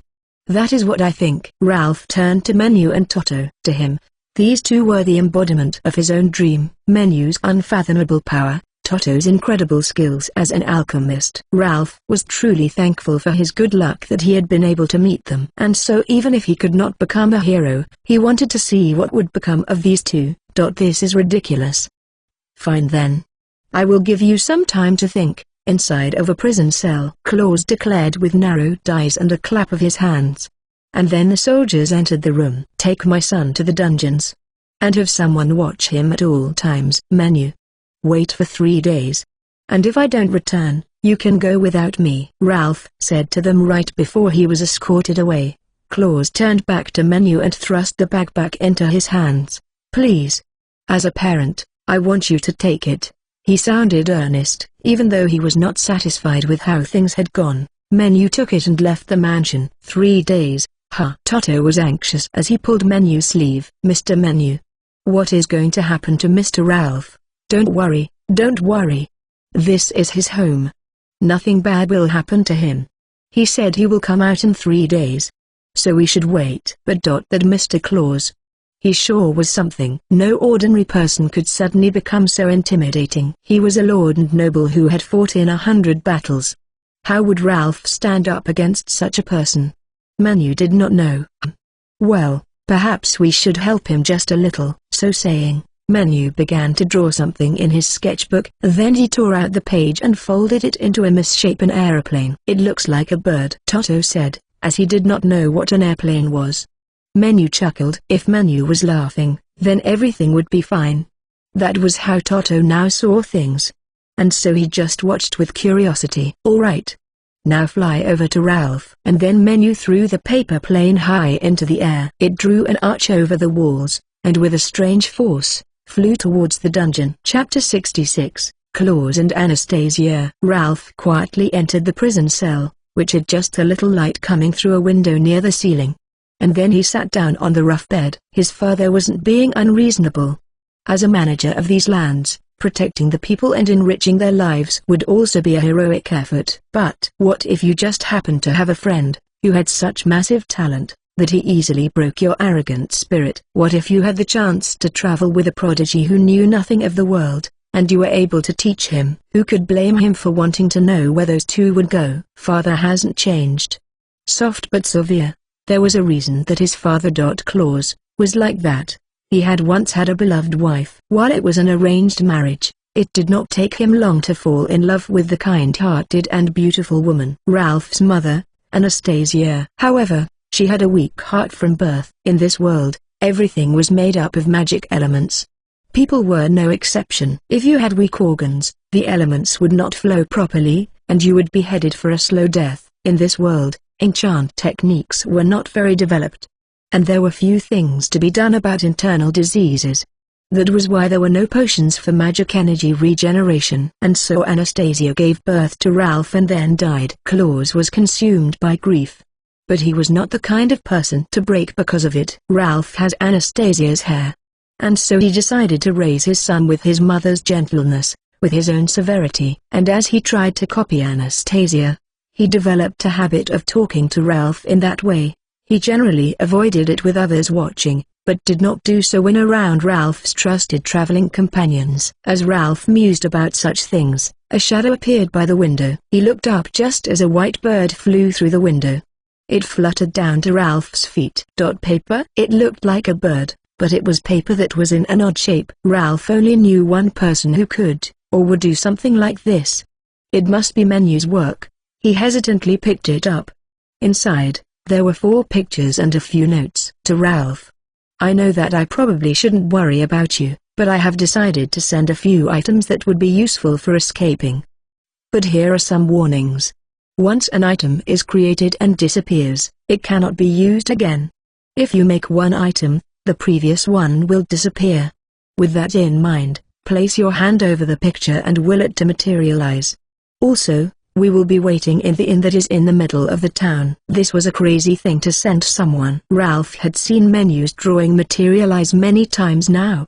But this was extreme. On the other hand, the one item at a time limit was likely because Ralph's MP was too low. As for the pictures, there was a butter knife that can cut anything, spoon that can dig anywhere, invisibility cloak, and key that opens any lock. What was with the cutlery fixation? He's having fun with this. The key alone seemed like it would solve most of his problems. But he decided to save it as a last resort. He would start with materializing the butter knife. I've been poisoned quite a bit myself. Ralph chuckled to himself as he held his hand over the paper. Now, it's time to escape. Chapter 67, Prison Escape Impossible. That being said, there were guards, and his father would probably come down to see him at least once a day. If he got caught, it would be the most troublesome thing. In that case, He would do nothing right now. He would use the first day to learn the timing of his father's visit, when the guards changed, and when his food was brought. There was nothing more annoying than a boring prisoner. Don't talk or make noise. Don't move or disobey. If a prisoner has no sense of presence, then it becomes difficult for guards to stay focused. It seemed easy, but it was a job that required a lot of patience. He had trained well in the Knights Guild, and so he knew that such prisoners were always waiting for the right time to escape. And so Ralph waited. He spent a day and a half observing. As he was disarmed when being put in his cell, he hid the butter knife under his pillow. The guards switched 3 times a day. Both times, his father visited at night. He was fed twice a day, and the food was brought by a different soldier. Surely I can make a move now? On the 3rd day, Ralph finally decided to act. First, he quietly cut through the lock of the cell during the first guard change that day. Now he could open it whenever he wanted. And just as the new guard came, he threw the knife towards the wall of the passage. It clanged loudly. And then he made the invisibility cape materialize so that the knife disappeared. What? The guard turned towards where the knife had landed. Ralph covered himself with the cape and opened the door. And while it creaked when opening, the guard saw that there was no one there. Damn it! The guard cursed and then left. He was probably going to alert the others so they could search the premises. And so Ralph followed after him. He was careful to copy his steps so as to disguise the sound as he made his way out of the prisons. This way, the guard opened the doors for him. Once he was out onto the 1st floor, the guard went to the guardhouse through a back door. Ralph thought he would be able to get out of the mansion, but they were in the deepest part of the noble district. And so there would be plenty of soldiers outside as well. And so he moved through places where security was lax. Like the servant living quarters. At this hour, there would hardly be anyone there. In the meantime, he passed by several guards, but managed to go unnoticed. Claus would hear the news soon enough. He wanted to get out before they launched a great search of the entire mansion. Ralph snuck into a room. It was the linen room. There were mountains of fabric all year round, which made it difficult to see. However, it was well ventilated, and it was easy to get out. There was a door that led outside in order to hang the laundry, but it was locked. Ralph paused. Should he make the key, or use the spoon to dig his way out? After thinking about it for a moment, he decided to save the spoon, which seemed like it would be able to be used in more places. Obviously, the cap disappeared. He put the key close to the keyhole, and the door unlocked easily. Good. Now he could go outside. However, there were servants outside, as well as guards who were searching for him. He watched for a moment and then moved through the shadows. However, he could not arrive at the gates. And so Ralph abandoned the key and materialized the ridiculous spoon. In the shadows of a pillar where no one was around, he dug a hole that was big enough for a person to pass through. It would surely take them some time to find this hole. Ralph dug and continued to dig. With a spoon. But while it was a spoon, he was able to dig a lot as if it was a shovel. And yet it was not heavy at all. It really was ridiculous. And so he went under the mansion's foundation and continued to dig so that he could go out of the gate. He dug so that the dirt filled up the space behind him, but left enough room for air to come in. Eventually, he made it out of the mansion premises. But the sun had already started to set. Water poured through into the hole, and he struggled against it as he dug his way out, and then swam in the water. It was a time when there were few people around. And so Ralph held his breath and continued to swim. The moat was connected to the water channels around the town, and so he kept his head below the surface and made his way close to the center. As it was dark, there were few people around the center. And so he found a place that was away from the shopping district, and emerged from the water. When he looked up, Stan was flying in the sky above his head. Menu must have heard the commotion and sent Stan to look for him. Ralph put his fingers to his mouth and whistled. Stan heard it and then circled above him a few times before flying away. There was no time to waste. Claus had probably sent word to checkpoints already. They had to get out of the town somehow. Ralph, welcome back. Mr. Ralph. Kian. Cannon was the first one to jump onto Ralph. He climbed up happily onto Ralph's wet shoulder. Toto hugged him after that, and Menu was going to go next, but Ralph held him at bay with a raised hand. We missed you. It's really no good without you around, Ralph. Cannon eats anything, but seemed to have lost his appetite. Though, Mr. Menu was fine, because Ralph said 3 days. Ralph and Toto didn't understand. Ralph doesn't say he will do things he cannot do. And so if we wait 3 days, he would return. Not that I didn't miss him, alright? It wasn't a matter of trust. Menu just knew. He really is crazy. Ralph shook his head with exasperation, but he also smiled. While he had meant to escape no matter what, it was still something to have someone put that much trust in you. My father will have all of the checkpoints watched.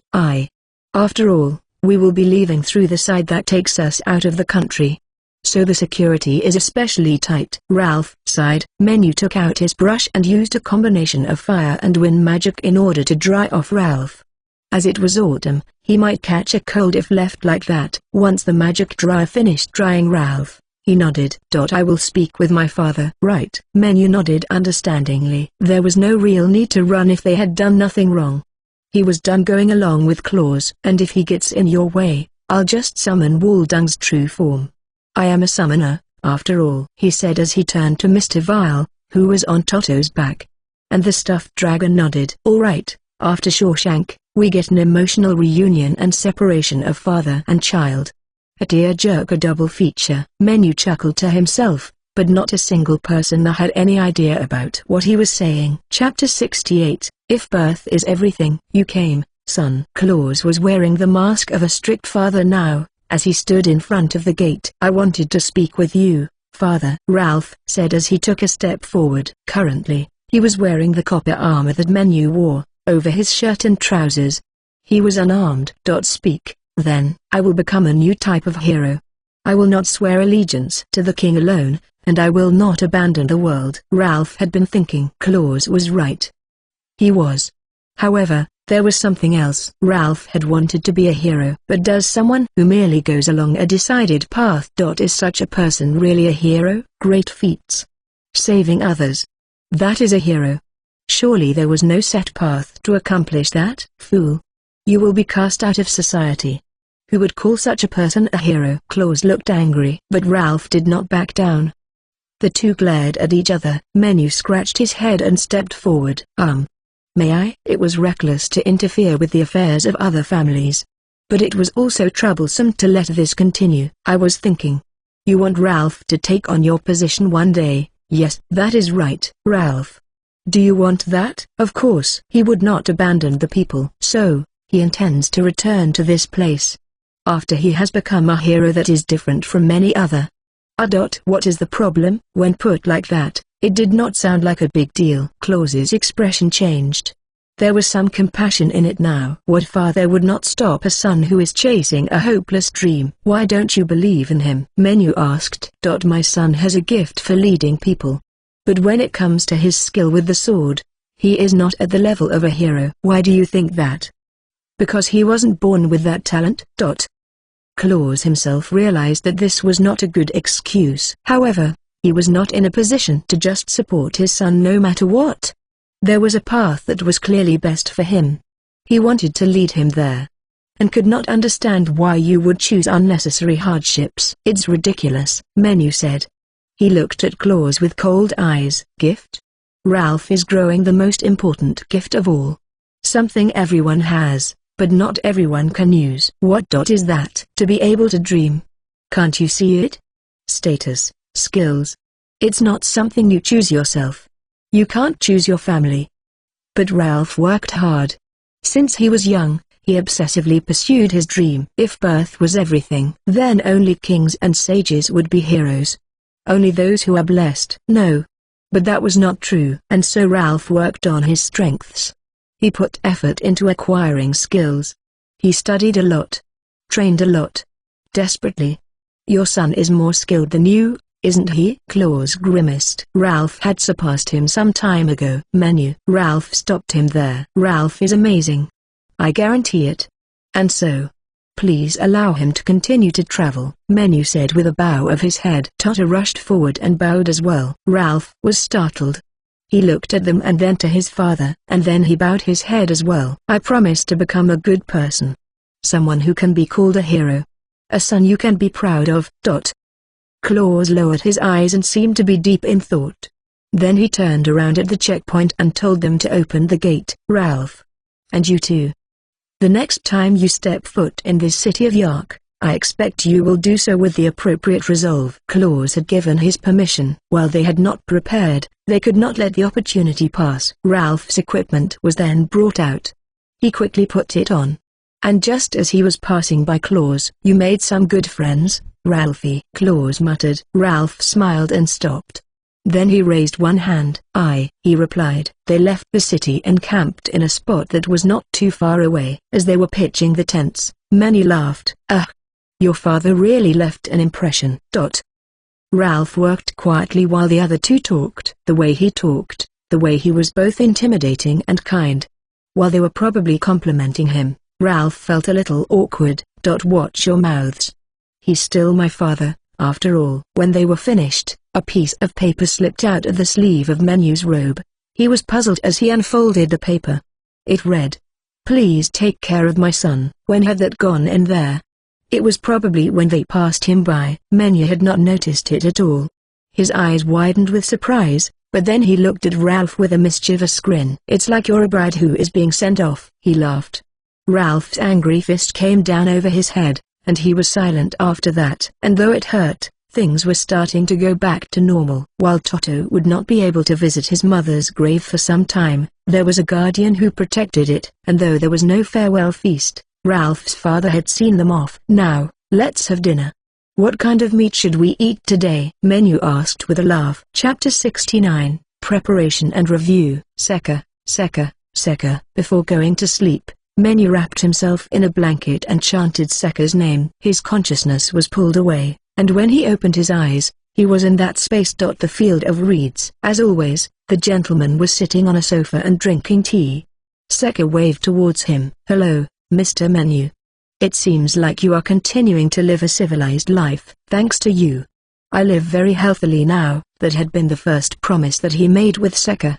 The other was that he should not tell anyone that he was reincarnated. Menu sat down on the sofa and told Sekka that he had a lot of questions. And since there was little time, he went straight to the point. "What is this Book of the Dead? Is this something that I am supposed to do?" Sekka smiled. Then he sighed at Menu's serious expression. It was clear that Menu was desperate to know. "As you know, I'm the god of the underworld and of art." "Yes. And you allowed me to be reincarnated, because I raised your popularity and gave him status and skills as well. But what if that was not merely from the kindness of his heart?" "When explaining that, I did tell you that I wanted you to be fine, even if you were attacked. Or if the Demon King appeared." Menu was puzzled. Sekka had said that. But surely it was just an example, and not something that was likely to happen. "You don't mean, 23 years before you were reincarnated, I secretly made your body in that other world.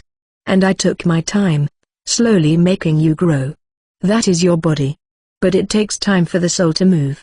The soul arrives in this field, after going back through the time that it lived." In other words, Menu was a test tube baby, and 23 years or more had passed since his death. 23 years ago, when I opened a hole to drop your information into the current world, an evil god that was imprisoned in the underworld also escaped. I had lowered my guard too much. So then, that evil god has enough power to drag you back to your old world. When we gods appear in the world, limitations are placed on our abilities.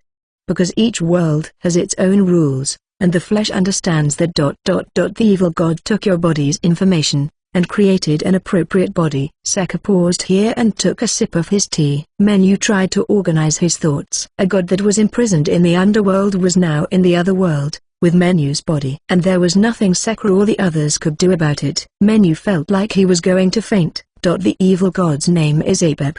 Born before there was order. The god of chaos. He acts based on his instinct to destroy order. And while he was once sealed in the underworld with the Book of the Dead, he is now working in the human world. In a place where we gods cannot reach. Because, after hearing that much, they were out of time. Menu felt himself being pulled away. "Listen, Mr. Menu. You must come again. And I will tell you everything." "Yes. I definitely will," Menu said as he fell into the dark hole. When he awoke, Menu stretched his limbs under a sky that was still glowing with the color of sunrise. The morning air was chilly. His breath was white. Cannon moved towards his feet. There was a small flash of light, and then a semi-transparent, large cannon was sitting next to him. He looked a little sad. "Brother, so you did not know anything?" "I am sorry. It's something I would learn eventually. And it's not like I was told to do anything. There's nothing to worry about." "Still, you are thinking about something, aren't you?" "Yes. Even though I didn't know, I have some responsibility. I intend to hear more, and help if I can." Cannon pressed his nose against Menu, and then turned into the usual, smaller cannon. "So that will be on hold until I speak with Sekar again. Well, where should we go now?" Since it was on hold, he switched gears. And as he thought about their next destination, Mr. Val came out of a fancy wooden box. "Master, the next town is a little far away. If you don't mind, I want you to take back my old home first." The low voice came from the mouth of a stuffed dragon. Well, he had promised Waldung that he would do it. And it was the perfect time. He was grateful for the suggestion, as they had not even been able to acquire any maps. "I see. So it is close to where we are?" "We can reach it if we walk for one day." "Between the borders?" "The unexplored Vara Forest. That is where I lived." It was unexplored by humans. Was it really a good idea to casually enter such a place? He would have to consult Toto and Ralph first. Menu decided as he stretched again. The rays of sunlight shone in the distance. It was a new morning. Chapter 70, Great Farm Country. Neda. After deciding to head to the Vara Forest, the three followed Mr. Val's guidance and went down the road. The road branched out, and they entered farmlands. There were fields of wheat and rice. Menu thought that this country must be rich with food resources. He could also see scattered settlements. Our country. The farming country neighboring Kokaris. Neda. As Kokaris does the processing, they have a good relationship, regardless of the size of the country. "I see. So I am in a foreign country for the first time." Toto jumped happily at Ralph's explanation. There had been something a little disorderly about the place, which Menu thought was because it was a big country. But it was more to do with Kokaris having higher technical ability. As they continued along, a vast forest came into view. It was so large that you could not see where it ended. It was like an ocean. "That is the Vara Forest," Mr. Val said gravely. And then Menu grabbed the stuffed animal by the head. "Hey, how is this a one-day journey?" As he had said that it was unexplored by humans, it must be deep within this sea of trees. This was not what they had discussed. Without proper preparations, they would never reach their destination. "Wait. Calm down. There is a village in front of the forest," Mr. Val said with a contorted face. And so Menu looked where he was pointing. Indeed, there was a large village there. It was surrounded by high walls. "We can prepare over there. Besides, it shouldn't be any trouble with your powers, Master?" Menu wasn't really sure what he meant, but he let go for now. They had just rested for lunch earlier.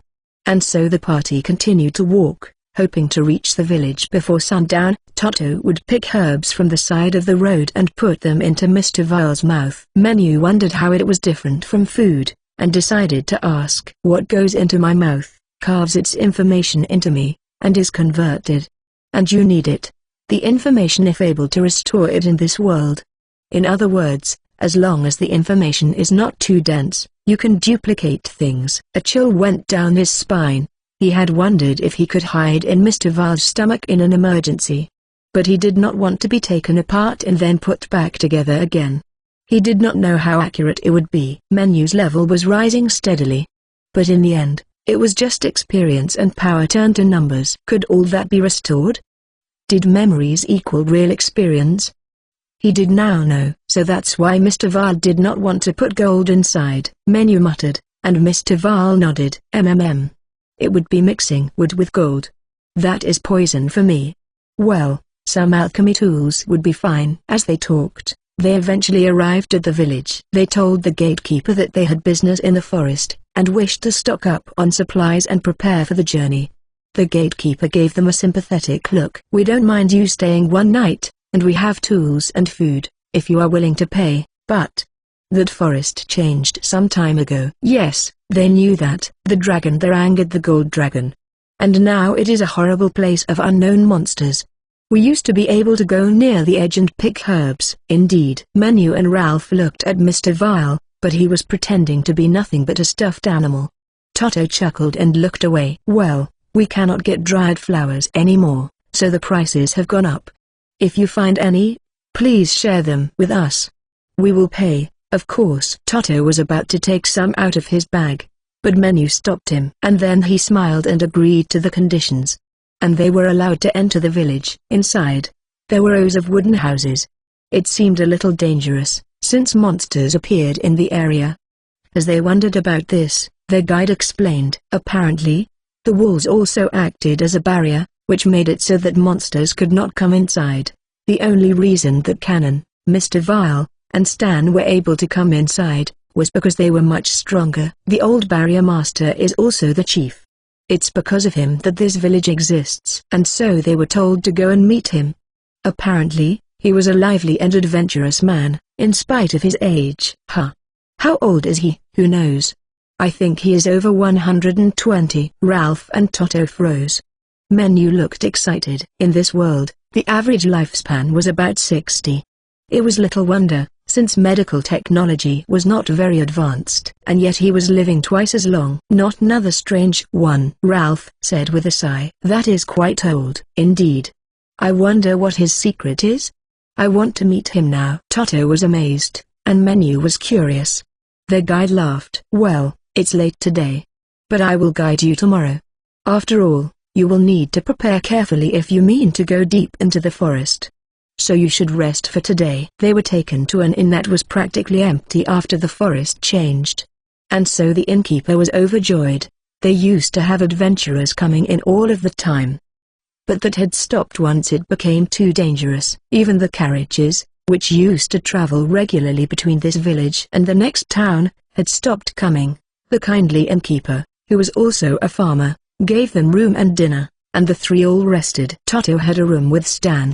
Ralph was with Cannon, and Mr. Vile shared Menu's room. Mr. Vile, how do you feel about being close to home? The smell of metal is so thick that it tickles my nose, he said with distaste. Menu did not ask any more questions. After preparing for bed, he wondered if he should talk with Sekka.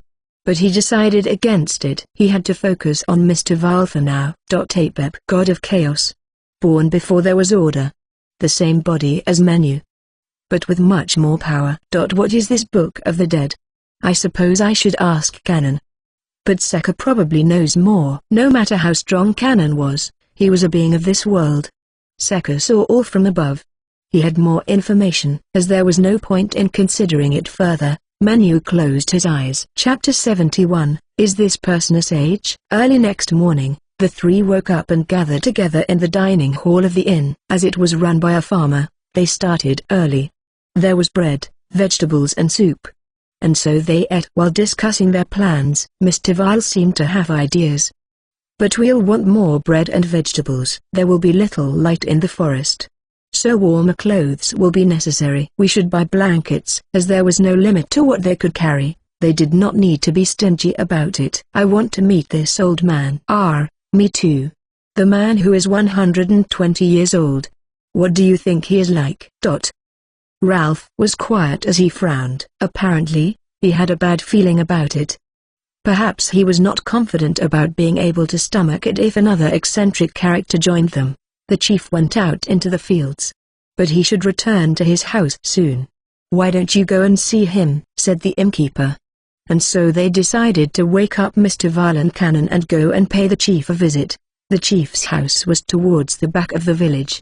It was the kind of old wooden house that Menu had only seen in pictures before. Next to the house, an old bald man was washing vegetables by a well.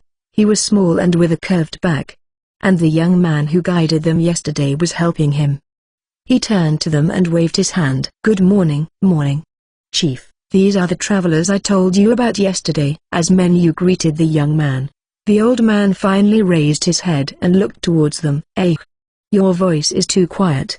You couldn't scare away a single crow like that, he shouted. As Menu and the others flinched, the chief carried the vegetables into the house. Sorry, you must have been shocked.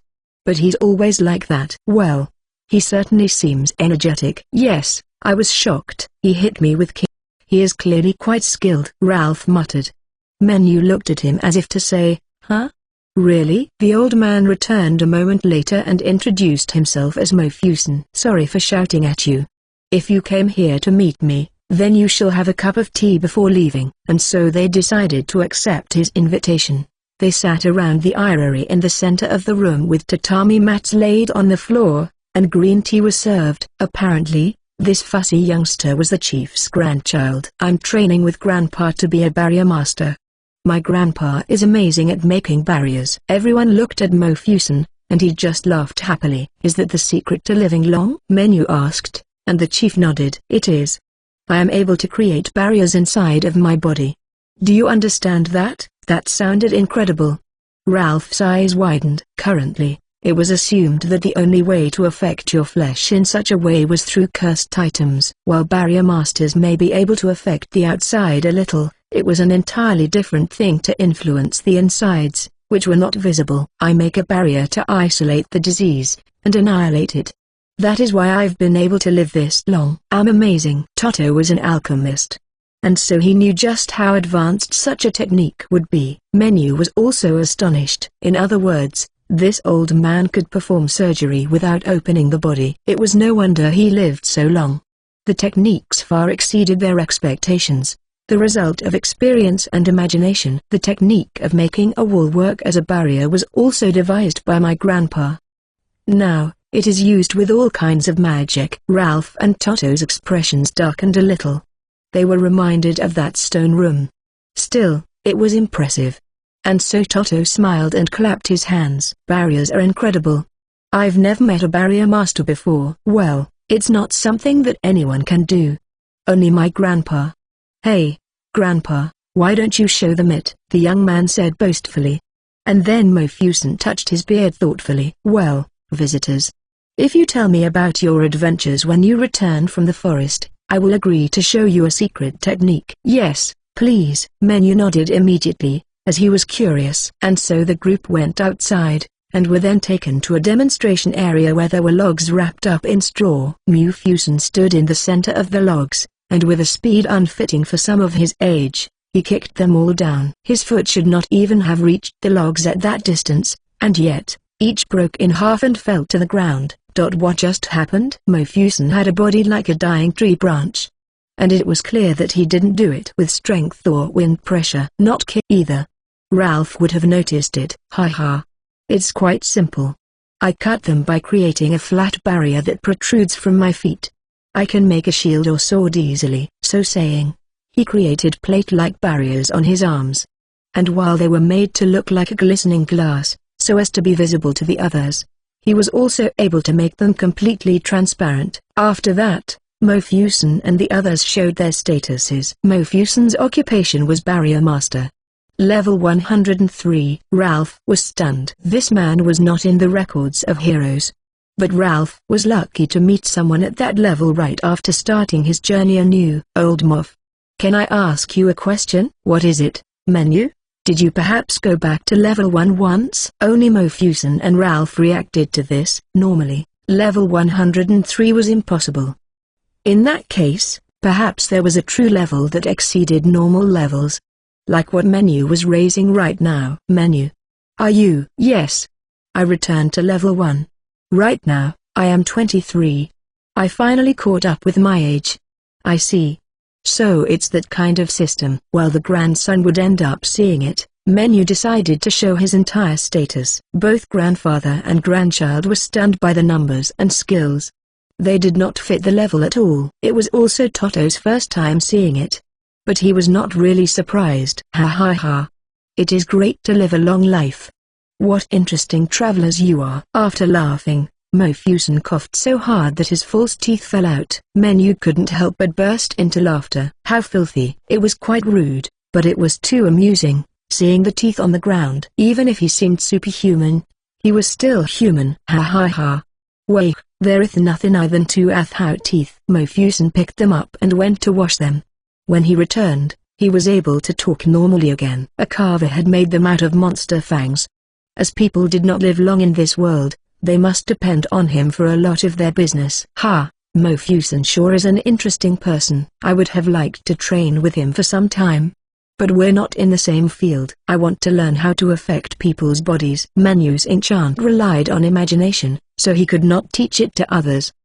But Mofusen was teaching his grandson, so it must be established as a technique. After hearing Toto's request, Mofusen thought about it for a moment. Well then, Toto boy, if you tell me about that dragon on your back, I might teach you something. Apparently, it was hard to hide anything from this old man. Mr. Vile, who was pretending to be a stuffed animal, moved away from Toto and flew in the air with his own wings. Chapter 72, When the Land Changes. And so they all sat down around the fire in the house. Mr. Vile was floating in the air and facing Mofusen. So you know about me? Of course, I do. But it was surprising. After all, Waldung was a phenomenon.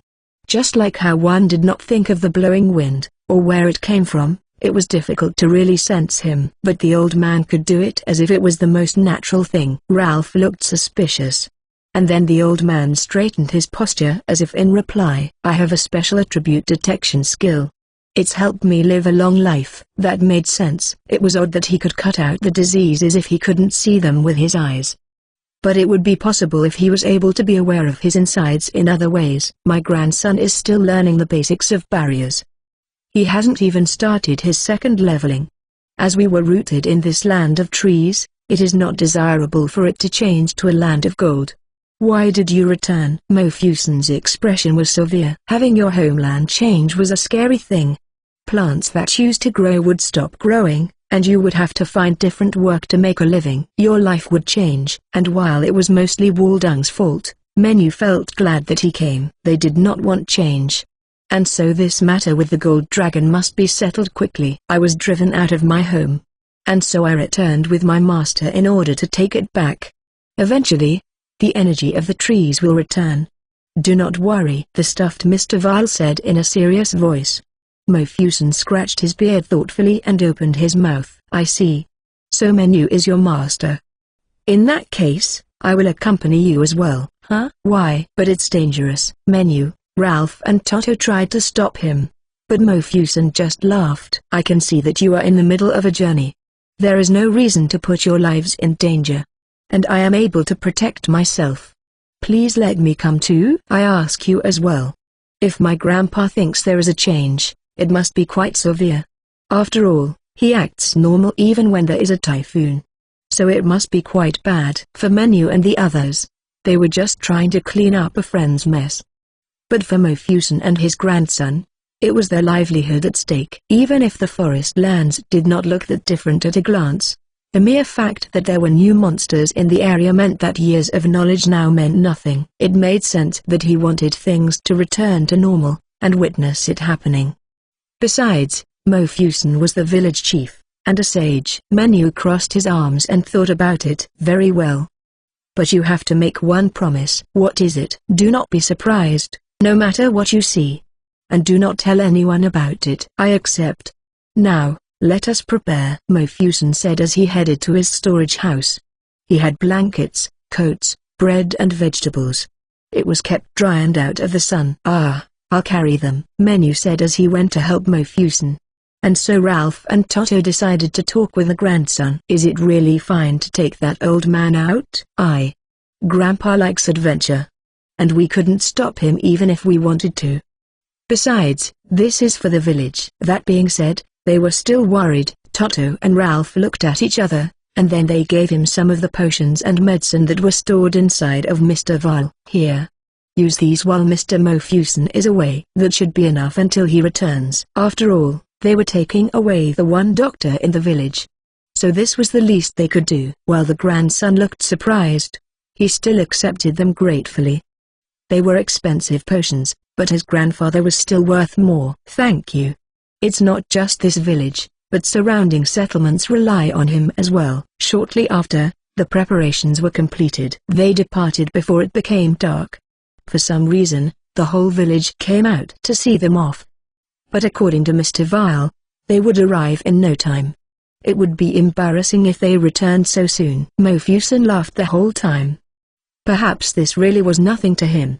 That was how much they relied on him. They arrived at the forest entrance after 15 minutes of walking. As Menu tried to go forward, Mr. Val moved to his back. "Master, please connect the link." "So you have some idea?" I do. The gold energy is stronger than I thought." When they connected, Mr. Val's visual information came flowing into Menu. The wind that blew between the trees. It was like his eyes could follow it. The sounds of rustling leaves, chirping birds, even the movements of clouds could be sensed. If it was anyone else, it might have fried their brain. But Menu was able to process all of it. As someone who was able to combine multiple spells, Menu's mental ability far exceeded the average person. Though, even if the hardware was good, the software was a different story. So he would likely not make use of it unless he made an effort. "I see," Menu said to himself as he went through the information. He raised his staff with both hands and then lowered his eyes as he imagined it. Shortcut. Menu waved his staff, and a clear wall of water appeared. Mr. Val looked inside and then nodded with satisfaction. "Now we will be able to reach my home in half a day." Mofusen laughed out loud at this. As always, Toto and Ralph just looked tired. "Ah, I see that you are quite good at manipulating space." "Oh, not at all. But have you met others who can do it?" "Well, I have lived for a long time. Not only is it convenient, but it has left a great impression on me. There may be unknown materials deep in the forest. Let's try to gather them. Stan. Mr. Val." They talked happily while being sucked into the shortcut. Cannon and Ralph were the last to go in. Ralph realized that this would be another tiring journey. And so he sighed and then stepped through. Chapter 73, Lord of the Valor Forest. "Oh daughter." Mr. Val groaned sadly after passing through the shortcut. The center of the Valor Forest, which was supposed to be endless, had turned into a dark wasteland of dead trees. The dragon's voice echoed through the wilderness.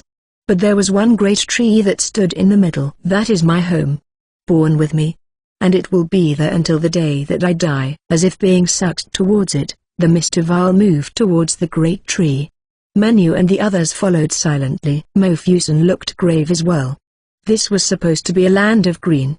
He could not be at ease when something like this had happened so close to where he lived. "This is very troublesome indeed." And I doubt that the Golden Dragon will withdraw calmly." According to Mofusen and Mr. Val, this did not happen that long ago. It was recent. When did the change happen? Indeed. About 23 years. 23 years, But there was nothing that I could do.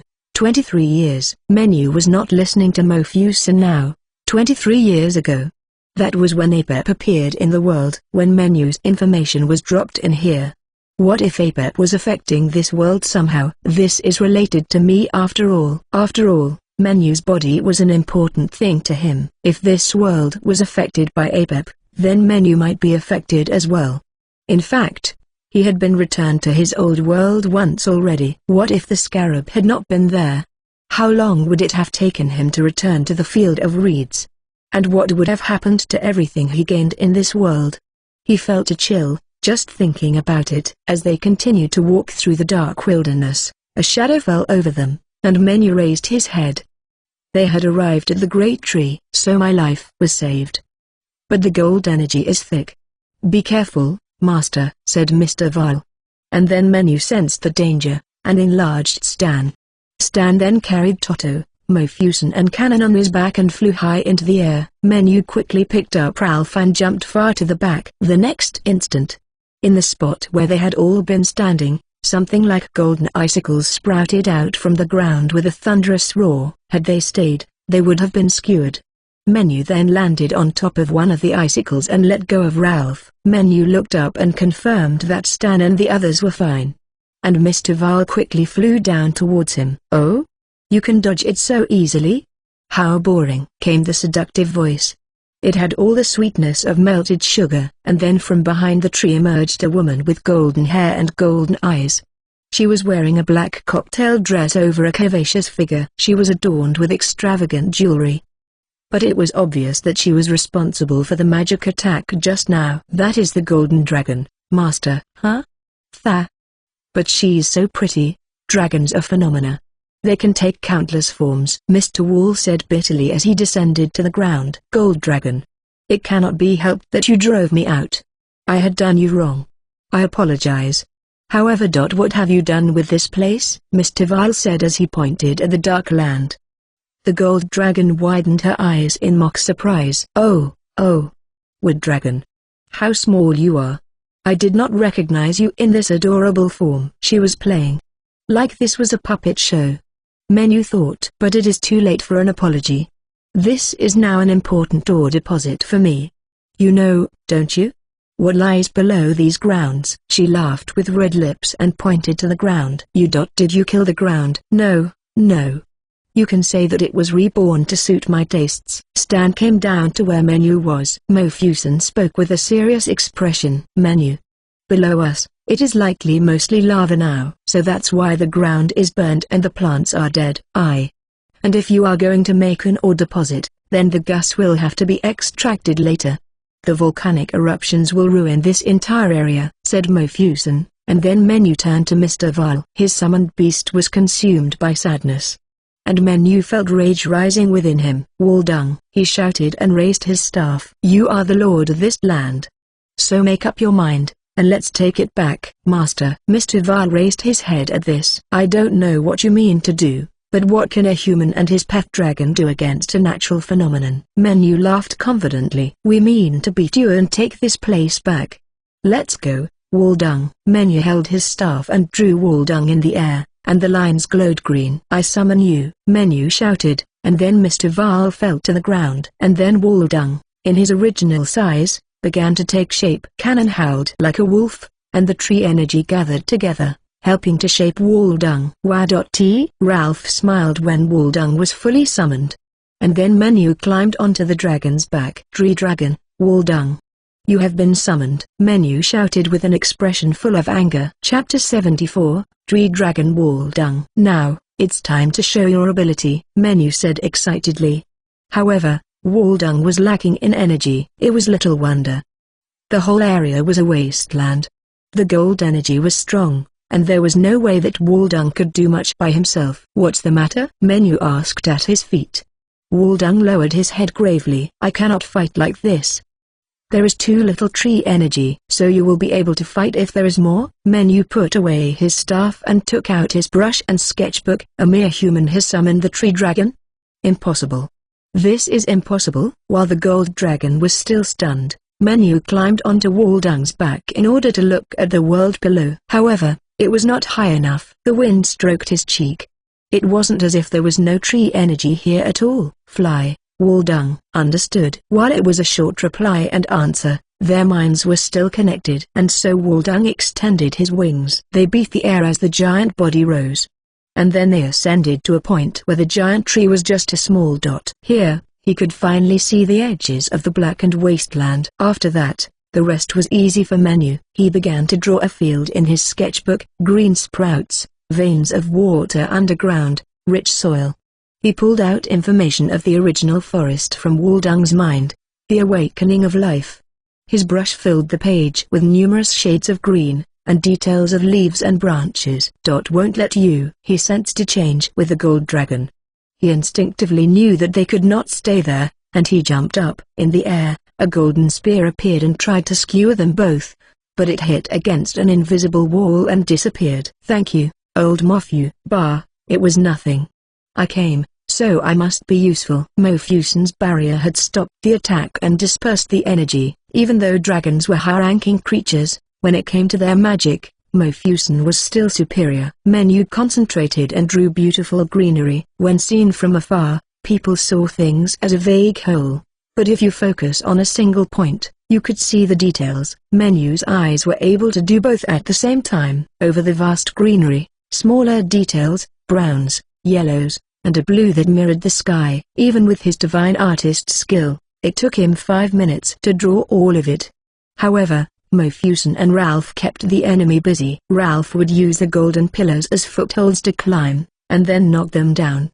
It was practically an inhuman feat. Sorry. He went to the back of the gold dragon, cut off its head. Ugh!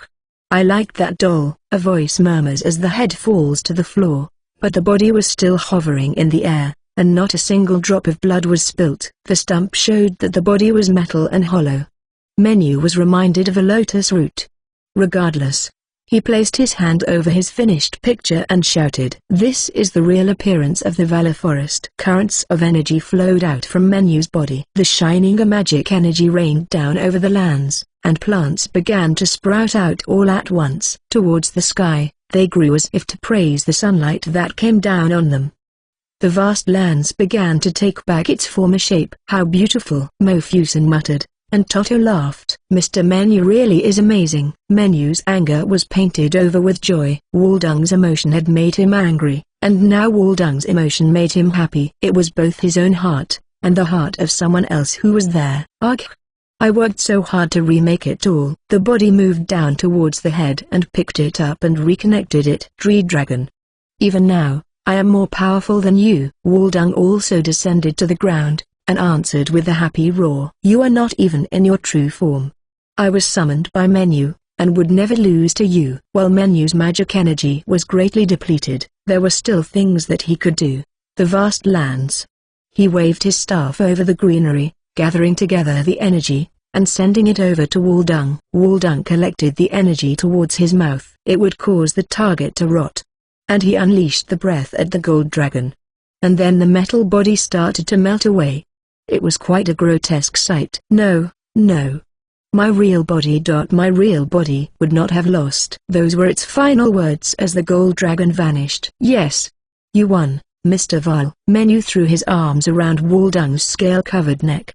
While he had a great smile on his face, a moment later, he collapsed limply to the ground. "Menu, Mr. Menu." Ralph and Toto rushed towards him. Sorry. I seem to be depleted. I'm so sleepy." He had summoned a whole dragon, taken back the lands, and gathered energy over a wide area. So it was no wonder that he was in this state. "Master, you should rest in my home." Waldung walked towards the great tree and lay down near the roots. And then Ralph helped Menu climb down. "I shall keep guard. You rest here," Mofusen said. And so Menu agreed gratefully. There was a hollowed-out area in the tree. Inside, it was like a 10-story building. It showed just how big the tree was. Inside, it was filled with sparkling gold. Knowing that this gold was the reason for angering the gold dragon, Menu wanted to scold Waldung immediately and tell him to return it. But he did not have the strength now. Toto's eyes shone. While they were pushed to the side in favor of the treasure, there were also mountains of rare fragrant wood and amber. "Mr. Vile. This. Why?" Toto realized that Menu was trying to sleep, and he covered his mouth. Menu was on top of a hammock made from a leaf. He was curled up and closed his eyes. "Why is something so valuable here? Gathering dust. Is that valuable? But there is so much of it. If you sell it in the human world, you will get more platinum than what is inside your bed." As Mr. Vile had never had much to do with humans before, and he was not happy to hear this. He already had a bed, and he did not crave gold like he once did before. It was also troublesome for him now. "Take what you want. I do not need it now," he muttered sadly. And like that, Waldung also drifted off to sleep. Chapter 75, Gold Dragon Countermeasure. "So, what should we do?" Menu woke up the next morning. As they had fallen asleep without any food, Ralph, Toto and Mofusen were guided by Waldung, and they ate fruits from the trees. There was no guarantee that something like this would not happen again. And it was decided that everyone should carry their own food from then on. Once Menu was awake, they ate an extravagant meal of wyvern stew and bread. There were also a lot of vegetables, which made it easier for Mofusen to eat. Cannon and Stan ate a lot as well. Apparently, summoned monsters also felt the effects of Menu running out of energy. And then, once everyone had eaten until they were full, he said those words. "Indeed. Waldung, is it? When the tree dragon is gone, the gold dragon may return. And everything will happen again." "We cannot return like this every time," Ralph agreed. The gold dragon they had defeated yesterday was like Mr. Vile. Just a part of it put into something else. Once enough time passed, the real dragon would regain its strength, but going to the gold dragon's base and defeating her would be bad for the balance of this world. The world was sustained by maintaining the correct balance of the 5 elements and yin-yang. Nothing good would happen from removing something. However, it was clear that the gold dragon did not care about such things. After all, she had tried to defeat Waldung in his real body. There was no stopping to negotiate now. So, what was to be done? As they wondered this, Waldung raised his head. "Master, you must have noticed the source of the change." "Yes. I want to do something, but I don't know anything yet." "In that case, fuse me with this land. With Toto here, it should be possible." His eyes widened. "Fuse.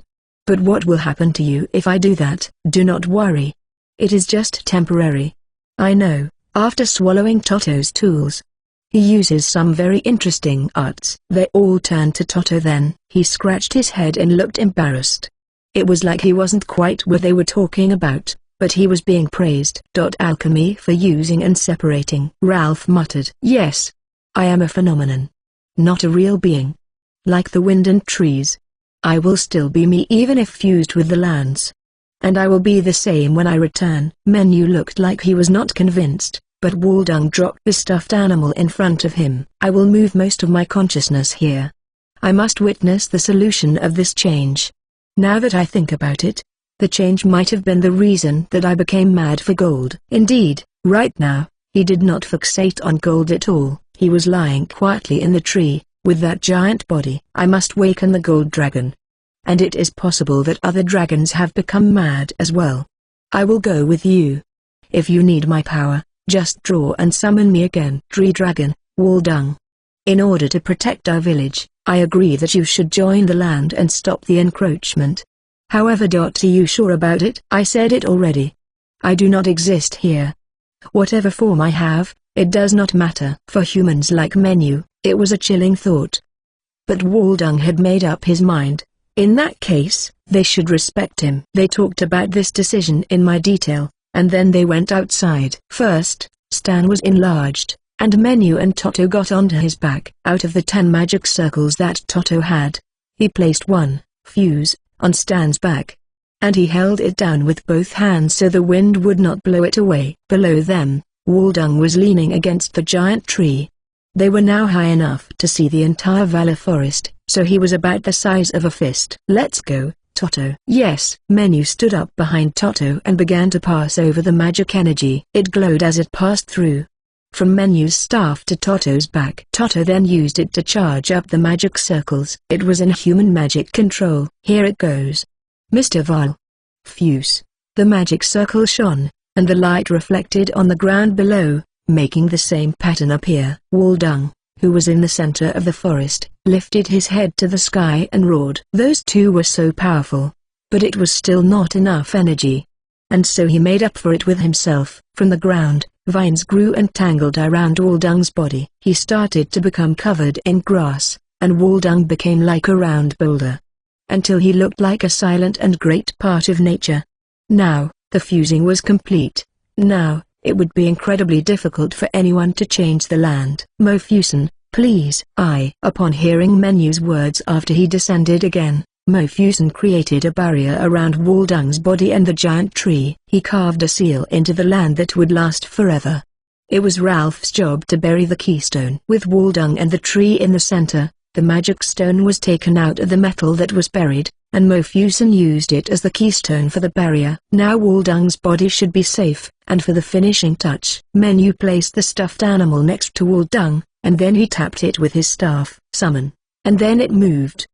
The cotton wings flapped, and it stuck onto Toto's back. "Thanks, Toto and Menu.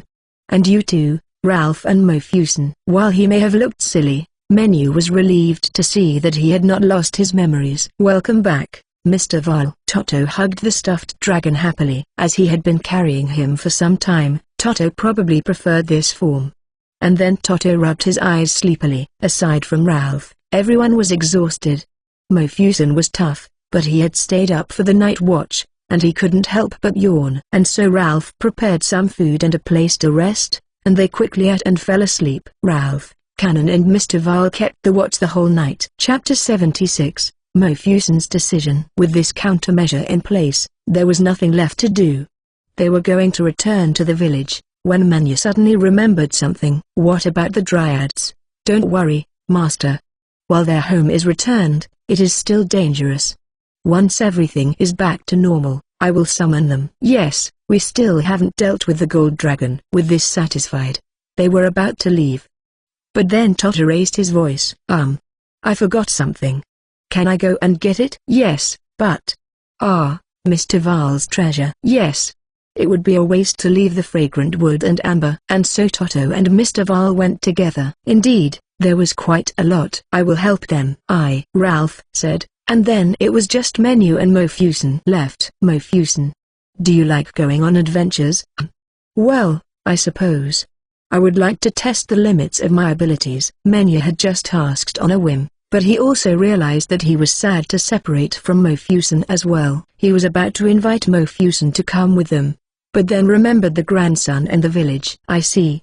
I wish I could have seen more of your techniques, he muttered instead. Knowledge to maybe systemize enchants, and advanced techniques that could be used for barriers and combat.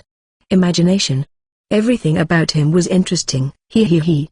Then you should stay with us for a while. And then he started coughing. Do you want to wash your teeth? After laughing, he seemed to choke, and Mofusson's teeth went flying into the air. Menu created a sphere of water, and then Mofusson used it to wash his teeth before putting them back into his mouth. Menu. Do you know how dangerous it is to be able to use summoning magic so easily? I'm trying to be careful about it. Is it still not enough? Mofusson narrowed his eyes. Had you been here without the tree dragon, I would have been very suspicious of you. You are a summoner, but can use magic. And you are young. I might think you a foreign spy, or someone from the Wind Gang. Apparently, the Wind Gang were a large enough and infamous organization that people knew of them in remote frontiers. Information came at a price. Schools cost money. If you became a summoner after learning magic, it would cost a fortune. And yet such a person was wandering around, traveling. It definitely looked strange. I will be careful. I do not want Toto or Ralph to get in trouble. I suppose you made those glasses that Ralph is wearing? So he noticed that as well. Menu's eyes lit up. They were awareness obstruction glasses. That made Ralph look a little vague. But not to the point that you would notice. As he had once risen to the top of the Knights Guild, he wore them, just in case. However, a master like Mofusson could see right through them. You are too good. Mofusson. While not a great speaker, Menu thought of what he wanted to say. If you do like adventures, and want to continue them, I would like for you to come with us. A wind blew between them. Mofusson stroked his beard as if in thought. Sorry to keep you waiting. As the others had returned, they would have to continue the conversation later. Mofusson laughed and patted Toto on the head. It was like looking at your great-grandson for him. Menu and Mr. Val worked together to use a shortcut to return to the village. And then Mofusson approached Menu. Will you allow me to think about it? Yes, I understand, they said briefly, and then Menu and the others went into the inn, while Mofusson returned home. That night, Menu dined on the meat dishes that the inn served, while Mofusson drank tea in his house, and they talked about Menu's suggestion. Obviously, Toto and Ralph agreed with it, so it just depended on Mofusson's feelings. Even Ralph would not have abandoned everything and gone with them, had that incident not occurred. If Toto had wanted to live peacefully, then he would not have left his mother and gone on this journey either. That was how it was. Unless you were being forced into it, you had to consider things very carefully. They had already told the innkeeper they would stay here for a few days before leaving. While Mofusson talked to his grandson about it, he was still not sure about leaving. He had taught his grandson everything that he could, and the barrier would hold up. His grandson was in his mid-30s. If he continued to train, he would be able to read the presences, and treat people with barriers. In other words, he couldn't do it yet. If that was the case, should he not stay? As the chief, as someone who used the technique in order to live. Mofusson, do you like adventures? Menu's words replayed in his head. He did like adventures. Even at his age, he wanted to learn more, see more, challenge more. He was also curious about the relationship between the wood and gold dragon. When he was younger, he had never heard about dragons fighting. Something was happening, and he was confident that he could be useful in the solution. Should he stay due to a sense of duty to the village, or should he go in order to protect them? Mofusson could not decide. The embers crackled in the hearth. Chapter 77, My Path, His Path Too. At a complete loss, Mofusson went out into the garden. There was a half-moon out tonight, which glowed with pale light. There was a low wall of hedges in the garden, and Mofusson spoke to it. Why don't you come out? The moon is great tonight, Grandpa. After realizing that he could not hide, Mofusen's grandson showed himself. During dinner, he had not been able to say anything. He relied on his grandpa. However, Mofusen was an old man. There was no doubt that he would pass away before him. Could he really continue to rely on someone so old? He felt as if he was being asked this. And after thinking about it, the grandson had come to a decision. He stood next to Mofusen and looked up at the moon. Under the moonlight, the withered old man stood, only half the height of his grandson. For how long had he relied on that frail figure? Surely it was something that everyone in the village felt. You should go, Grandpa. I suppose I am of no use now. I don't mean it like that. Ha ha. I know. I was just teasing you. Really, he never changed at all. You found a reason to go along with Menu, didn't you, Grandpa? Or you would have rejected him. Indeed. As the chief, I thought perhaps I should stay. But I suppose I was going to talk to you, because I wanted to go. The grandson looked up at the moon. You can leave the village to me. Don't worry. I am capable of protecting the village and fields from the Valor Forest. Yes, you are. Mofusen rarely gave praise. He had been strict, as he didn't want his grandson to become overconfident in his abilities, which would lead to recklessness and death. But now, he was quietly acknowledging his grandson. You have more than enough power to protect now. I may have bound you to this village out of selfishness, but as a barrier master, there is no doubt that you have a great gift, Grandpa. But, you must be careful. Barriers are usually used for protection when dispelling curses. My teachings are a road of thorns. You must always question yourself, if you can do it or not. That was Mofusen's final teaching. The grandson held back his tears and nodded firmly. Mofusen smiled. He looked like any other doting grandfather. Thank you. I will go then. It seems there is still something that this withered old man can do. Perhaps I have lived so long, in order to meet this wonderful opportunity, Mofusen said with a laugh. And as always, his false teeth came out, and so he had to return to the house in order to wash them. After seeing the small back of the great man, the grandson finally wiped away the tears. The next morning, Menu and the others visited the house. Menu took in a deep breath and shouted, "Good morning, Ba. You are so loud. What if it attracted monsters?" Menu felt bad about being scolded like this. But then Mofusen laughed and said he was just joking. It does not matter if monsters come. Because my grandson is here. Mofusen approached Menu and the others. And then he offered his right hand. Menu, thank you. As barrier master Mofusen, I will be useful to you. Old Mofu. Menu shook his hand eagerly. The grandson watched this scene from a distance. He had a cheerful expression. 3 days later, Mofusen joined the party, and they departed. After all, there were things to clean up and organize in the village. While it took some time, Menu and the others helped, so it only took 3 days. The grandson would carry on as chief. While it was not the same as barrier treatment, they left potions and the medicines and other small things. After that, it was up to the village, how they would do things. They could sell them in order to earn an income until the dryad flowers returned. And use the medicine. When they left, the whole village came out to see them off. Mofusen turned around. The village is in your hands while I am gone.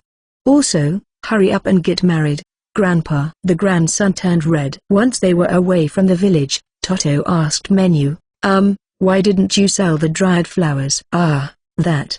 Because it's obvious that you cannot get them in that forest right now. Toto was puzzled. He thought they should sell them, since they were the ones who had them.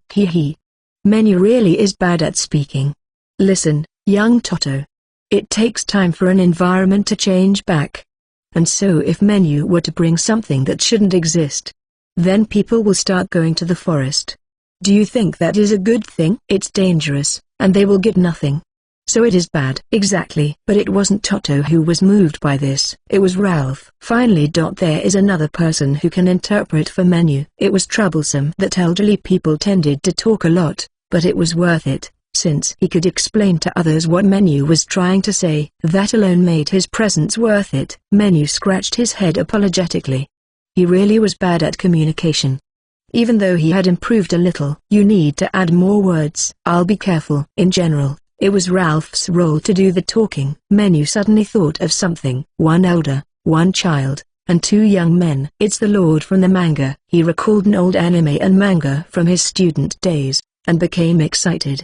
Yes, there had been a dog as well, but no stuffed animals or birds. After that, he asked Mofusson if had a seal case, or if Ralph if he was a philanderer, which earned him a kick.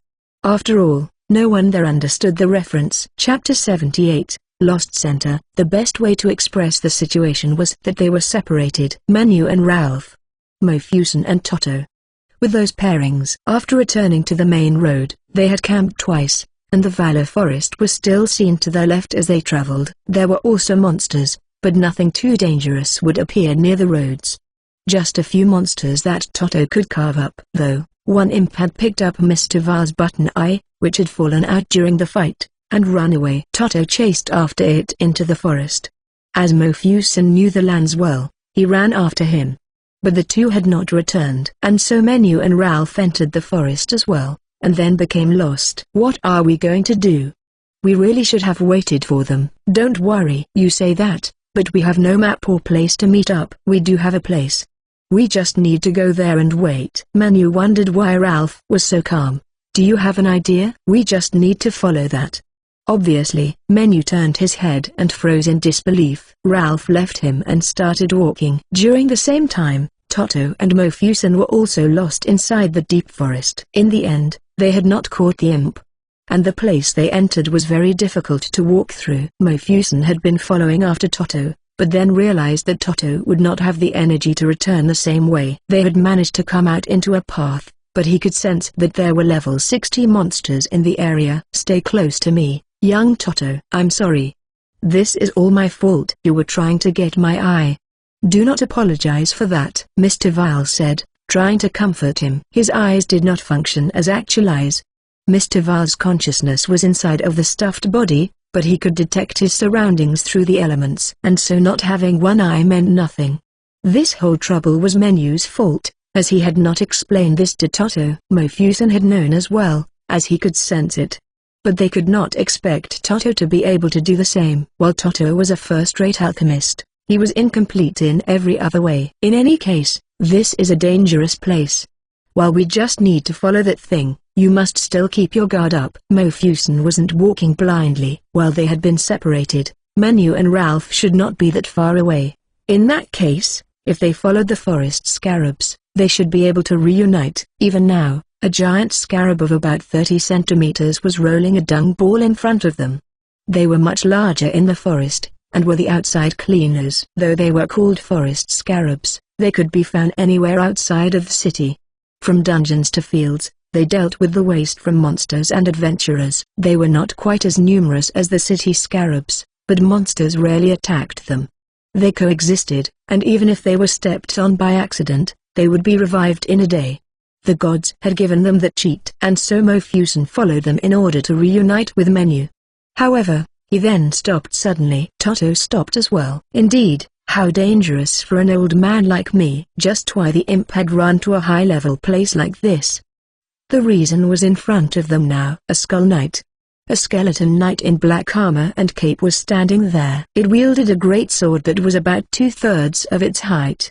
It had the air of someone who ruled this area. It had likely been made from the remains of a knight who died here about 10 years ago. And because of that, the level of monsters in the area also went up. Young Toto, you must stay right behind me. Yes. The Skull Knight was ready to fight, and Mofusson prepared to face it. However, just then, the forest scarab approached them. Young man, old man. Smell like my junior. Mr. Val interpreted. You going to fight that? We'll help you. Because you helped my junior, said the scarab. And then it left its dung ball and faced the Skull Knight. Mofusson's eyes widened. Monsters and scarabs coexisted. Normally, it would not show up like this. It would hide somewhere. And yet it had offered to help. Junior. Do you mean Mr. Manu? You always help him. Old man. Allow me to protect the young man. How very reliable. Even Mr. Val was puzzled. What was Manu? But there was no time for questions. The scarab moved in front of Toto, and Mofusson stood in front of it. And then the Skull Knight charged. Hee. How impressive. This is quite a burden for an old man. Without becoming frantic, Mofusen created a barrier around his left hand to block the sword, and then he moved back. While Skull Knights did not create waste, they also did not hurt scarabs. And so it did not even look at Toto now. Mofusen used the trees to jump around in every direction. Did he mean to confuse the enemy? However, the Skull Knight just waited for Mofusen to come down. Perhaps he had been sensing his presence. But Mofusen was small and fast. It was probably hard to keep track of him. But then the creature stopped. Mofusen was out of breath, and returned to his previous spot. And then the Skull Knight swung its sword. Just then, the Skull Knight was shredded into numerous pieces and fell to the ground and disappeared. Then the crystal dropped. Ho ho ho. Good enough. Mofusen had been weaving a web of barrier strings. He had read the Skull Knight's thoughts. He created a situation where if it took one step, the strings would slice up its body. And then he panted in order to provoke it. Mofusen dispelled the string barriers and bowed to the scarab. Thank you. We are safe again. You're pretty good, old man. Don't mention it. Junior is over there. Follow me. Mr. Vile interpreted. The others had some doubt if it was accurate, but it seemed to fit with the scarab's gestures. After that, they were not attacked by any monsters as they followed the scarab. They soon arrived at the gathering place, and there were already 5 scarabs at Menu's feet. And they appeared to be kicking him. Next to him, Ralph was trying not to die of laughter. Haha. It is very rare to be kicked by a scarab. What do you do to deserve it? No. They are just mocking me. Kick. Kick. The kicks to Menu's feet grew stronger. If you get lost in the forest, follow the scarabs. It was common sense. The scarabs lived in a wide area that had a gathering space in the center. And humans would make a road nearby. It made things easier for the scarabs, and if you followed them, you would be able to reach safety. The lost center, if you will, like that, they were able to reunite. And so they said goodbye to the scarabs and returned to the main city road. Toto was busy talking about the scarab and Mofusen. As for Menu, he quietly fixed Mr. Vile's eye. Chapter 79, Scarab Guild. Look. It's the sea. I've never seen it before. That is Solcia, the ocean city, said Mofusen. To be exact, it was a fisherman's city. There were a lot of ships docked in the port, and there was a big market. More than anything, the giant roofs were very distinct. Things from the sea go bad very quickly. And so they have roofs like that to protect them from the sun. It was kind of like those seafood markets in Japan. In the giant markets, there were fruits, vegetables and meats, as well as seafood. You sure know a lot, Mofusen. Have you been here before? Of course, I have. This is where the Scarab Guild is located. Scarab Guild? The 3 said in unison. Knights Guild, Adventurers Guild, Merchants Guild, Medical Guild. Those were the famous ones. But they had never heard of a Scarab Guild before. The Scarab Guild is something that Nadia cannot do without. To be precise, it is a guild that monopolizes the rights to the gathering area. A national institution. A gathering area? For Menu, that just meant a place where dung was gathered. This is a farming country. And so fertilizer of a high quality had a lot of demand. And the fields were cultivated along the path of the scarabs. The management of it, and which village handles the gathering area, is determined based on the previous year's harvest. In other words, Nadia was a country that had received the blessing of the scarabs. At first, as people used the things that they wanted, small disputes arose. And so the state reluctantly intervened, and the Scarab Guild was established. For Menu, this Scarab Guild sounded a lot like an agricultural society. They probably managed the taxes for the harvests and divided the land. He decided to look up the details in the Solcia library later. And like that, they entered the town. At the gate, they registered their statuses, like they had at the Adventurers Guild. Apparently, it was always done when going to a foreign city. That being said, it all seemed quite lax for Menu. Such things did not happen in the village, and there were no checkpoints along the border. The roads just continued. With such low security, is there ever any fighting? But once they were inside, he found that talk of war was everywhere. He was not surprised. According to the rumors, the country to the west, Magic Haja, had attacked Nadia over the plains. While Nadia had land and was prosperous, the population had risen too high. Their exports were an important source of income, but at this rate, there was a risk of famine.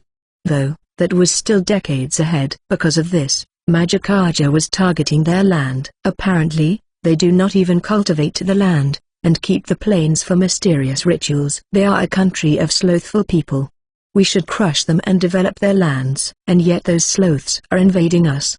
We may be drafted soon. It would be one thing if you are a farmer during off-season, but what of fishermen? They will starve to death. I would not go. Well, you might have to. Menu thought as they passed. Unless it was processed, fish did not last long. And so there was merit in leaving people who can catch fresh fish whenever needed. However, it was a different matter if you were preparing for a famine. The land was so big, and it would take a long time to deliver fish to such faraway places. So it would make more sense to distribute farm produce instead. In that case, they might want to send fishermen or other workers instead. Manu wondered at how they had come at such a bad time. Thankfully, it seemed like the tides had not reached this place just yet. They would have to find rooms at an inn first, and then pay a visit to the Adventurers Guild and the Merchants Guild. Also, perhaps considering the times, they may do well to sell medicine here, as it would be quicker if they moved separately. Ralph and Toto went to find an inn, while Mofusen went to the Scarab Guild with the documents. And Menu headed to the Merchants Guild. We'll have another connection to the old man. Menu thought heavily as he hands and reads introductions to the guild. Now that I think about it, surely the Merchants Guild will have information about the way. However, he had heard nothing during their parting. That must mean the war had started very recently. Perhaps the only reason they had been allowed in the country so easily was because they were adventurers who could fight. Mofusen had said that he did not know about the war, and so he was going to ask about it at the Scarab Guild. There was also a dungeon in this country that Menu wanted to visit, and it was to the west. While he was not looking forward to it, there were issues they could not ignore. After gathering information at the Merchants Guild, they would have to get together at the inn and talk. The interior of the Merchants Guild was unified, and easy to recognize. With adventurers' guilds, they tended to adapt to the town. But since the Merchants Guild managed money, they had a much tidier appearance. He showed his introduction at the front desk, and was guided to the guild master. And so Menu sat in the drawing room and waited for some time. So you are Menu. Welcome. That's quite an introduction that you brought, the person said, while holding a long pipe in one hand. She was an elderly woman with a crooked back and white hair that was tied in the back. Chapter 80, Frighteningly Clever Hag. I'm Ling. According to that introduction, you sound like a promising customer. We're glad to have you. Yes. The old woman sat down in front of her. Menu had gotten up when she entered, but he also sat back down. She really was white, hair and skin, and covered in wrinkles. You must already know, but that fool of a king has started a war. And so we can never have too much medicine, she said while exhaling smoke. Did she just call the king of this country a fool? Don't you underestimate our security and measures against eavesdropping. I didn't survive this long by accident. Apparently, she had seen the suspicion on his face. By the way, you have lost your memory, eh? When I came in, did you not think it strange that I could live for so long? She said as inhaled from her pipe. Indeed. He had never seen a woman as old as her in this world. Older women seemed to be fewer in general. He thought about how both Ralph and Toto had lost their mothers. Do you mean women have shorter lifespans? Well, in a way. We are often born with weaker bodies. And if you happen to become a mother. Thankfully, I have never bothered with that. While Menu had met female adventurers, they were all on the young side. Definitely, there were no older women. And it is Magikarja that is doing research in order to do something about it. Only a fool would declare war on a country that is conducting research that would affect the world's fate. And all because of a famine that they could prepare for twice over. And so Menu asked Ling for more details about the war. In exchange, he offered some of the dried flowers that they had left. Such materials for medicine were very expensive, and so Ling agreed happily. And then tea was brought out. It seemed like it would be a long story. First, the war was declared 1 week ago. Our country. Nadia, to the magic country of Magikarja. Of course, they did nothing wrong. But our country is a large one. We are the food storage house of the world. And so the other countries will not go against it, and so have things already. The fighting has begun. However, We do not have magicians worth anything. After all, most adventurers do not have countries. They see that Magicka is in the right, and they have gone over to that side," Ling said as she sipped the tea leisurely. Menu was deep in thought. "And so does Magicka have food?" "You could not fight without food. You could not live." If Nadia controlled their food, then surely they could not just make up for it with their own produce. You would expect that. For things to get bad. Ling took out a map and spread it out on the table. This was Men's first time seeing a world map here, and so he looked at it carefully, so that he could duplicate it later. Here, the golden city of Eldorado. An island nation that is self-sufficient. And they make profits with their exports as well. Not only is Magicka a good customer, but they would want to offer help, in order to benefit from the magic research related to healing and enchantments. Menu considered this. Enchants and transferring magic energy. It was no wonder Ralph had been mad. It was very advanced. Well, Menu could only do it. It was not some technique he understood, so it was best to keep it a secret. As for Menu, he now wanted Magicka to win. Nadia has no shortage of food or people. They will advance with their superior soldiers, in superior numbers. It is so ridiculous. Ling snorted with a bitter expression. If this continues, it will be difficult to support the increasing population. Our foolish leaders will just push their failures onto other countries. You don't mean they want to use the war to lower the population? Thankfully, I think they are too foolish to think of that. Though, it was still worrying. Being inept could be worse than being cruel. Especially if you were the leader of a country. No, they just want what they see as free land. But then it will just repeat itself. Well, they seem to have thought of that, at least. They intend to make them use their magic research to improve the yields of crops. It does not sound like a very good idea to me. It was like that saying about counting your chickens before they hatch. In any case, that is how things are. The people here are not happy about it. But they have no choice but to cooperate. But it's different for those who aren't residents here. For travelers, Ling said with a grin. Menu had a bad feeling, but it was too late. He had been in the palm of her hand before he even arrived. Is this not time for him to appear? The mysterious mask said. Menu held his head and sighed. Chapter 81. How did you know? There's no reason to be surprised. I can tell a lot about you because of that divine beast on your shoulder. Stan had been quiet up until now, but jumped after the pipe was pointed towards him. Apparently, they had been stalked the moment they arrived in town. This hag really did know how to acquire information. What do you mean? How you freed the elf slaves and gave them some strange summoned creatures. And that you took down a lord. I know. That was basically all of it. Menu tried to think of a way to get out of this. If he did not do something, Mystery Mask will be forced to go out into the exciting battlefield. However, a mere lie would not be enough. In the first place, he had wanted the Wind family to hear of it, and so it had not been a perfect plan.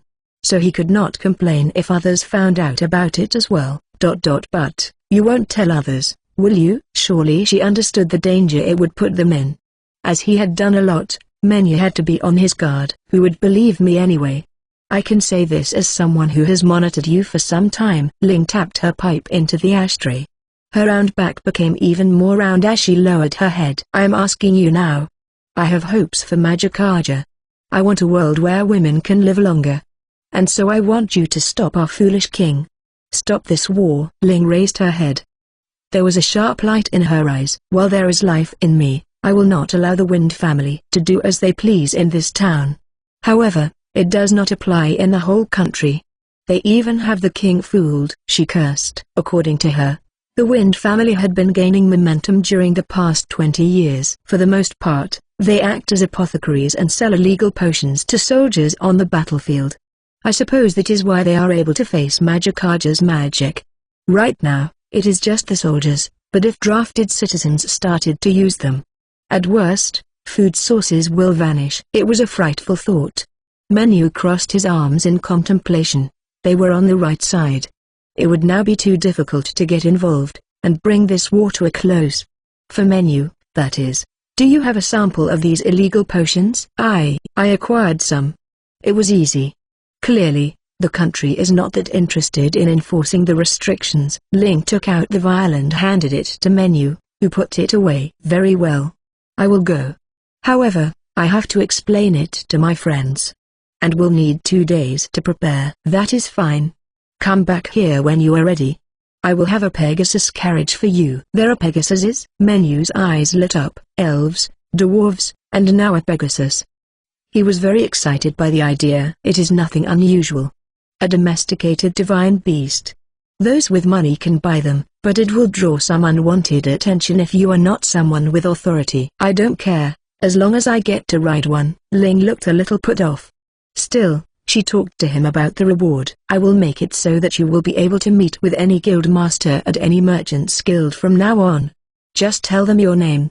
Also, in this country, we will buy your medicine with a 20% increase. She was being quite generous. As he wondered why, Ling smiled mischievously. There is nothing strange about it. I made a request to you, and so it's only right that there be a reward. This was not a threat. She was assuring him. That was how tense things were. For her, Magic Archer was a desperate hope. Because so many were dying young. In this world, the advancement of magic technology was comparable to advancing medical technology. And so it was very important. Mystery Mask Z accepts. Menu laughed and beat his chest. He was at ease now, and so he said farewell to Ling and left the guild. He then looked up at the evening sky and muttered, "Now, I have to act like an adult." In front of the guild, Ralph, Toto and Mofusen were waiting for him. They had found an inn, and Mofusen must have finished business at the guild. "Ah, Mr. Menu. We got our rooms," Toto said as he waved to Menu. Menu laughed and patted Toto on the head after approaching them. He then turned to Ralph and Mofusen, who seemed to have an idea of what had happened. "All right. Let's go to the inn, and then go out to eat. We also found a promising place." Kanan barked. Perhaps he had used his nose to search. "All right, then we will go there. Can you eat meat, Mofusen?" "You people have been eating so much meat on the road, and you want to eat more?" Mofusen grumbled that he wanted to have stew. But they were likely to find that at any place. The inn was a small, 2-story building that faced the main street. It was owned by a gentle-looking man and his wife. They told the innkeepers that they would be staying for some time, and paid for the rooms. As there were no other guests, there were a lot of rooms remaining. Apparently, the breakfasts here are delicious. "I see." They must have heard about it from the Adventurers Guild. At the same time, Toto got permission to make an atelier. And then they went out to eat dinner. Thankfully, the dining house had vegetables, fish and stews as well. Which was no surprise, as it was a seaside town. And so there was plenty on the menu that pleased Mofusen. Toto was excited to see fresh fish. He was a good child, who did not only eat meat. And so he had thankfully gained some weight compared to when they first met him. But on that note, Menu had no intention of taking such a child to a battlefield. And so that night, he gathered the others into the atelier and said, "I am leaving Toto here and going to war." Chapter 82, War and Killing. Toto froze up. Menu stared at him with a very serious expression. "Why are you leaving me here?" "Yes," he would ask that. Menu scratched his head and let out a sigh. "Toto, could you kill the innkeeper?" "Huh? What about the people at the guild?" "Right now." Toto was confused. "Kill. That is what you do in war. You have to kill strangers without a reason." "Well, there is a reason, but the reason is determined by the country. It is quite different for individuals." Of course, Toto had never thought of this question before. This was not a short journey to another place. It was going to war. Menu was trying to convey this reality to Toto. "Hey, don't talk like that to a child," Mofusen said as he smacked the back of Menu's head with his slipper. His teeth also went flying out. Ralph's left hand went back to his lap, now that it had nothing to do. They were thinking of the same thing. Mofusen managed to catch his teeth in the air and put them back into his mouth. "Menu, I understand what you are trying to say. But you could be more considerate," he said with a chuckle, as Menu rubbed his head. And then Ralph turned to Toto. "Toto, you must be confused and scared. But that is war. Menu wants to know what you will do during such a time. Do you have an answer?" "No. I don't apostrophe T. Not yet." "Of course. If you have never killed someone, it is difficult to imagine it. And if you do not have to, it is better that way. And so you can leave Menu's question until the time comes. Ralph and Mofusson had killed before. Menu had killed all of those slavers. Menu turned to Ralph and Mofusson with uncertainty. If they were too soft, then Toto might follow them. Menu had wanted to avoid that, and had been deliberately harsh. Ralph and Mofusson understood that as well. They did, but to take the same attitude that you would with an adult. Surely that question was too big of a burden to ask someone so young. I'm sorry for not being useful. Apparently, there was also a different reason that Toto was shocked. Menu held his head and groaned. I do have a job that I want you to stay here and do. Here, this, he said as he took out the illegal potions. The ones that Toto had been forced to make at the mansion. Make an antidote. And if you can't, find out how it works. But don't use it on any living creatures. After receiving a roll, the life seemed to return to Toto's face. This is not something that Ralph or Mofusson could do. I could not do it. But I think that you can. While you will have to stay here, there is something that only you can do. Yes. I will do my best. Yes, thank you. And so it was settled. Ralph and Mofusson sighed with relief. While Toto was too preoccupied to realize it, Menu, Ralph, and Mofusson had basically declared that they were going off to kill people. Soldiers who they did not know. Any child would feel afraid, if they realized that adults they were close to were going to do that. As there was no guarantee that their hand would not be directed to them. Well, we will avoid fighting when he can. Also, we are not going because we enjoy it. Yes. I understand. Good. As long as you know. And we will never do anything to harm you, Toto. Menu smiled and patted Toto on the head. This simple honesty was the best. Toto did not shy away from Menu's hand. Even though it was clear that he had been beaten by the lord of the mansion. And so Menu did not want him to think that all adults used violence without prejudice. So, there it is. I want Mofusson and Ralph to accompany me. I know. Ha ha ha. Going to war without killing. You are too soft. One day, someone will kill you while you sleep, said Mofusson, and so Menu took something out of his bag. Revenge prevention. Mr. Masks, size. And then he explained to Mofusson about the masks. When you wore them, it obstructed the recognition abilities of others, making it impossible for them to identify you. As for why they were going off to war, I'm not being threatened, but, well, it kind of is a threat. Knowing without killing me. And so he will create a debt. For Menu, it would be easier to simply kill Ling, but considering the future, and Menu's own peace of mind, it was not a good idea. Though, he just said that he believed in the justice of her request. Which was half of the reason. Mofusson had already wanted to stop the war, after hearing about it at the Scarab Guild. And Ralph had no reason to object or let Menu out of his sight. And so they talked and planned late into the night. Chapter 83, Return of Mystery Masks. Size. To put it simply, the Pegasus carriage was amazing. For Menu, that is. However, for Ralph and Mofusson, who were on their way to war, it was terrible. Before getting in, Menu would say, wait. Just a little longer. And they wasted a whole hour. He wanted to inspect the Pegasus's wings and bone structure. He talked about composition and colors, among other things they did not understand, before getting inside the carriage. Even after they were in, he would poke his head out in the driver's seat, or move around inside to see how comfortable it was. And so it shook. A lot. Because of this, by the time they arrived at the hill that overlooked the battlefield, everyone, except for one, was feeling quite groggy. Huh? Did you get sick? Do you want medicine? Menu drew a motion sickness drop in his sketchbook, and then handed them to Mofusson and Ralph. The plains that were now a battlefield, were filled with tents from both armies. It seemed like the soldiers were not moving now. And there were pillars of smoke rising, which suggested that they were cooking. After Mofusson and Ralph recovered, they all put on the masks. The driver raised his voice in alarm. You did warn me in advance. But, are you really Mr. Menu? Menu shook his finger. From here on, we are the Mystery Masks, size. And then they rushed down the hill as if flying. The three then stopped, just outside of the center of the battlefield. These great plains were called the Hahinov Plains. It was the end of the harvesting season, and so there was nothing there. At their backs, The vast Valor forest sprawled. A wake-up prank should probably involve water. The other two didn't even bother to reply. Menu quickly drew in his sketchbook. Dark rain clouds. Thunder clouds. Amidst the black shadows, streaking flashes of light. The image was so vivid you could almost hear it. However, it was a bright sunny day. And though some rain would not stop the fighting, it would make gunpowder more difficult to use. Furthermore, it was now lunchtime. Humans could not fight without eating. Summon thundercloud. The completed ominous sky was recreated on the blue canvas above. With a look of pure joy, Menu turned to look at Mofusen. It was similar to the cruelty of children.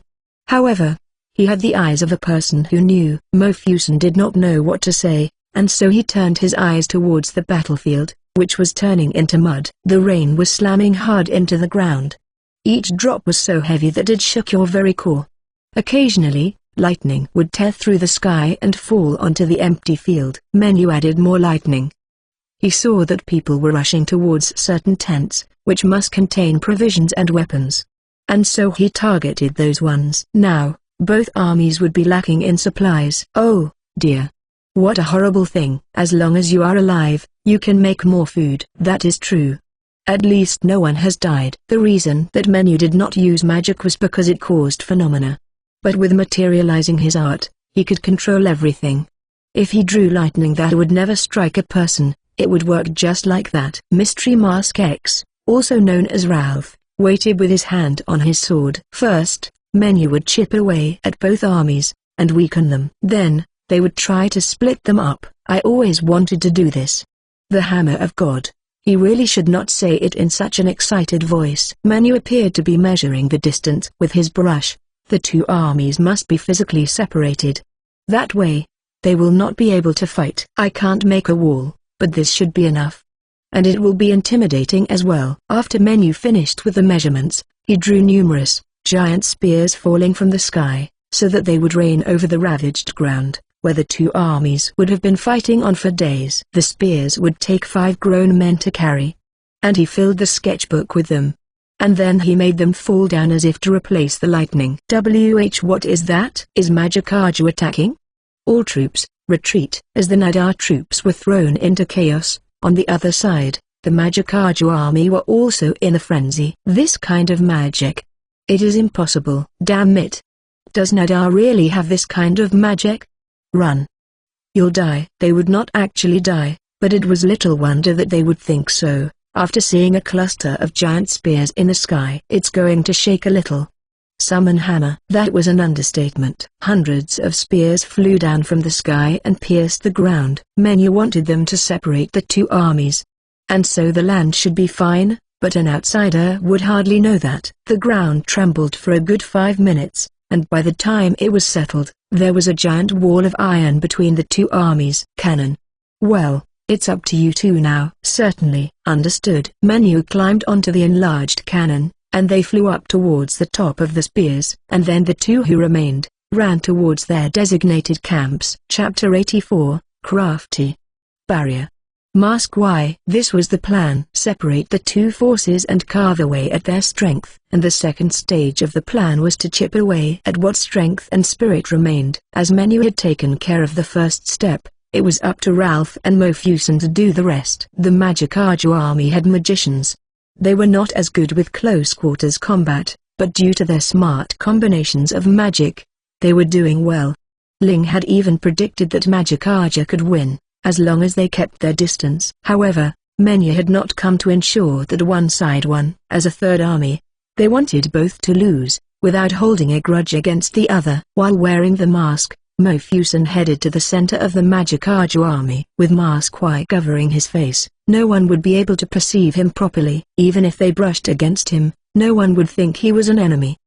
They would assume he was someone from their army. Within this camp of 15,000 soldiers, he searched for the commander. What? Who are you? How did you? The commander and surrounding soldiers were startled, now that they finally recognized Mofusen's presence. Staffs were pointed towards him from every direction, but no one unleashed any magic. They must be cautious, after seeing that great train of spears earlier. I see. The mask. It was quite effective. Right now, I go by the name, Mystery Mask Y. I'm not from the Nadia army, but I am not your ally either. I challenge you to a fight. If I win, you will quietly withdraw. And you will not be harmed. In the first place, Magickaja were the victims. They were just defending their lands. That being said, if they withdrew without doing anything, they would not know when they would be attacked again, and so they had to win. The morale of the soldiers was high. That strong morale had to be directed at something, or some mistake would happen within the country. That much was clear. Mofusen wanted to avoid any such damages. As this was a kingdom of magic, it seemed like there were some here who had a degree of resistance against Mofusen's mask. Though, it was not much. The commander was one such person. He looked straight at Mofusen and answered, "Our country is merely defending itself. If this rain of spears, which I see is an act of God, is enough to make our enemy withdraw, then all is good. Otherwise, we will continue to fight." "You do not understand. This war. We are taking the victory. There is no victory for Nadia or Magickaja." The commander's expression became grave. They faced each other with their staffs. "Very well. You foolish man in a mask. If you win, we will withdraw. And if I win, you will tell us about that foolish magic tool, and the rain of spears." As they were the country of magic, of course, their interest would go there. "That is fine with me. If the time comes, I will call the magician responsible. In that case, you will face everyone who succeeded in resisting you, like that." There were about 1,000 who could look at Mofusen directly. The rest all moved back. "That is a lot. Well, it cannot be helped." Mofusen stroked his bear and looked at the 1,000 men. He scanned them. They were all decently strong, but none were a match for Mofusen. For the most part, they were fledglings that had not reached the true level. Even now, many were barely able to stay aware of his presence. If that was the case, then he had nothing to fear. "Let's go then." "Come," said Mofusen calmly. The enemy commander answered excitedly. That is when it happened. 100, including the commander, dropped their weapons and fell to their knees. There was no pain. No sign of an actual attack, but it was as if their hands and legs were no longer their own. "Ha ha ha. I forgot to tell you. I am the barrier master, Mystery Mask Y, and I have cast barriers on your joints." The flow of magic energy. All at once, the old man was able to heal an illness by creating barriers inside a person's body. And so he had a ridiculous amount of control. He could cast barriers on shoulders and knees. "Don't be afraid. Concentrate your magic attacks on him." The commander was still a leader, even when down on his knees. But Mofusen had no intention of becoming an easy target. He quickly rushed into the crowd of soldiers. They could barely recognize him as an individual. And so once he started moving, he was easily lost. In the spot where Mofusen had been, spears of fire, ice, tornado, and lightning fell down. However, Mofusen was long gone. As he escaped, he continued to cast barriers on the shoulders and knees of the soldiers. The enemy did not want to hit their own men, and so the attacks stopped. Not being able to be recognized. That in itself was a great.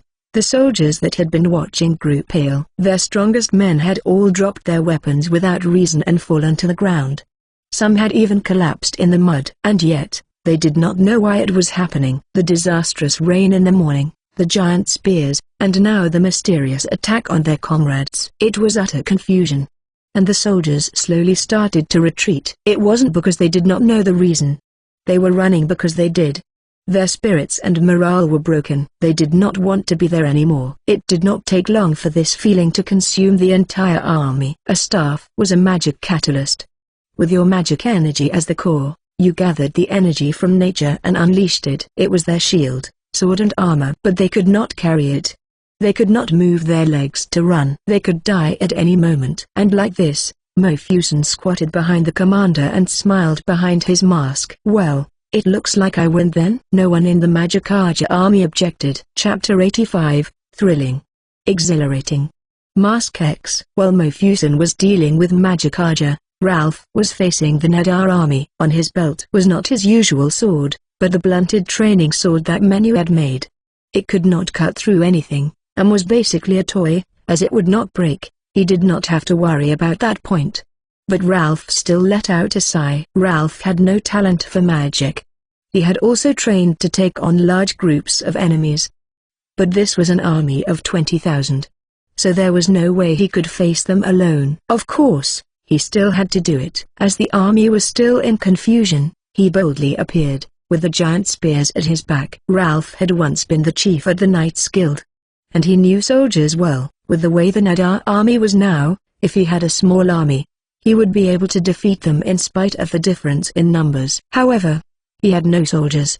All he had was a disguise and a toy sword. Regardless, Ralph walked towards them now.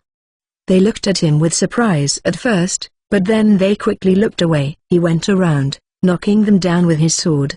Every time he struck, a lightning magic would ignite from the sword, robbing the soldiers of their freedom.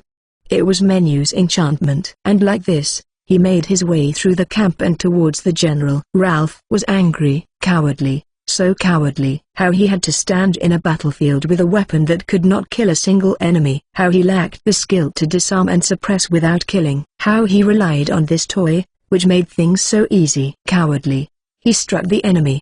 The soldiers started to realize that something was strange, but he didn't care. He continued to swing his sword and walk. Just then, in answer to Ralph's thoughts, his level wound back to 10. The true level was unlocked. Ralph's skills, Body Strength and Blade Demon, and the one he had lost, Body and Blade Union, all activated. Blade Demon was a skill that allowed you to swing in the same condition, no matter how much damage you took, or what was in your way. Body and Blade Union was a skill that made your arm and sword combine. With these abilities returned, Ralph rushed forward with his new right arm that shone white and sharp. He jumped. The blade became even more flexible as he accelerated. And like that, those on the left and right of Ralph became unconscious. At this point, the soldiers began to gather around, even though they did not understand the enemy. Ralph ducked under their weapons as he swung his toy blade. He felt so pathetic that he could cry, but he continued anyway. As he made his way through thousands, Ralph finally found himself facing the general. He was near the back of the camp, as expected, and had dozens of guards around to protect him. Their provisions were destroyed in the morning, spears fell from the sky, and the soldiers fell to the ground in mysterious attacks. It was complete chaos. Even a very capable commander would need more time to bring order once again. After all, the giant spears were still there. This is more than a bluff. So you must be the general. I am Mystery Mask X. My comrade is the man who summoned the storm and spears earlier. Clearly, we Mystery Masks are the true victors of this war, Ralph declared as he pointed his sword at the general. What madness is this? This war will save us from starvation a decade from now. We have to expand before then. Get out of our way. While clearly intimidated, the drive to prevent such a calamity was stronger. Mofusen had checked at the Scarab Guild, and they had assured him that this was not the case. This was information they were not actually allowed to disclose. But Mofusen was an old friend and adventurer, so he had been told secretly. Did the king and advisors know? Perhaps they were being brainwashed.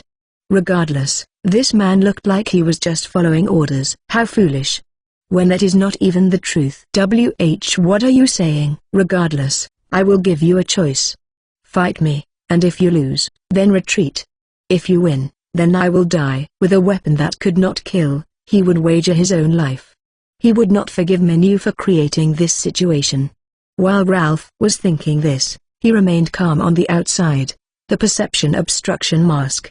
When you were one enemy in the middle of numerous allies, then it was less effective. If you saw someone you hated in town, you would avoid them. It was similar to that feeling. However, aside from the chief and his guards, the others did not know where the enemy was. That was convenient. Apparently, the other soldiers do not recognize me as the enemy. I do not want unnecessary casualties. You can all come at me at once, or it can be a duel. I do not mind. TSK. Don't think I can be provoked into doing what you want. That sinister magic you are using. You must be from Magickaja. Ralph sighed. Dealing with fools was tiring. First, if you are going to attack someone, you should investigate their fighting force thoroughly. There was no one in the Magickaja camp who could use magic like that. Surely he should know. Besides, even if the information was not completely accurate, if Magickaja could use such magic, Surely they would have used it already. It seemed like this country was run by inept leaders. Very well. However, it does not change the fact that I will capture you. Let's go then. Bastard. Guards. Kill him. His guards rushed forward. However, the other soldiers did not recognize Ralph. And so they moved to help the other fallen soldiers. His opponents were about 10 soldiers who lacked training.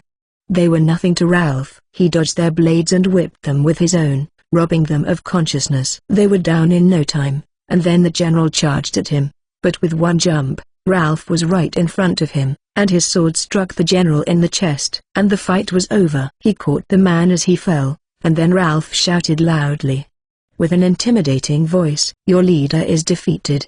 Retreat while you can." This war had not been looked at kindly from the beginning, and so many chose the option of retreating. Ralph carried the general on his shoulder and walked through the army until he reached the wall of spears. No one tried to stop him. Chapter 86. Zed declares the end of the war. Good work. The Magicka commander and Nadar general were taken to the top of the giant spear. After they had arrived at the base, as planned, Cannon picked them up as if they were toys, and carried them to the top. The commander was quite pale after seeing Cannon, but the general had already lost consciousness. And then Ralph and Mofusen said those words to it. They sounded very casual. "First, we better wake him." Menu opened the lip of the potion and poured it on the general. And like that, he regained consciousness. The commander was stunned. Why would you use such an expensive and luxurious potion just to wake someone up? He still could not move his limbs. And he did not know who these men were. But he was so shocked that he nearly shouted, "Mofusen! Remove the barrier, please! Get up, General!" And like that, the commander could feel his limbs again. It was so sudden. He did not want to experience it ever again. The general tried to reach for his sword as he got up, only, it was no longer there. "So, you two. Where do you think we are?" Menu asked as he pointed around them. He was wearing his mystery mask and seemed to be enjoying himself. The 5 humans were above the clouds. When they realized this, the 2 fell back on their haunches. "Yes, you would be scared. You cannot run away or get down by yourself. Understand? Now, allow me to continue." Once he assured them that resistance was futile, Menu continued in a calm voice. "The mystery masks are the winners of this war. And so both armies must withdraw. Also, this wall will be the new borderline. It is only a few kilometers different, so you should not complain. It is Nadar's punishment for starting it." Both commander and general could only listen in stunned silence. So, to make up for the land and the loss of food, though, that part was not true. "I will give you this." Menu squatted in front of them and put his hands on the ground. And then a large hole opened up. It was filled with grains. And then Menu traced the hole with his finger and it closed up again. "If you are ever in serious need, both countries can share this. But the grain will only come out of this spear when you are in actual trouble. And during such times, the supply will be infinite. That is how it works." That is what he had been doing on the top. Modifying one of the spears. "So then. A peace treaty. Take it back and your kings sign it. Ah, by the way, you have no option to refuse.